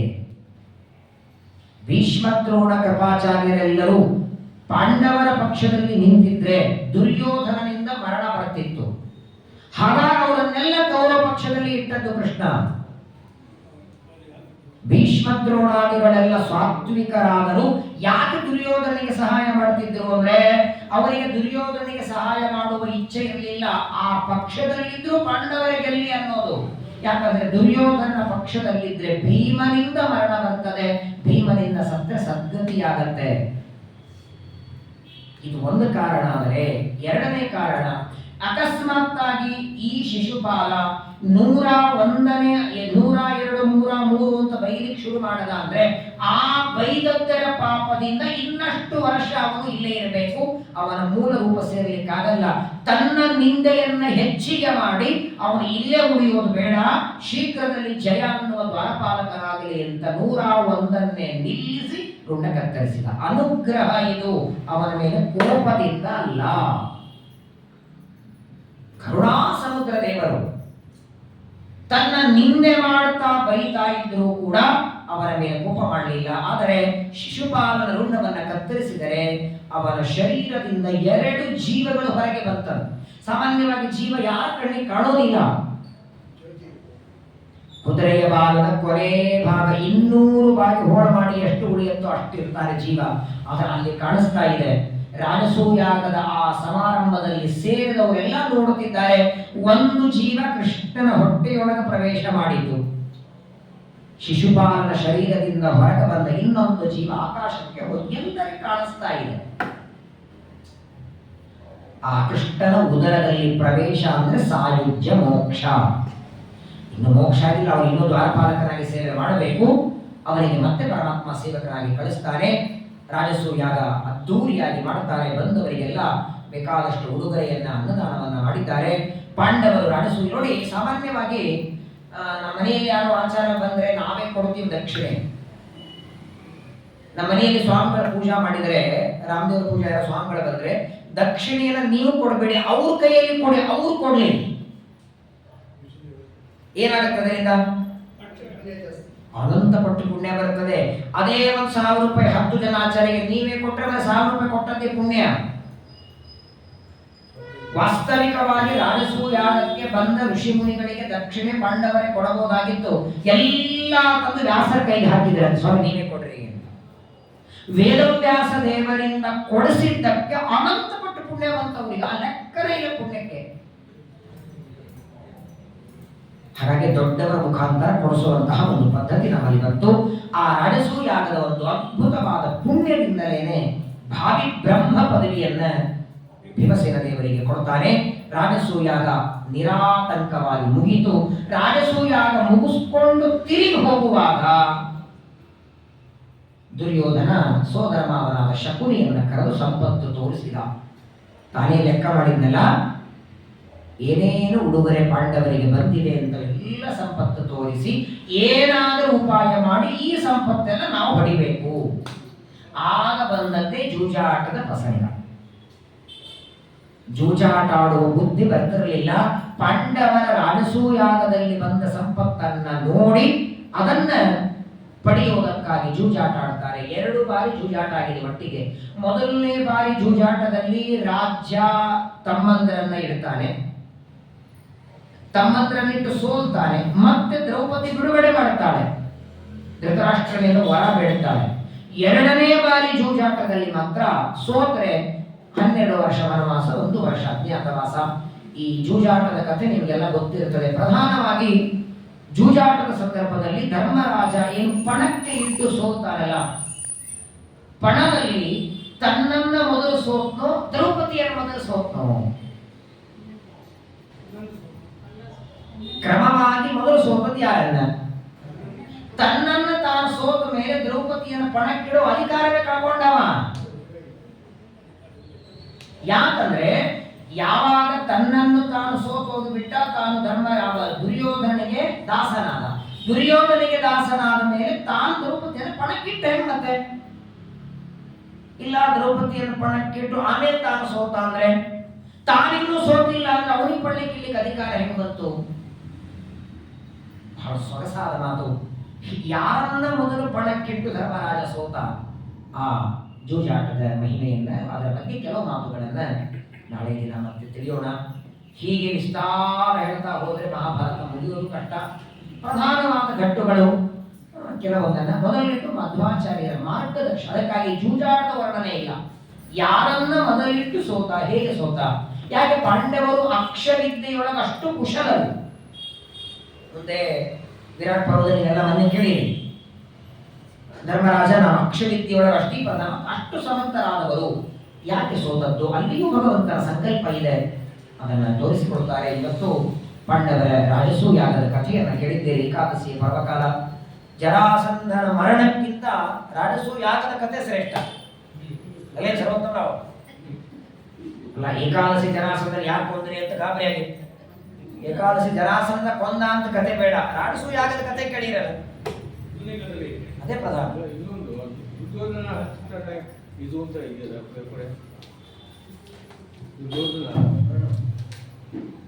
ಎಲ್ಲರಿಗೂ ದಾನ ಮಾಡ್ತಾರೆ ಅಂತ, ದಾನ ಮಾಡೋದಕ್ಕೆ ಅವನಿಗೆ ಅಧಿಕಾರ ದಾನ ಮಾಡಲಿಕ್ಕೆ ಬಿಟ್ಟಿದ್ರು, ಅವನ ಕೈಯಲ್ಲಿ ಇದ್ದಿತ್ತು. ರಾಜಸೂಯ ಈಗ ಹೆಂಗಿರುತ್ತಂದ್ರೆ, ಸಾಮಾನ್ಯವಾಗಿ ನೂರಾರು ಸಾವಿರಾರು ಋಷಿ ಮುನಿಗಳಿಗೆಲ್ಲ ದಾನ, ಪ್ರಧಾನವಾಗಿ ಮಾಡಬೇಕಾದ ದಾನ ಧರ್ಮಗಳು ಪಾಂಡವರೇ ಮಾಡಿದ್ರು. ಈಗ ನಾವು ಎಲ್ಲರಿಗೆ ಆಹಾರ ಕೊಡ್ತಿರ್ತೀವಿ, ಬಂದವರಿಗೆಲ್ಲ ಕೊಡ್ತೀವಿ. ಯಾರೋ ಉಳಿದಿರ್ತಾರೆ, ಯಾರೈತೆ ನೀ ಕೊಟ್ಬಿಡಪ್ಪ ಅವ್ರಿಗೆ, ಒಟ್ಟಿಗೆ ಅವ್ರಿಗೆ ಆಹಾರ ಮುಟ್ಟಬೇಕು.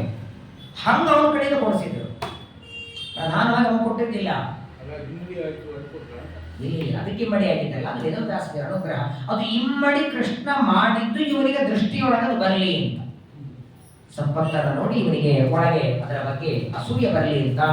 ದುರ್ಯೋಧನನ ದುಷ್ಟ ವಿಚಾರಗಳು, ಮುಂದೆ ಜೂಜಾಟ ಆಡಿ ಪಾಂಡವರೆಲ್ಲ ಸೋತ್ತಾರೆ. ಆ ನಂತರದಲ್ಲಿ ಸಭಾಪರ್ವ ಮುಗಿದರೆ ಉದ್ಯೋಗ ಪರ್ವ, ಅದರ ನಂತರದಲ್ಲಿ ವಿರಾಟ ಪರ್ವ ಆಲ್ರೆಡಿ ಆಗಿದೆ, ಅದರ ಮುಂದಿನ ಪರ್ವ. ಒಟ್ಟಾರೆ ಎಲ್ಲ ಪರ್ವಗಳ ಒಂದು ಭಾಗವನ್ನು ಶ್ರೀಮದ್ ಆಚಾರ್ಯರ ಮಾರ್ಗದರ್ಶನದಲ್ಲಿ ಶ್ರವಣ ಮಾಡಿ ಕುರುಕ್ಷೇತ್ರದಲ್ಲಿ ಅದರ ಮಂಗಲ ಮಹೋತ್ಸವವನ್ನು ಹರಿವಾಯು ಗುರುಗಳು ಒಳಗಿದ್ದು ಅವರೇ ಮಾಡಿಸಬೇಕು. ಏಕಾದಶಿಯ ಪರ್ವಕಾಲ ಇವತ್ತು ನೋಡಿ 2 ಗಂಟೆಗಳವರೆಗೆ ಎಲ್ಲರೂ ಪಾಪ ಏಕಾಗ್ರ ಚಿತ್ತದಿಂದ ಒಂದೇ ಕಡೆ ಕೂತ್ಕೊಂಡು ಮಹಾಭಾರತ ಶ್ರವಣ ಮಾಡಿ. ನೀವೆಲ್ಲರಿಗೂ ಹೇಗೆ ಪಾಂಡವರ ರಾಜಸೂಯಾಗದಲ್ಲಿ ಎಲ್ಲವೂ ಸಮೃದ್ಧವಾಗಿತ್ತು, ಹಾಗೆ ನಿಮ್ಮೆಲ್ಲರ ಜೀವನದಲ್ಲಿ ದೇವರು ಸಮೃದ್ಧಿಯನ್ನು ಕೊಡಲಿ. ಆಯುಷ್ಯ, ಆರೋಗ್ಯ, ಸಂಪತ್ತು ನಿಮಗೆ, ನಿಮ್ಮ ಮಕ್ಕಳಿಗೆ ಸಮೃದ್ಧಿಯನ್ನು ಕೊಡಲಿ. ಜೊತೆಗೆ ಕೃಷ್ಣ ಪರಮಾತ್ಮ, ಭೀಮಸೇನ ದೇವರ, ವಾಯುದೇವರ, ನಮ್ಮ ಸಂಘದ ಹನುಮಂತ ದೇವರ ಅನುಗ್ರಹ ಎಲ್ಲರ ಮೇಲೆ ಆಗಲಿ ಅಂತ ಪ್ರಾರ್ಥನೆಯನ್ನು ಮಾಡಿ ನಾಳೆ ದಿನ ಮತ್ತೆ ಪಾಂಡವರ ಕೌರವರ ಮಧ್ಯದಲ್ಲಿ ನಡೆದಂತಹ ಒಂದು ಜೂಜಾಟದ ವರ್ಣನೆಯನ್ನು ನಾಳೆ ಶ್ರವಣ ಮಾಡೋಣ. ಭಾರತೀಯ ರಮಣ ಮುಖ್ಯ ಪ್ರಾಮಾಂತರ್ಗತ ಶ್ರೀಕೃಷ್ಣ. ಹರೇ ಸೇವಾಗ ಅರ್ಧ ನಿಮಿಷದಲ್ಲಿ ನಾನು ಮುಗಿಸ್ತೇನೆ. ನಾಳೆ ದಿವಸ ಬೆಳಿಗ್ಗೆ 7 ಗಂಟೆಗೆ ಪಾಲನೆ ಇದೆ.